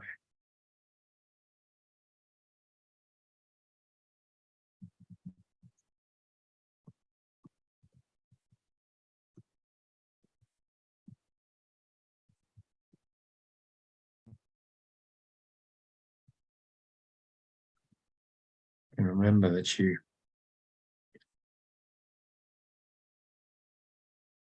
can awaken.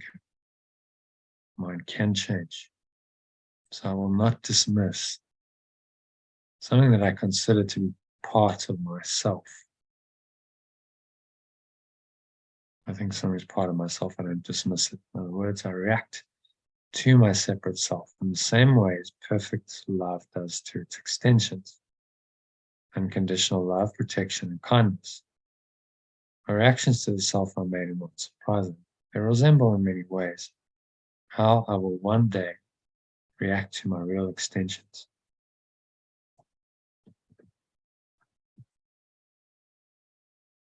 So as timeless as I am, and my extensions are love, peace, joy.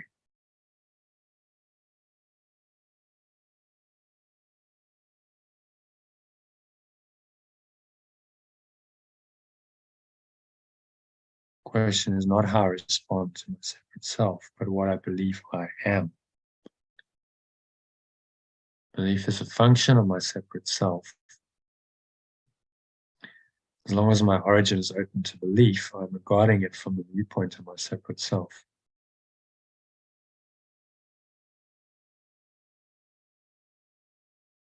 When teaching is no longer necessary, I will merely know pure formless awareness of perfect love. Belief that there is another way of perceiving is the highest idea of which my separate self is capable, because it contains a hint of the recognition that my separate self is not my true self.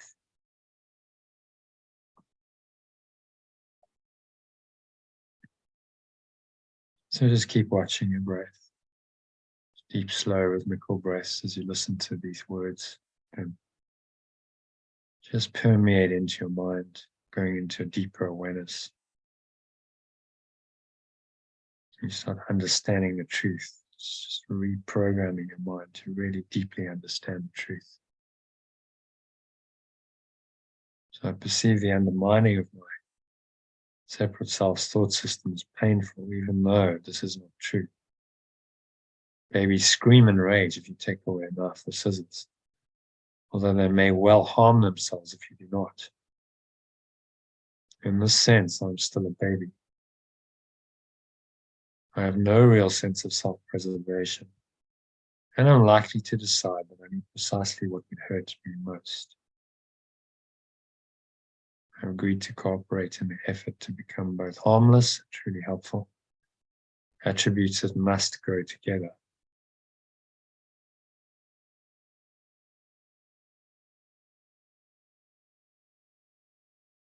My attitudes toward this are necessarily conflicted because all attitudes are based on my separate self.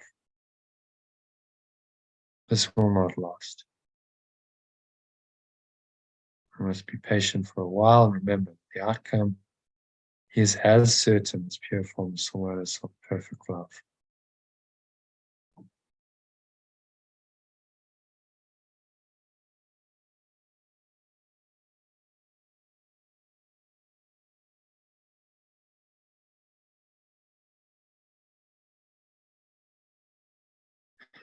Only if I have a real and lasting sense of abundance can I truly be unconditionally loving. It's obvious when I consider what is involved. To my separate self, to give anything implies that I will have to do without it. When I associate giving with sacrifice, I give only because I believe that I am somehow getting something better, can therefore do without the thing I give. Giving to get is an inescapable law of my separate self, which always evaluates itself in relation to other separate selves. Therefore, it is continually preoccupied with the belief in scarcity that gave rise to it. My perception of other separate selves as real is only an attempt to convince myself that it is real. Self-esteem in terms of the separate self means that the separate self has deluded itself into accepting its reality and is therefore temporarily less attacking. Because self-esteem is always vulnerable to stress, a term which refers to any perceived threat to my separate self's existence. Self-esteem is a delusion, always vulnerable to threat and attack. My separate self literally lives by comparisons. Qualities beyond my grasp, unconditional love becomes impossible.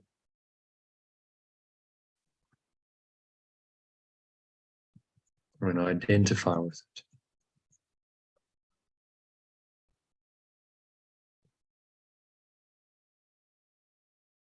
My separate self never gives out of abundance because it was made as a substitute for it.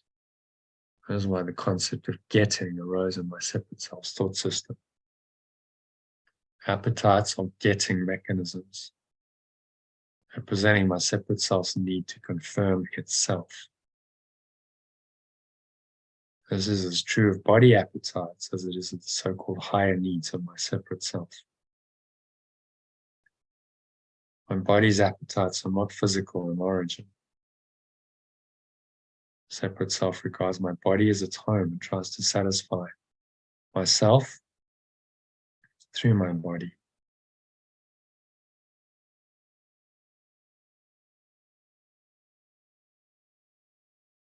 Satisfy itself through my body. But the idea that this is possible is the decision of my mind, which has become completely confused about what is really possible. To identify with my body, it's my home and body appetites.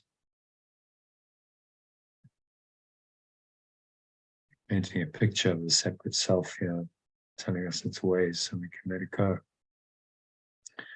My separate self believes it is completely on its own, which is merely another way of describing how it thinks it originates.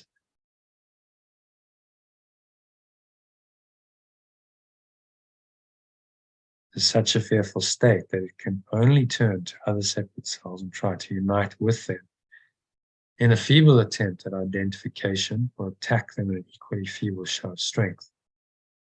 However, it is not free to open the premise to question because the premise is its foundation.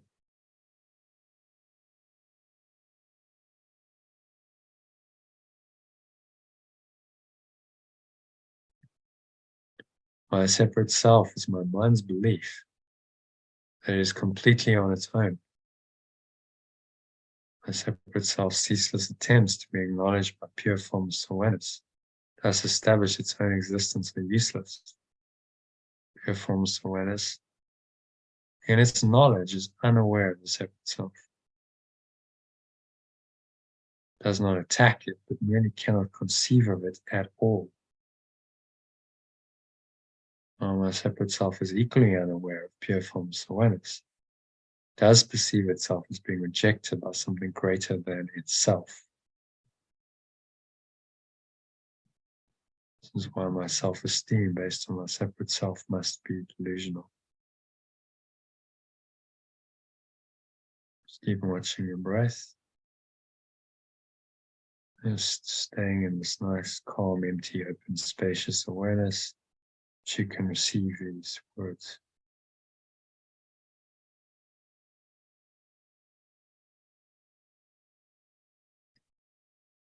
The myths and magic are closely associated. These myths are usually related to the origins of the separate self. Magic to the powers the separate self gives to itself. Mythological systems generally include some account of creation, quotes, and associate this with its particular form of magic. So-called battle for survival is only my separate self struggle to survive and its interpretation of its own beginning. This beginning is usually associated with physical birth, because it is difficult to maintain that my separate self existed before that point in time. However, awakening does not apply to pure formless awareness, which is not in danger, does not need to be awakened.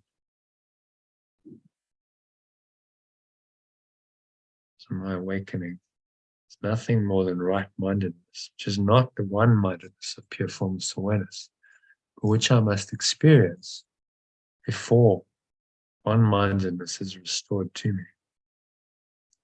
Right-mindedness leads to my next step automatically, because right perception is uniformly without attack, and therefore my wrong-mindedness is obliterated.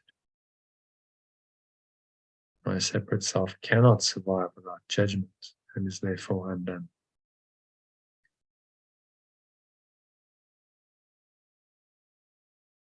I really need to let go of judgment. And my mind is only one direction, which can move automatically, because it can only be guided by the right-minded thought system that it then follows.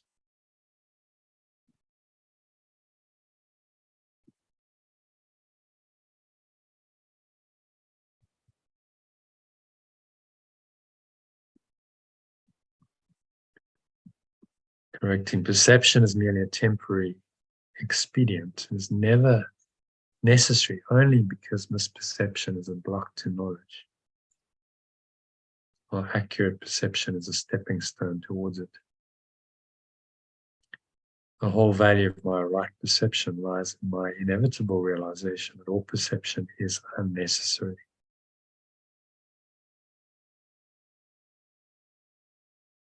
Which removes my blocks to the awareness of love's presence entirely. So all the blocks fade away when I realize that perception is unnecessary, that I can just abide in pure formless awareness, perfect love. Pure formless awareness is immortal, and immortality is a constant state. It is as true now as it ever was or ever will be, because it implies no change at all.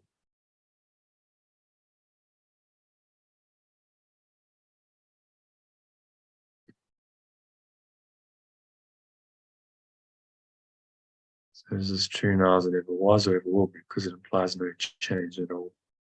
It's not a continuum, nor is it understood by being compared to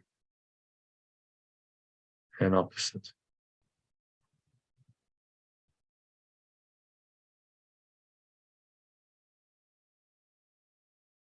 So it never involves comparisons.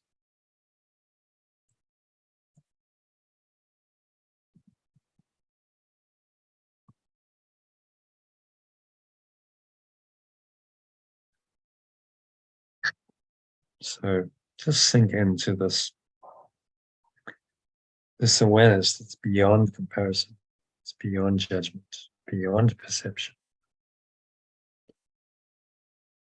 into this timeless, formless, pure formless awareness.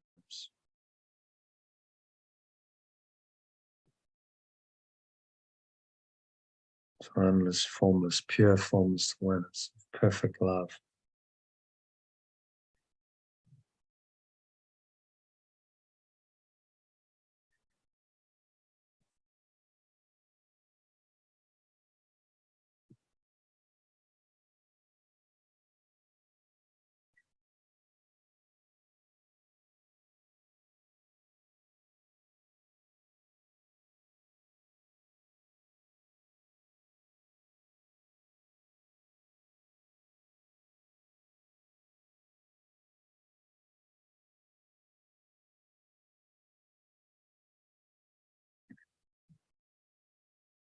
And just surrender into this still, quiet, calm place, the immortal self. Yeshua's pointing to pure, formless awareness, perfect love, which is immortal, that's in you. Just go there in your mind, your heart.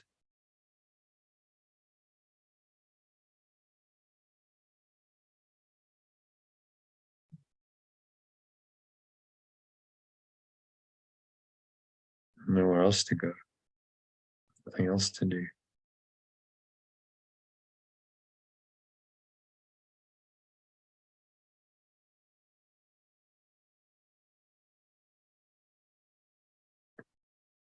Just breathe, relax, be still.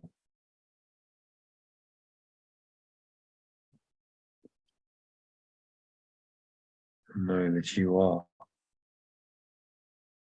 perfect love, pure formless awareness, perfect love, rising right now in your mind, in your heart, completely, fully surrender to that immortal reality, truth of who you are for the next couple of minutes of deep silence.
And so just gently coming back in this deep state of awareness to the body and the breath, senses in the world. And on the count of 3, you're going to open your eyes. So 1, just breathing in, And noticing how the stomach rises and the chest rises, subtle flow of air through the nostrils. Just pausing at the top of the inhale. Scan your mind, you smile.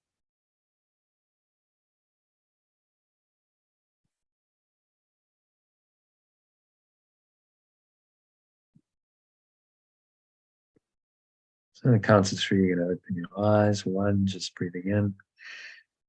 Noticing how the stomach rises and the chest rises and the subtle flow of air in through the nostrils. Pausing at the top of the inhale, scan your mind briefly. Notice any thoughts, related emotions, body sensations going on. Anything that feels negative or limiting in any way. Just remind yourself that I'm not alone experiencing the effects of my thoughts about this, whatever it is, person, place, object, situation. And have a sense of release. Let it go. This sense of releasing. Notice how the air flows out, chest and the stomach suck back in. Going, gone to the nothingness that they really are. All stomach in, spine. Expel the last remaining air out. And just rest. Yeah, this deep peace and stillness.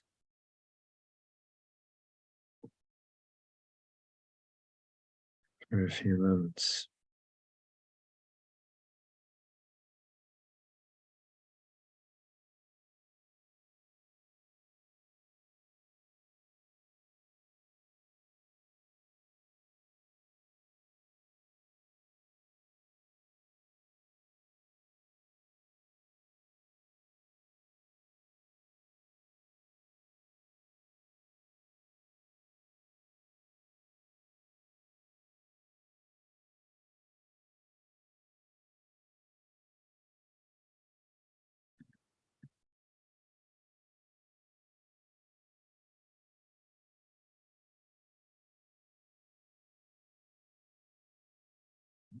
On the count of 2, notice the weight of your body pressing down into the chair, your feet touching the ground.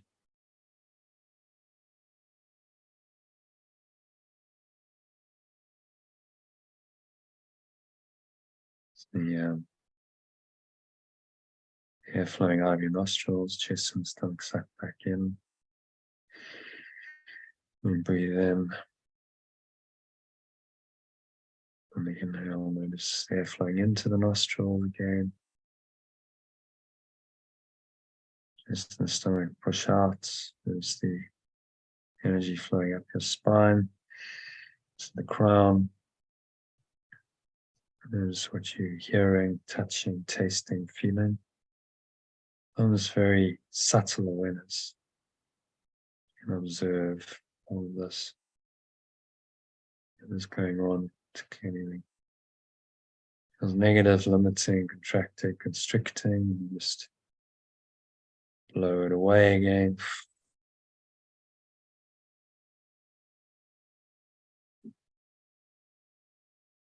I'm not alone experiencing the effects of my thoughts about anything.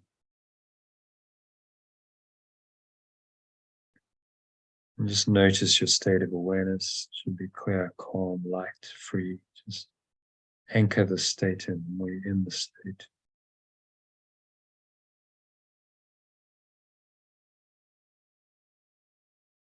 And your mind is at rest, peace, pure formless awareness, peace of God, surpasses all understanding, the peace of pure formless awareness, surpasses all understanding in our translated version. So stay in this peace, carry it with you into bed, into tomorrow. So it is said, so it is done. And now on the count of 3, you're going to open your eyes and just look around for a minute in this clear awareness, observing everything.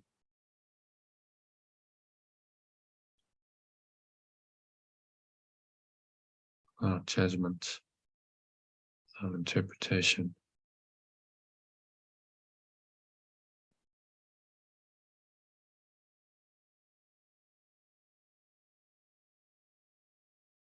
Notice the peace that comes from no judgment. This is the pure formless awareness that you want.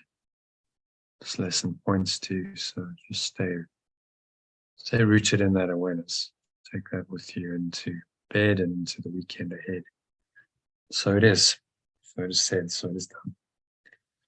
So that brings us to the end of the meditation and tonight's session. So thanks, Aurelie, for staying till the end. Hope that was useful, and sleep well. I'll see you tomorrow. Thank you. Namaste. Yeah, 7 o'clock tomorrow, your time. 7 p.m. Hmm. Oh, I thought Sorry, it was 8 p.m. 8 p.m. yeah, I thought it was 8 p.m. So yeah, 8 p.m. 8 p.m. for the movie, and one way or another, we'll show it. If you need to, I'll message you and say organize it yourself, and then we'll watch. Yeah. You know, each watch it individually, and then just come together and chat about it. So. Yeah. Okay. Sounds Okay. good. Yeah. All Thank right. you. Good night. Night. Sleep well. Yeah, you too.